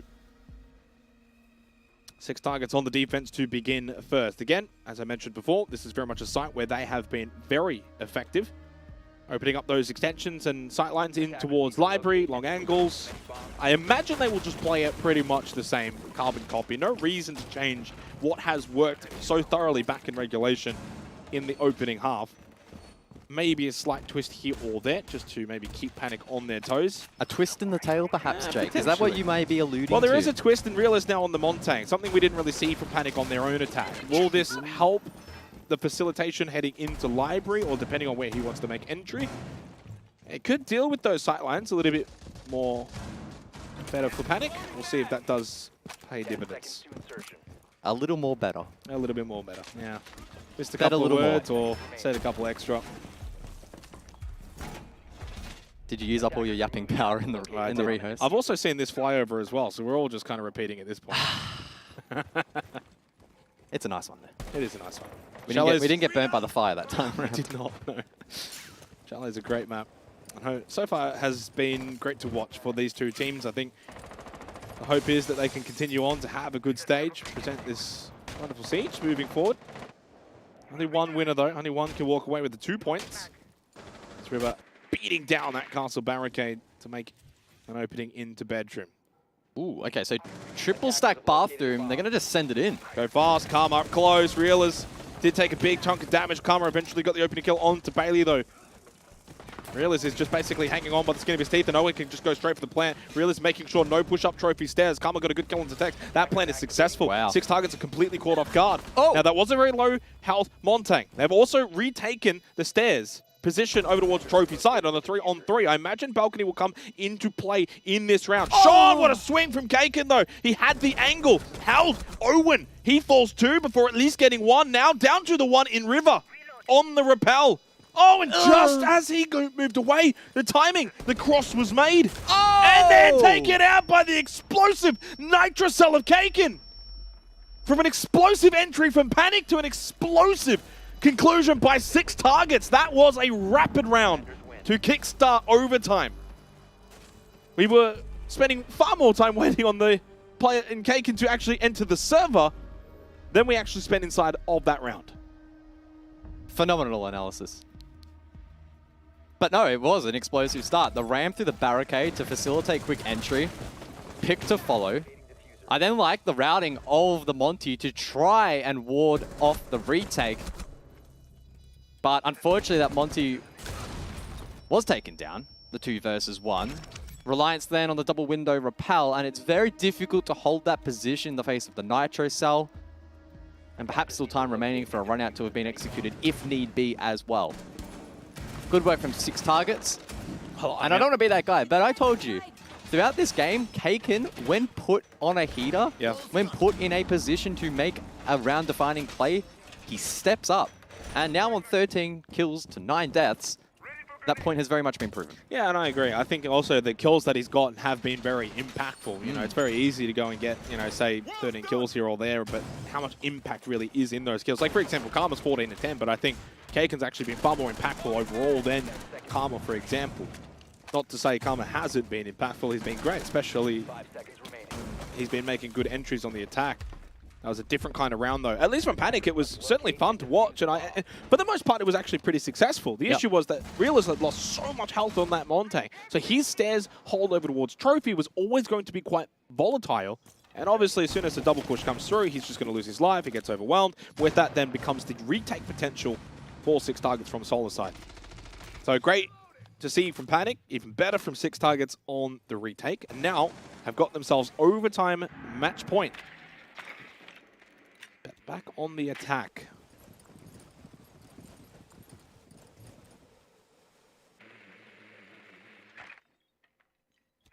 So it's a double lurk down below then for the attack. Bailey Tex. Tex falls off and Bailey to Vert. Realers may feel a little bit of pressure from down below and they may look to cook something up through West Main. Bailey to drone though and the rest of the team to move forward. Castle in play for said roam up above. So a decent chunk of utility that will need to be dealt with here by 6 targets. The approach far more reserved compared to what we saw in the previous round. The Hive Launcher in play, it's Kaken on the Grim. Information exchanged on the Solar Repel. Who will be the first attacker to make their move and try to get into the map, at least close by the objective? Window held. Defense forced back. The peek to come in response. Oh, you don't need to peek this. That was risky, but Karma does survive. I mean, he doesn't overcommit there. Little jiggle peek, that's fine. Bit of information, a couple of shots back. He can kind of confirm 2 players outside there on the balcony side. Tex still hasn't moved. Another opportunity on the peak here from Karma. He is very much trying to find this kill. Gets up close, has an opportunity, can't land the bullets. A little bit there, finally gets the down onto Tex. Not too sure if he's aware of it though, of course. Difficult angles to see. You can't really overcommit in this position. Repel in. Noise made here from Nico. Final logic bomb was used. Under a minute remaining. Forward-facing pressure from Panic. And now the swing to come through from Karma. He catches them both! After the initial down, he follows up on his good work. And despite this entry into Solar from Kaken, Panic have been able to win the battle on the balcony. 5 on 2, and this one is heading all the way. Well, we may have questioned the overall impact of Karma in this match so far, but there is no denying that he was a key player in that previous round. He keeps Tex at bay. He swings for more information, repositions then once again later to find the kills needed. And we are going to the 15th and final round. Bailey, no draws. Oh, man. So, 15th round, final round. 6 targets on the defense. Kitchen and dining. Back to OCN. Man, talk about winding back the clock. Remember when we used to have best of 2s? Remember when you weren't in your 30s? Yeah, true. Good old days. Well, Panic again, sort of highlighting that this is a team that very much, you know, has good resilience, has that good mental fortitude, despite these circumstances where it kind of looks like 6 targets have been able to sort of retake a good position in this match. But I harp back to that reliance on Karma, who is the player that in that round 4 Panic was at the forefront of their aggression, fighting those battles towards the balcony. It was Karma. Swinging and moving around from bathroom, through piano, through library hallway. He was the one that was kind of making things happen. He loses his life, and suddenly there also becomes a bit of an entry point for 6 targets. So big emphasis on him to do well in that round, and he did. Really difficult to sort of define who I think has the advantage going into this round. You could argue defense has been, again, prevalent, and so therefore you default 2-6 targets. The Panic are very much capable of just about anything, as we saw in the opening round of overtime to begin. And Kaken, player that you said has been standing up to the occasion, loses his life early to Owen. The Hard Breacher gets himself his 10th kill of this game. Owen's been good. And suddenly now Panic with a pretty significant advantage from here on out. They can slow things down, still 2.5 minutes, and an interesting angle here from Nico. Classic Nico. Well, impact goes both ways, both positive and negative. And for Kaken, when 6 targets really need him for the 15th round, he is the first to fall. It was an aggressive jump out, but a really good response from Panic. They punished that. They have the advantage to play into, and they have the utility to deal with this extension. Impact EMP, followed up by the Salmas on the Ace. And as we often see on this objective, the goal will be for Panic to push this defense back, force them to peel into the cross on this bathroom window, ultimately get vert control, and then prevent the defense from retaking. 3 Nitrocells available for 6 targets. Something to keep in mind for the remainder of this round, as the F not mine, a nuisance for Karma, shot out, dealt with. 90 seconds left, slipping towards Piano. Actually got deactivated. He did also shoot it. He didn't shoot it out though. Did he not? No. Oh. It just got turned off. Did he just miss the shot? Oh, it got turned off, so it's bulletproof. Oh, right. I thought he hit the timing on it. Nah, he didn't. So confused. Nitrocell in hand from Tex. Not sure if he did throw that pre-placed or not. Specker with the kill on to Karma. And there indeed is that Nitrocell. That was thrown by Tex. Real is falling. 60 seconds remaining. Shot now, the push through Solar. Owen watching maybe for a library stairs flank. Still 5 canisters available on that Hive launcher as well from River. So none have been used. 45 seconds is another Impact EMP on the wall. Bailey has a mirror window in hand, though, to trick it, but that baits him into the vert. Shot holding up above. 30 seconds to go, and it's a 3 versus 3 to see who walks away with 2 points. Yeah, and no more Nitrocells either available on the defense for 6 targets. Not a lot of time remaining. Hive Launcher can still be utilized as well from River, and now he sends them out again. That vert hold, though, from Sean through that hatch. It's perfect. Specker also falls from the same angle. Down to Tex in a 1-on-3. Needs to find a way to deny the plant. Nico now coming down. Sorry, it's actually a 2-on-3. Forgot about Nico, but River does not. And we're ready for that flank. And Tex now very much down to that 1-on-3, but it's a post-plant retake scenario. Down the other end of the hallway, and watching Sean finishes off his good work. And look how pumped Owen is. For Karma, it's all about the cat, though. Big win for Panic Esports, and question marks and some thinking to do for 6 targets. A game of resilience there. Panic Esports rewarded with a really good performance in that match overall, but also overtime specifically as well, bucking the defensive-sided nature of the game at the moment. So good work from them.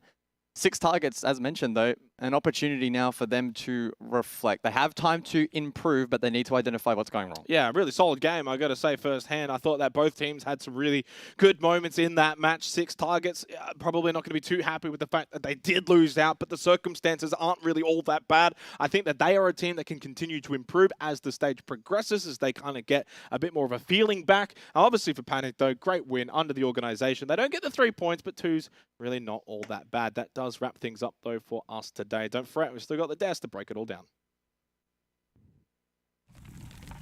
Thank you very much for that, gentlemen. And look, I think a fantastic way to close out the night. A close match, you know, some turmoil, some individuals stepping up. Dev, ultimately, Panic just too good. Yeah, I just have a question. Do we eventually go to predictions, like as a graphic, or no? No, unfortunately not, because you've in gone, that case, no, we don't ever I might as well say, I told you so. I think we do go to predictions, but I just hate you. So. Well, I told you so. Wow. I picked Panic. Well done. And how many did you get right tonight? I don't think I got any of them right. Oh no, I got Team Bliss right. That's it. Yeah, but Team everyone Bliss, gets Team Team Bliss right. Team Bliss. That was a great game. I obviously in the second half it looked like Panic was going to do it, but then a great comeback from 6T. Panic, as Guz put it, actually managed to pull it over the line on attack when it was a defender-sided game. So credit to him. Well, what's beautiful is we actually get to hear from the team team themselves. Owen joins us for an interview. His first league performance really this week, Owen. This is the first time we've seen you on a Tier 1 broadcast. How have the nerves been holding up so far? Absolutely terrible. I don't think I've played this badly in a while. Is it the pressure of being in the OCE League? How do you think that's affected you? It's like the nerves there. It's like way back when I first qualified for CL and like I was getting jitters in the game and playing just way worse than compared to scrims. Yeah. So obviously you've just gone up against, some of the most experienced players in OCE, regardless of how long they've been playing for. Yeah. They haven't been back for a while. Yeah. But do you notice a distinct difference in the server? Oh yeah, like on that defense half, we thought we had it in the bag, but like after we got, was it 2 or 3 defenses? They just picked apart everything and it's just overwhelmed. Like when it was 6-5 their way. Like what the hell just happened? I thought what happened? Yeah. It catches up. Dev? Yeah, man. Yeah. So obviously yesterday you had a bit of a rough game. Man, LFO, obviously a very strong team, but you still got 5 rounds against them. You managed to get a really narrow win today over the 6T guys, and then next week, your next game is against Odium, who are proving to be very strong after a 7-0 today over CS. How'd you feel about your game went yesterday? How'd you feel about your game went today? And how you feel about your game next week? Yesterday, I honestly wasn't too upset. Like we showed that we can compete with like a top 4 team. And we can probably make a run for the playoffs. And next week against Odium, they've been slamming it. But in quals, I reckon we had a couple of pretty close maps against them. So if we get it on a map that we prefer, I reckon we can definitely take it OT or even just win it straight out. Oh, yeah. Awesome. I wanted to ask about the team dynamic. We don't know the players all too well. Who's the person calling the shots, making the strats? What's going on behind the scenes would be good to know. So Shant's like the God Emperor. He he just does, yeah. And Realers, he's like his little princess. He does the IGLing, keeps us in check. We laugh at him. He makes the strats. We laugh at him again. Yeah. I write when I don't get to play post shotgun, and yeah, that's just how it goes. Oh, Owen, I love the confidence coming into this, mate. I don't think this is probably one of the more unique first interviews we've had. Sometimes people, they stutter a bit, they can't get it out, but you got a very clear vision in mind. What's your vision for stage 1? Stage 1, honestly, just making playoffs. Yeah. And top 4 would be a dream, but like I'd be happy with top 6. Just happy to be here, man. I mean, look, to be honest, we've all individually watched a lot of Siege over the last couple of years, especially in OCE, and I've got to say, for a team that's coming into the league, the new kids on the block, you've done pretty damn well. So I think you should all take your hats off and be proud of what you've done, especially, given the short amount of time you've had to turn things around since the quals. It's all credit to you. Would you like to say anything before we let you go? No, thanks, guys. Oh, God, short and sweet. Owen, I love it, mate. We hope to see you back next week. Catches. Well, that's fun times. That's fun times. That's honestly, again, like I genuinely mean that. We've had many newcomers to the league that can't really articulate how they felt about the game, but Owen very clearly and the rest of the team have a very clear vision in mind, Dev, and that's really important. It's, in my opinion, it's fundamental to understand where you are in the ecosystem and where you're going. 100%, and he was quite modest. He was only aiming for top 6 in an 8-team league, but also I think pretty realistic. Like already they've taken down 6T, the current form of CS. I don't think that CS are going to be the hardest target either, so I reckon they could take a win over them.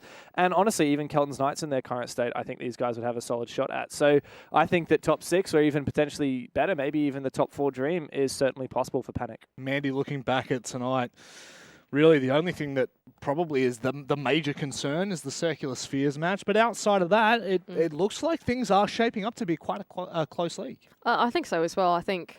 I would say that a lot of the leagues look like the teams look really close together.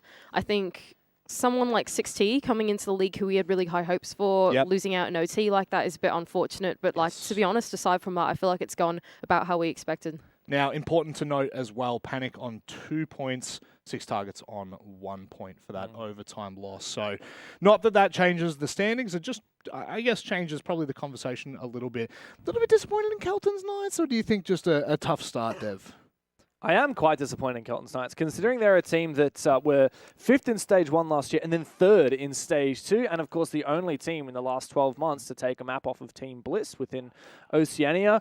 They should not be winless, -7 round difference after 2 play days. They should really be in that top 4. Yep. And it's not like they've played all of their hardest games. They've still got some pretty tough ones to go. Without a doubt, the biggest disappointment right now is Circular Spheres. They made such a name for themselves at the start of last year. They took down the now Antic roster right at their hype moment. They had a really solid game against a lot of the top teams. And then Stage 2, they dropped down to 6th. And now they're at the dead bottom without a single round win. Circular Spheres are absolute doggers right now. And they really need to get their shit together. Doggers, not moggers, right? That's the new motto for that roster. Mandy, I guess it's probably pretty clear now that we do have, our eyes set on a top 4, a bottom 4, but that will obviously change quite drastically. Yep. Would you say this might be the closest league that we've had for a while? Do you I think would, that that's yes, fair to 100%. say? I would agree with that for sure. I think I said it back into A1, but I think like 2 all the way down to 7 is pretty close, I think, between all the teams, especially when you throw in the mix of the new Odium that's really come to light, even the new iteration of Man Foe or ex-Mammoth, like they look really competitive as well. I feel like the closest between these 2 teams has never been more, to be honest, than for quite a long time. Yeah, it feels like this league could shape up quite nicely, and with playoffs in the mix, I mean, that just makes things so much more exciting. This is, again, it is important for everyone to understand at home why the OCE League is so important. This is, now that we've had a year of seeing what happens when a team goes directly to a major from this region, there's a bit of excitement about what could potentially come. You've seen what Bliss have been able to achieve at each major. They've gotten better. SI, top 8. So these teams that we're talking about right now, although Bliss might be heads and shoulders above the rest of them, at least for what we've seen so far, there's certainly a lot more to come, Dev, and it's exciting. And Bliss achieved everything that they have while only playing 14 local best of ones in a whole year of official Siege circuit. So I'm really happy that we do have playoffs now. Not only is it going to be an amazing watch, we're actually going to get a game that qualifies to the major instead of like last year where it was like, well, if Triple R gets 6 rounds in this match, then they go to the major. But otherwise, if this person no, none of that. Like, we just have actual qualification matches. We've got real playoffs. We've got real BO3s. Yep. Milk that tastes like real milk, true blue Aussie Siege. And that is what I'm excited for. What percentage of fat? I actually am a full cream kind of guy personally. Oh, you missed out on only 2% fat. Even my cameraman understood that one. Mandy, final thoughts? League is shaping up to be pretty exciting. Week 1, I thought, was excellent for a showcase of the league, and I can't wait for the next few to come. Well, short and sweet, just like this story. Thank you very much for joining us. We hope that you have enjoyed the OCE League for the Stage 1 performance of these, well, I've got to say, variety of teams. I'm quite excited to see what they do. We will be back, same place, same time next week. And before we go, say hi to your mum for me.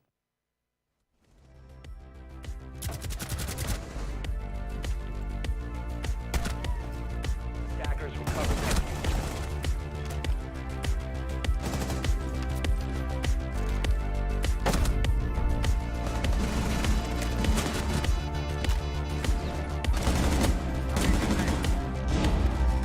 Attackers drop the diffuser.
throw dining hallway, and ultimately it was a big bait. 6 targets got drawn into trying to isolate that pick, and that's understandable considering they probably identified that as a free way into the round. Fortunately though, there was an oversight.